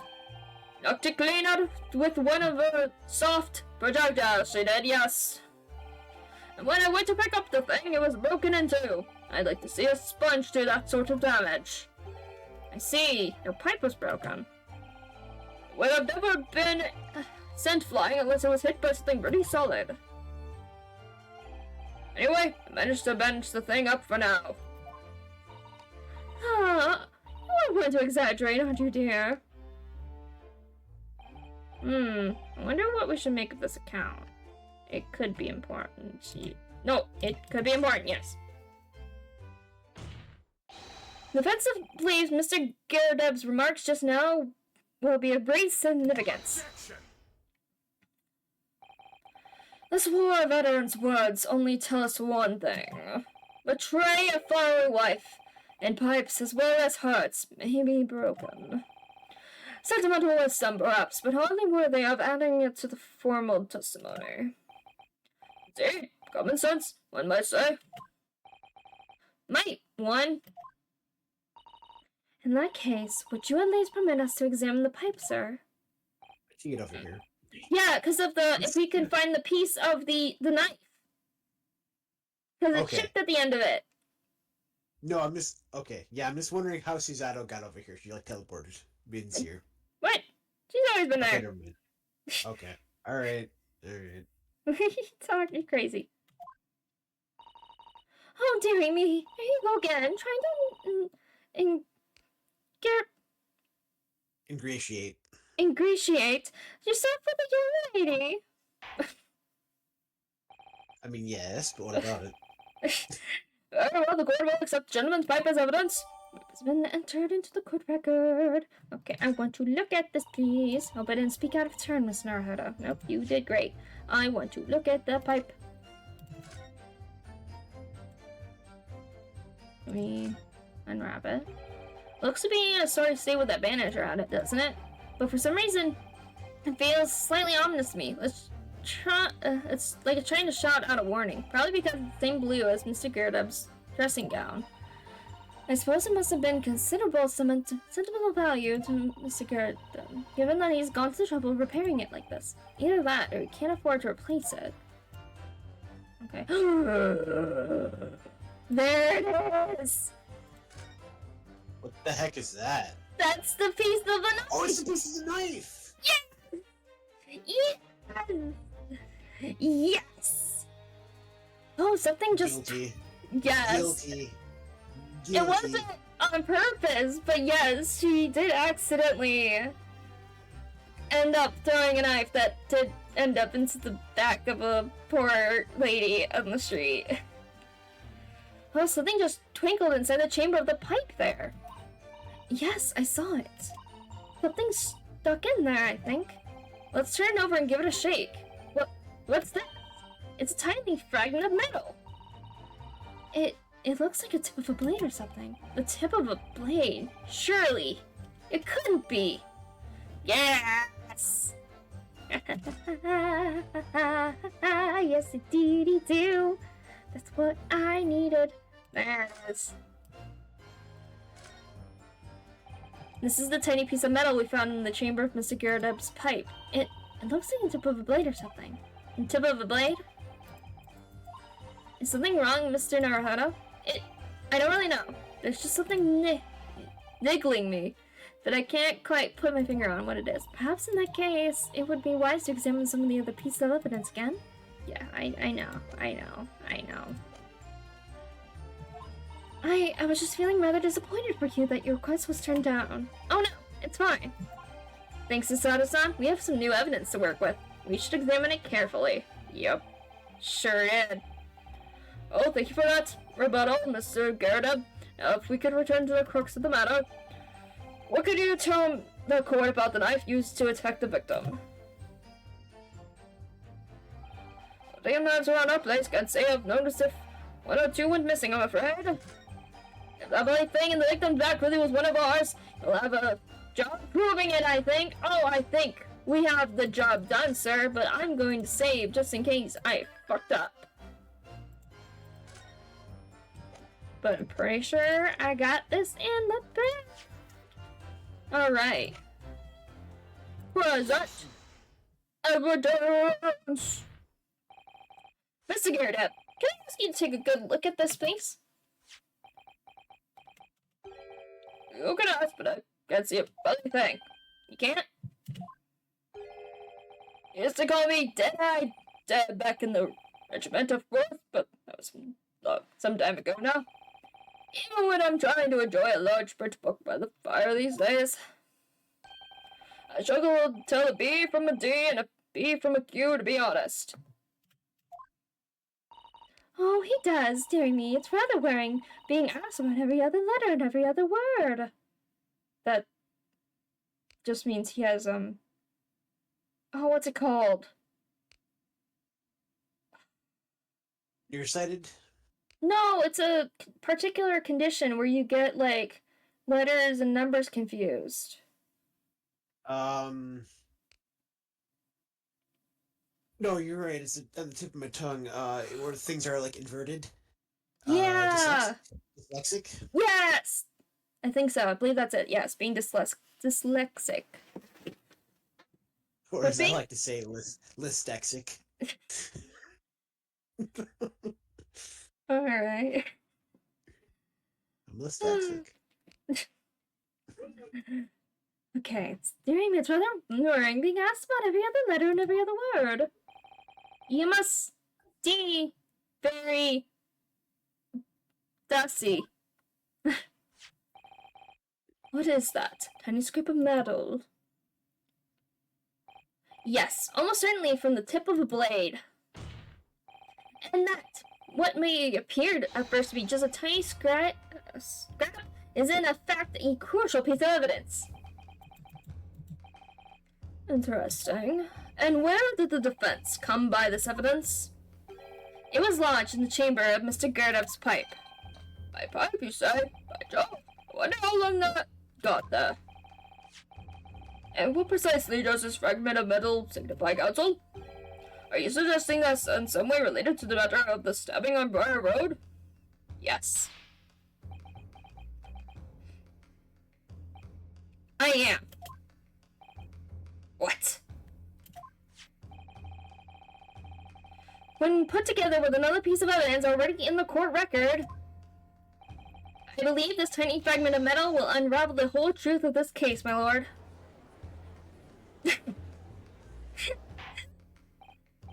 Oh my god! Did you see the backside of Mr. Gyarados? No, I didn't. It's like burnt! So you can It's see, burnt? like... It's like burnt, so you can see, like, he has, like, striped, like, underwear on. Like striped boxers. Yeah! That's awesome. It's That's like funny. through his robe and his pants, which is hilarious. I wonder if he'll do it again. I hope they do that that view again. That was hilarious. That's such a good detail. I love it. You appear rather confident in that extraordinary statement, Counsel. Very well then, present the pertinent evidence to the court. What evidence which, when paired with this fragment of metal, actually fulfills the truth of the entire case, that would be the knife. The jackknife. This is the knife that was found in the victim's back. If you look closely, you'll see that there is a small piece at the tip of the blade that was missing. Common issue with the inferior blades, so not unsavory straight markets. Criminals who use them regularly leave the tips lodged in their victims' bones. And where this particular knife? No doubt its tip has suffered a similar fate, now languishing somewhere near the spine of the victim. Objection. No. No, that's not the case. The tip of this particular knife's blade is the very fragment of metal we discovered in the chamber of Mr. Garrett's pipe. Ugh. Good grief! Lord Vazirix? I don't believe it. The knife from the crime scene, and this fragment of metal. Perfect match! Good golly gosh! This toupee's coming off. Order! Is this some sort of instant sorcery? This is no magic, my lord. This is a miracle. A miracle? So Van Zeeks has figured it out, has he? Counsel, explain this extraordinary coincidence at once! Yes, my lord. The crucial point we have to ask ourselves here is where did the fragment of metal find its way inside Mr. Girdup's pipe? Something that was clarified for us in the most recent witness testimony. Had this thing in my hand as usual at the time of the onslaught. Knocked it clean out with one of her soft projectiles, she did, yes. It would never have been sent flying unless it was hit by something pretty solid. Oh, shit. Oh. Me. During the argument between these two that occurred just as the victim was on the pavement below, Mr. Garrett flung this knife at her husband. However, the knife missed Mr. Garrett instead striking the pipe in his hand at the time, which caused the tip to break off. Of course. Good lord! Yes, and that is when the tiny tip of the blade found its way inside Mr. Garrett's pipe. The chances of that are 1. And yet, there's no other credible explanation for how the tip of the blade ended up in your pipe. Then, after losing its tip, the knife ricocheted off the pipe and flew out of the open window.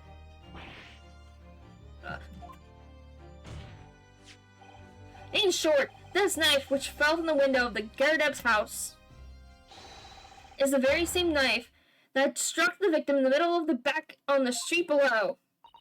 Oh gosh, oh dear!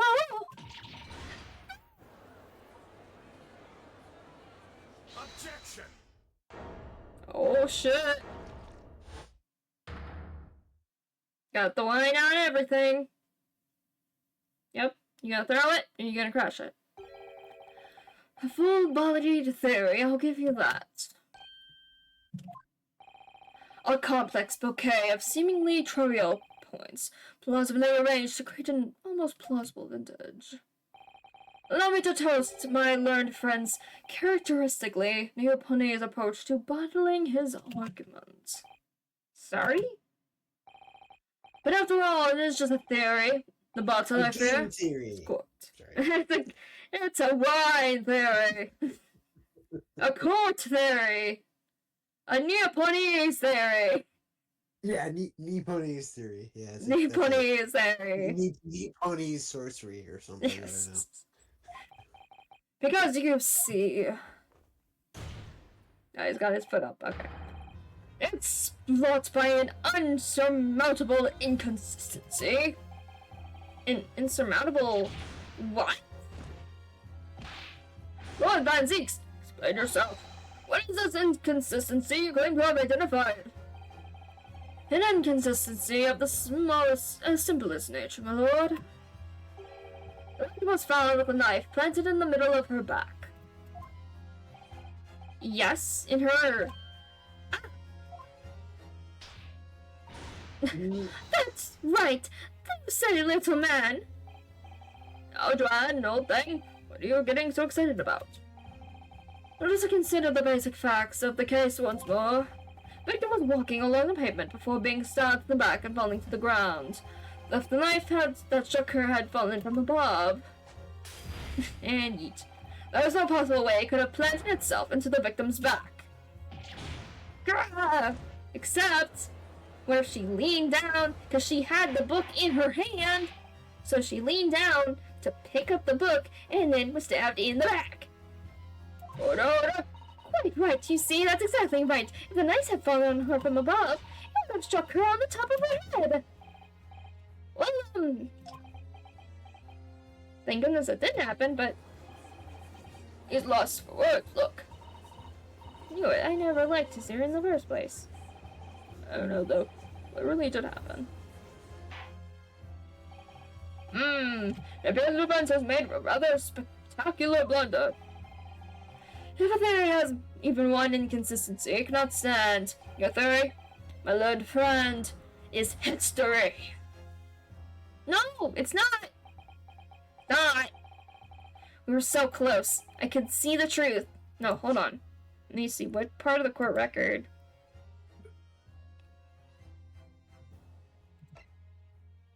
That was in the victim's hand with Mr. B for... Okay, so it's this.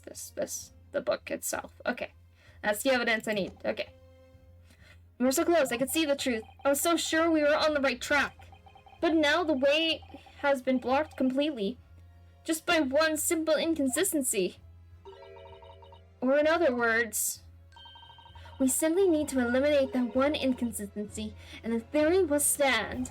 Mrs. Otto! You mustn't worry, Mr. Naruhodo. You were just caught off guard, that's all, and your mind went blank. But if the path you were on is indeed correct, then a way will present itself. The key to this is in the court record, I'm sure. All the information you need is there. Yes, it is. Seems you have nothing to say, my Nipponese friend. Well, your silence speaks volumes. A tactic of acceptance that your theory is fatally flawed. Objection! Yeah, objection, bitch.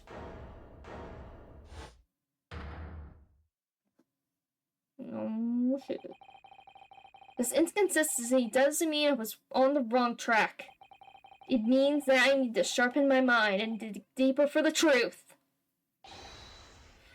It's a test. Hell yeah. Yes. If the knife fell on the victim from above, there's no way it could have hit her on the middle of her back. Under normal circumstances, that is. What are you implying? Counsel? There's a piece of evidence in the court record that can explain this inconsistency. That it can explain how the knife that fell from above could have pierced the victim's back. We already have the answer. Goodness!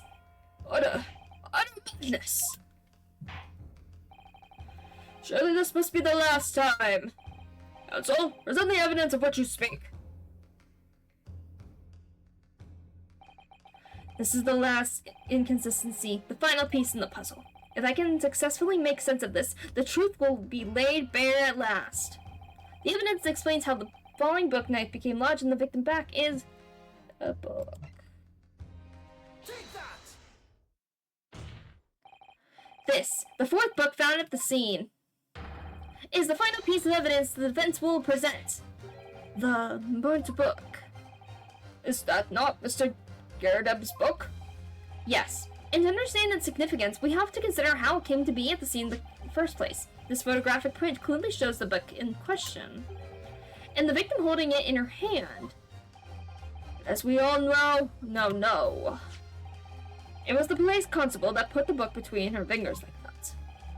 Quite so, as part of his wholesale transplanting of the crime scene to the opposite side of the road. That's true. However, as part of his testimony, Constable Beat made an extremely enlightening statement on that point. But what made you place that book in the victim's hands? Oh, well, sir, that's because that's how I found it. When we first ran over to the scene, the victim was already holding the book. So, when I moved everything, I made sure it was still in her hand. In other words, the victim had already picked the book up of her own volition. And clearly, that must have been before she suffered the knife wound. Well, I should say so. After being attacked with a knife, I don't imagine she'd have been doing much of anything. So the question becomes, why did the victim have that book in her hand? By Jingo!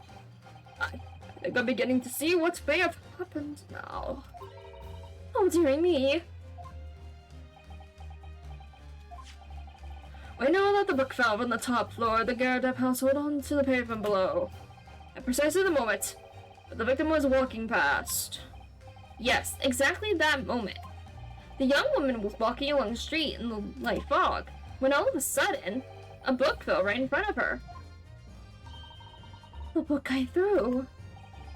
Yes, Miss Gardeep, and what do you think the woman did? What would you do if you were walking along and suddenly a book landed in front of you on the pavement? Well, I really can't imagine it, but I suppose she would have reached down. Yep. And picked the book up. Yes, that is exactly what the woman in fact did. She picked up the book. Oh heavens! And when the woman reached down to pick the phone book up, what position would her back have been in? That's right, facing the sky, completely and utterly defenseless. Then, in the very next moment, while the woman was still bent over picking up the book,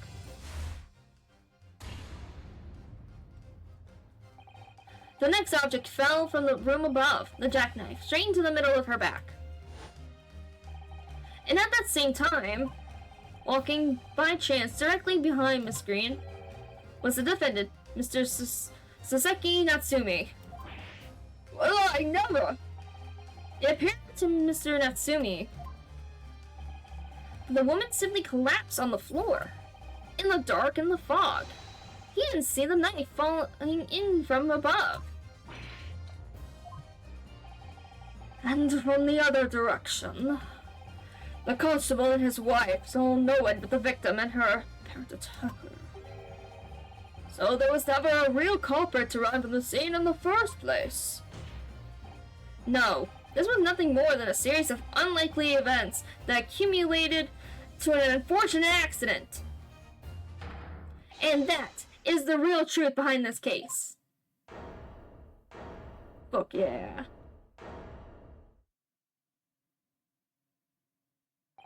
Well, Mr. and Mrs. Gardeep,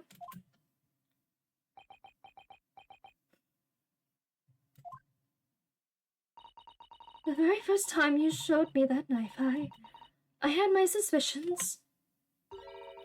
I wonder if perhaps it might have been something like that. There would been. Poor Miss Gardeep. Of course, I never meant for anything of the sort to happen, but it was all my fault, wasn't it? Oh. I take full responsibility. I let my anger get the better of me. I threw the book, and I threw the knife as well.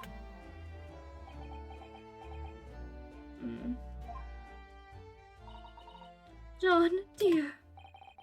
It's alright, I know. I'm ever so sorry. Truly. I'm sorry. And she's out. Oh, can you still do it? He's still doing it! Oh, you can see his back. Mm. Oh, wait, his knee! Mm. It's funny. Oh man, he can't do it anymore. He did it in their wedding photo. He was able to pick her up. No advance 6? What the news of Mrs. Yurdub? She's been taken to the infirmary. It would appear that today's events had left her in an especially flustered state. However, I believe she will recover in due course. There's no cause for concern. Yes, unbeknownst to themselves, they caused what could have easily been a terrible tragedy. They shall have to prepare themselves for the consequences of their actions. There is some good news, however, my lord. I have just had word from the hospital where the victim is being treated. Oh, she wait! Her condition is improving steadily, and the doctor believes she will regain consciousness soon. Good. It's strange. We've been talking about the victim all this time, but we've never once met her. How wonderful! This woman is out of danger, it seems. Yes, that is good news. So, this is Suzaki Natsumi. Oh. Yes! On behalf of my fellow countrymen, I'd like to take this opportunity to beg your pardon, sir. You came from your destination homeland to study our great British culture, and have been repaid with immeasurable kindness. Please accept our heartfelt apologies.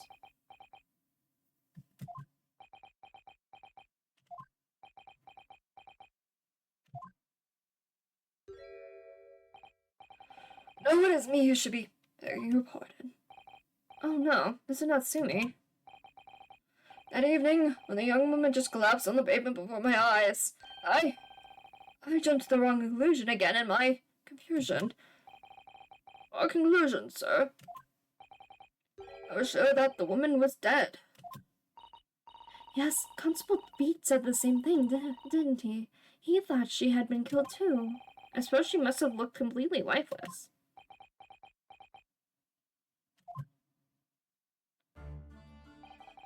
It's been about a year since I arrived in Great Britain now, but I still can't used to life here. I can't relax. I'm sure there are evil spirits lurking in the fog, like they're haunting me. Poor Suzaki-san. His imagination really has got the better of him. Yes, poor man. That's when it happened. I thought the young woman had been taken by the fog spirits. I should never have dropped my books like that and run away. I should have called for help, for a doctor, for the police. Instead, I managed to create a rift in the relationship of trust between our two empires. And for that, I am truly sorry. Aw.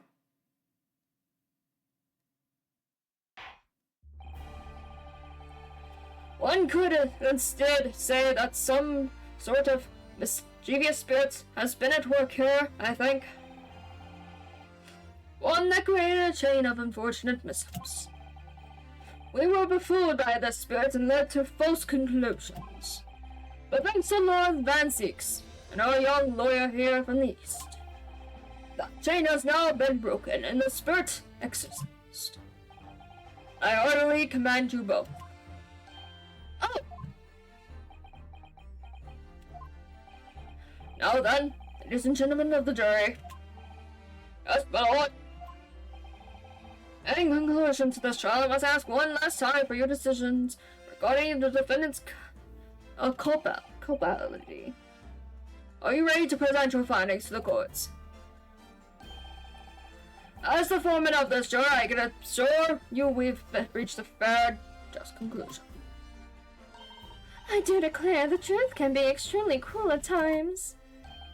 Well, I didn't suspect the woman next to me, that's for sure. Oh, sitting in for the old bean while she's out of action, you know. But I know that her decision would be. That's funny. This is me not following, but get out of here and start work. Well, it's about time. Hey, I'll have a cocker of a story to tell the grandchild when I get home, won't I? Yeah, you will, absolutely. Very well, ladies and gentlemen of the jury, I hereby demand the final decisions. Mr. Woman! Not guilty. Okay. Not guilty. Not guilty. Not guilty. Not guilty. Not guilty. Bam!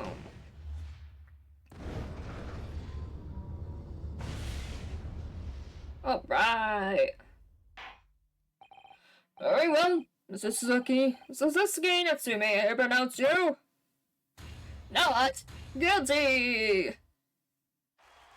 Yay! Confetti!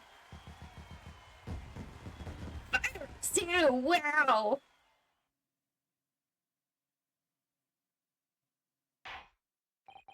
And finally, Mr. Natsume.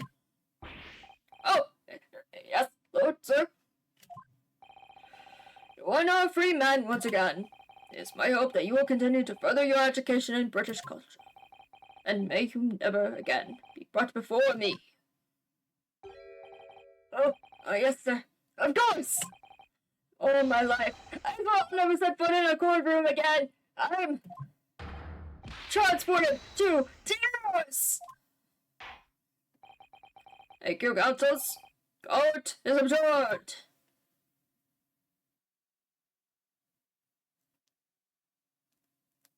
Hell yeah! We finally got a not guilty, and definitely wasn't him. You know, if this dude is so nervous about stuff going on and he feels uncomfortable not in his homeland, he should just go back to Japan. I think that would be best for him. If possibly. he's so stressed, then he should just go back if that's what he wants. Yeah, I think possibly. that's what he really wants. Yeah, don't know. We'll have to see. The Old Bailey, 20th February, 3:17 p.m. The Old Bailey Defendant's Antechamber. Oh, Locum! Wait, you mean me? Oh my God! Is there another Locum here? Is there even one? Compared to the original Locum student, Mr. Naruhodo Esquire, your name has become rather short, hasn't it? What's wrong with that? With using my actual name? Oh, at last I'm free! I'm free! Joyful, joyous, jubilant, jubilation! Party, party, happiness, hurrah! Oh, I am pleased. Mr. Natsumi is delighted. Would it be so hard to just say that, then? Okum, you did it! You saved me from the brink! Well, what happened to the poor woman that was in no way your fault after all? I'm just glad everyone can see that now. No, not that!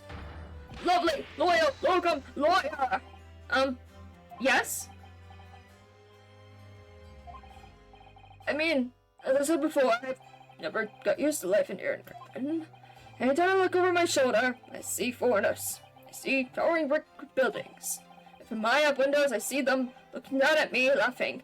Look at that little hunchback. Oh dear, I'm sure it's all in your head, Mr. Natsume. But, today, you, Logan lawyer, gave my gloom the boot. You stood from beyond that initial bridge before all those babbling British.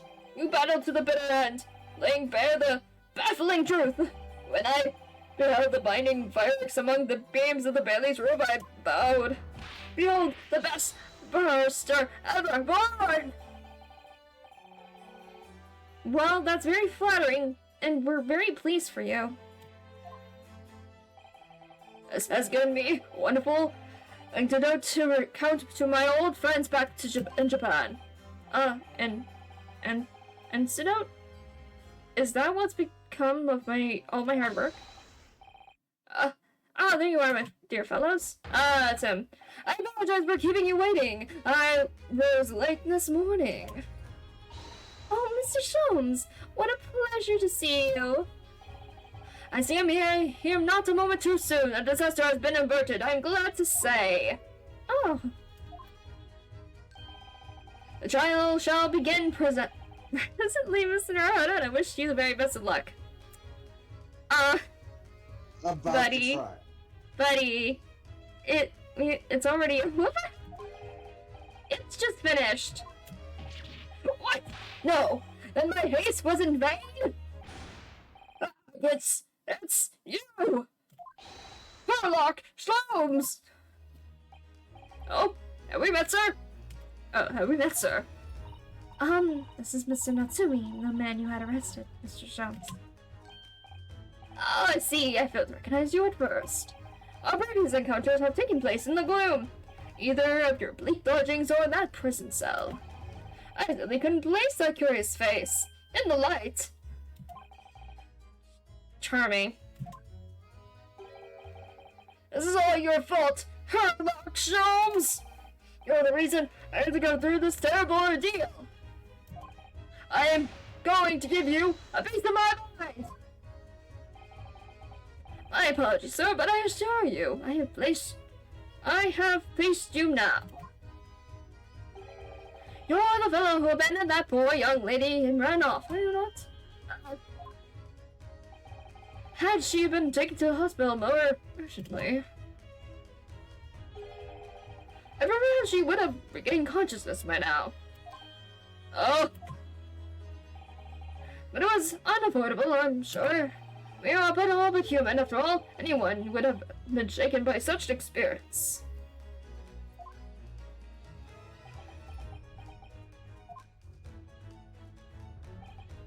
I do feel very badly about how I behaved.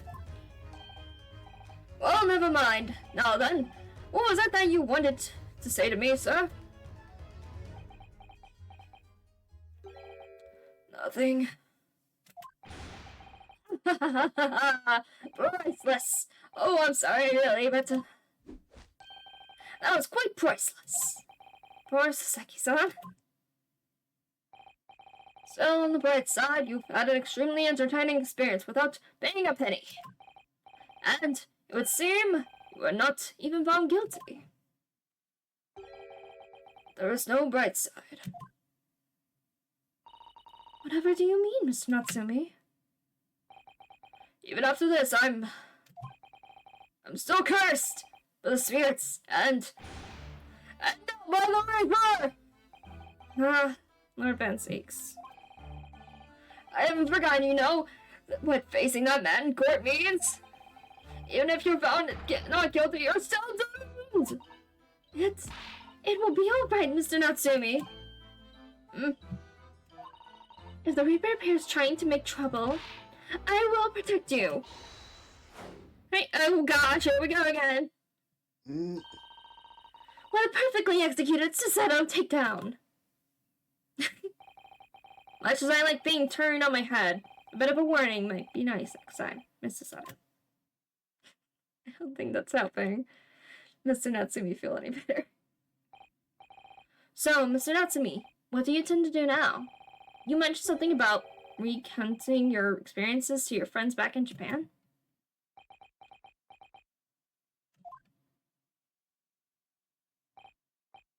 Yes, I intend to return to my homeland soon.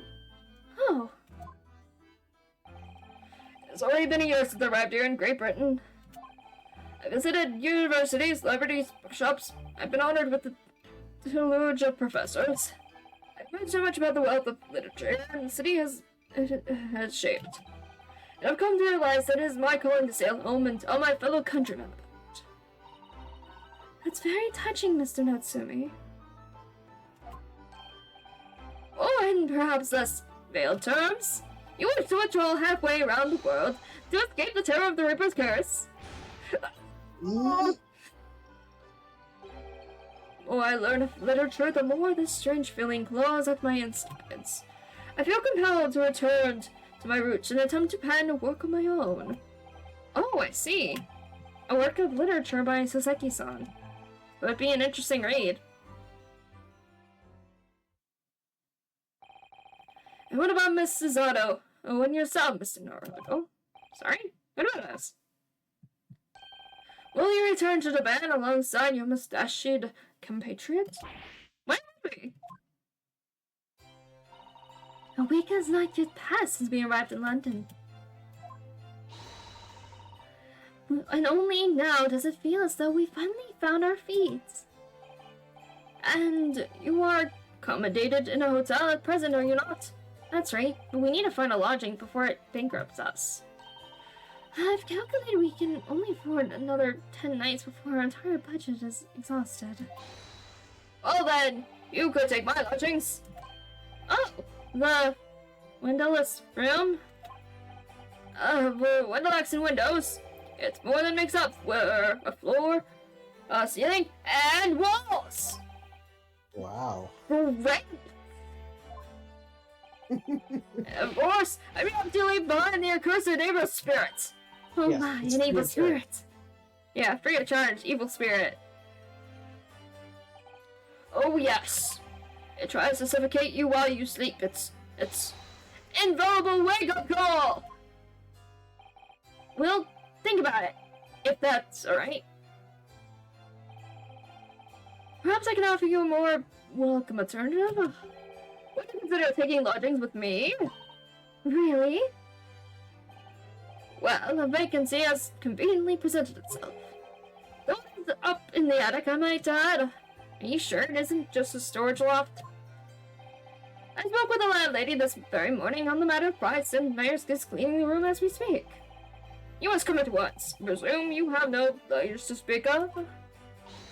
Oh, this is simply wonderful. What an honor to be invited to take lodgings in the Great Detective's office's attic. I'm too overcome for words. So, suggesting we look elsewhere to help them. Oh, look at her eyes. She's not giving up on that. No way. And it's settled. I will prepare a welcome dinner this evening. And you must come too, Mr. Natsumi. I insist. I don't know what to say, but thank you, and yes! Wonderful. Then I'll go and complete the paperwork for your formal release, Mr. Natsumi. It shouldn't take long. Somebody's happy.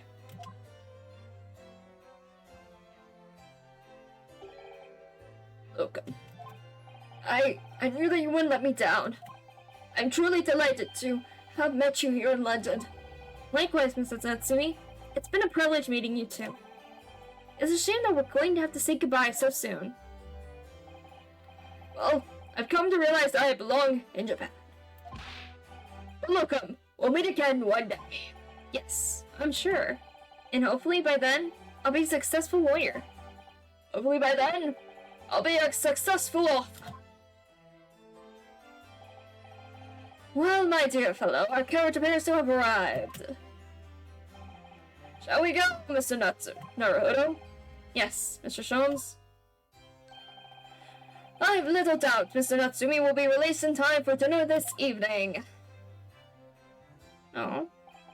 And so, with Saseki-san's innocence successfully established, we rode with Mr. Sholmes to what was to become our new home. 221B Baker Street.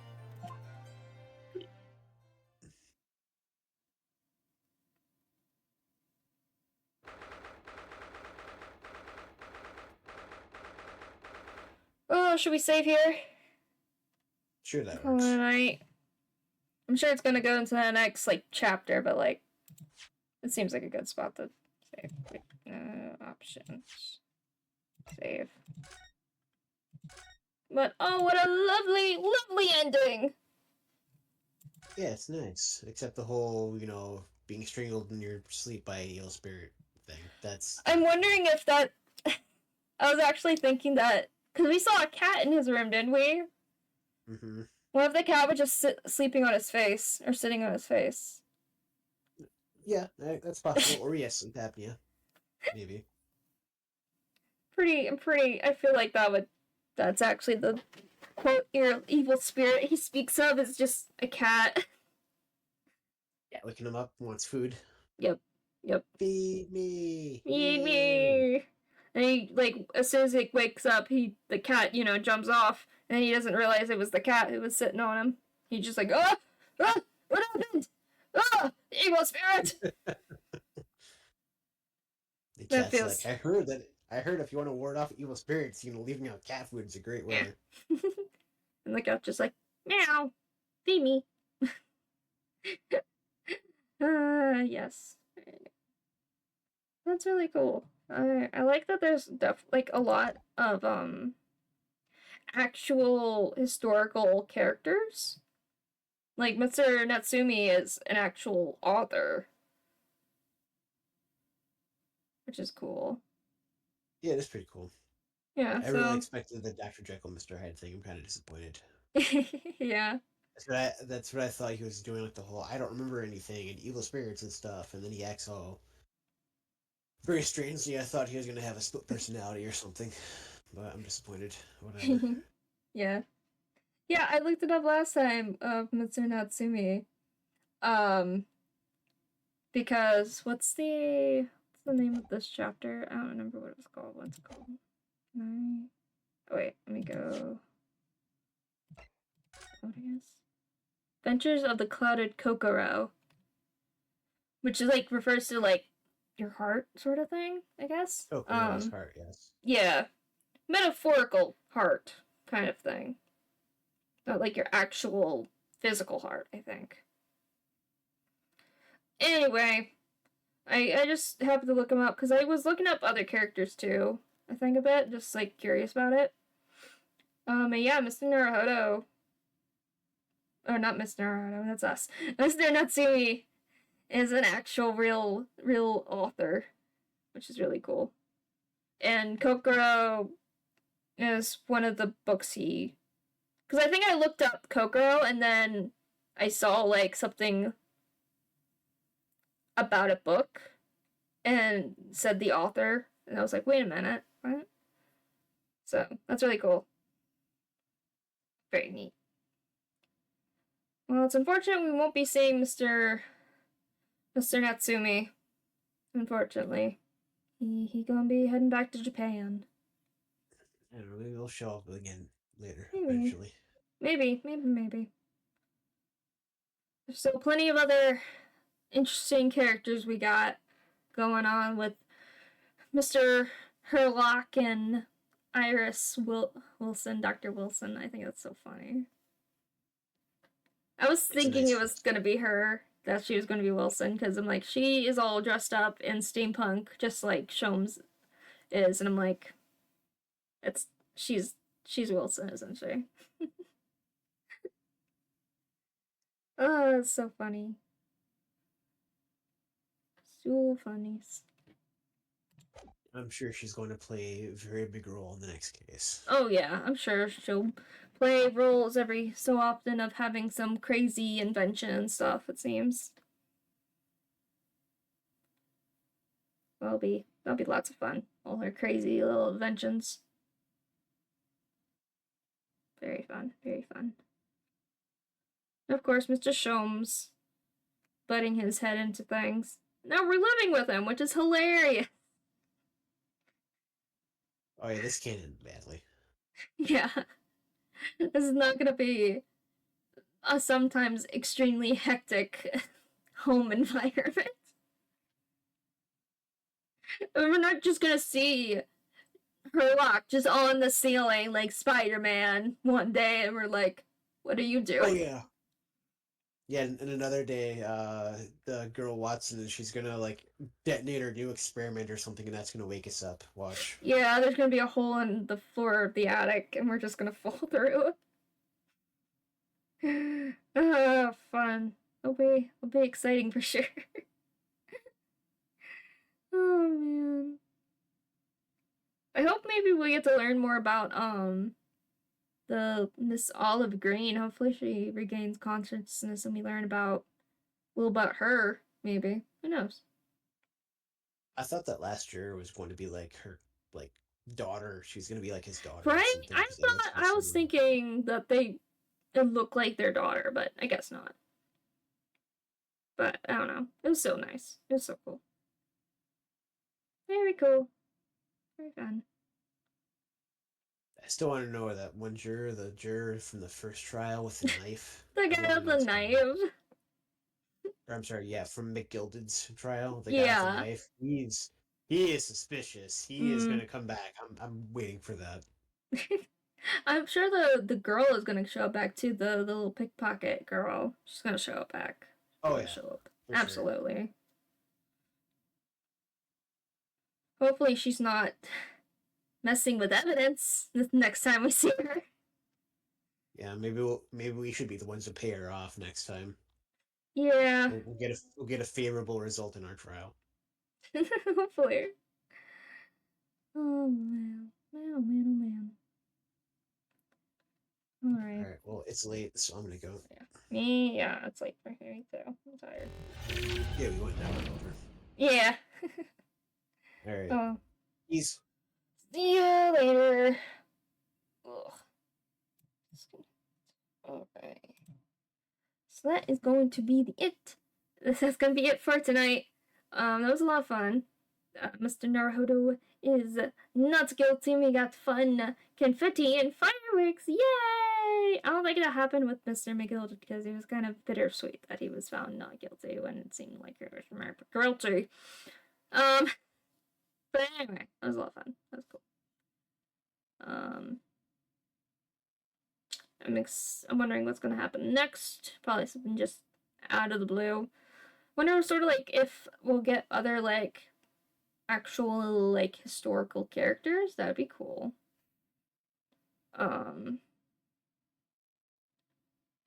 Actually, I kind of want to look up like John Graham.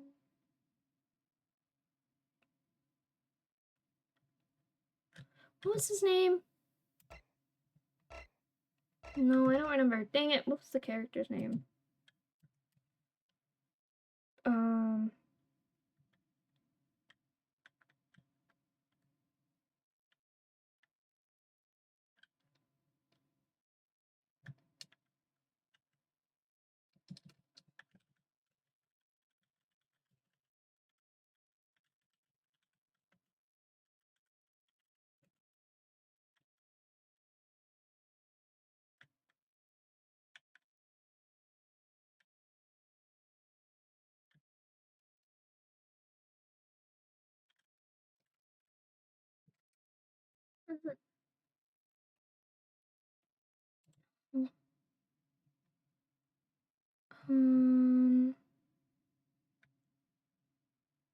um,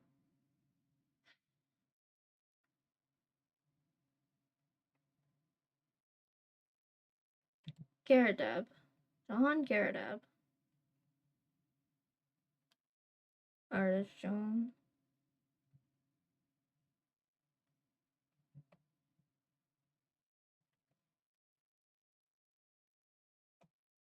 Garadeb.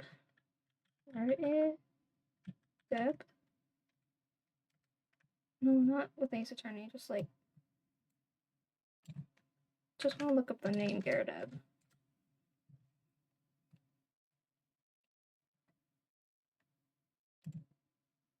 Oh? Okay, so this... Oh! Oh, interesting. Okay. Hold on.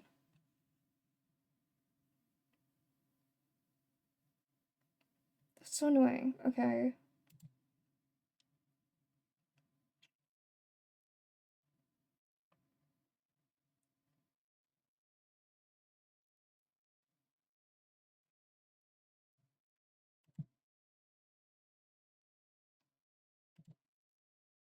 The Adventure of the Three Garadebs is actually a Sherlock Holmes story.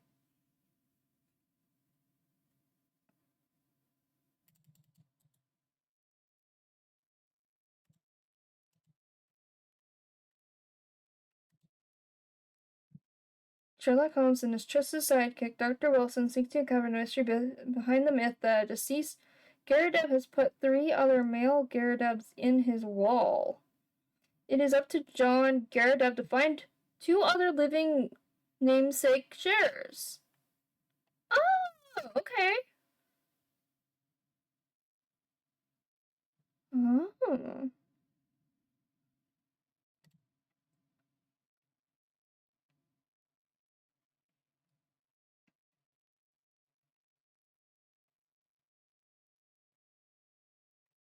That's actually really interesting. Okay. That's interesting.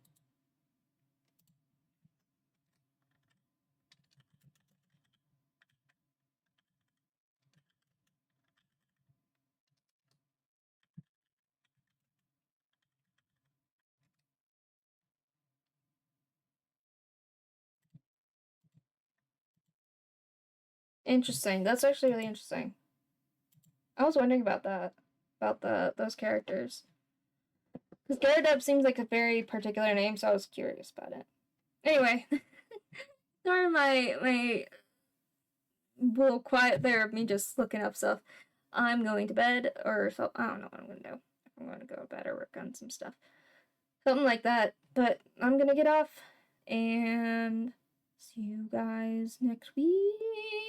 Bye bye. Good night.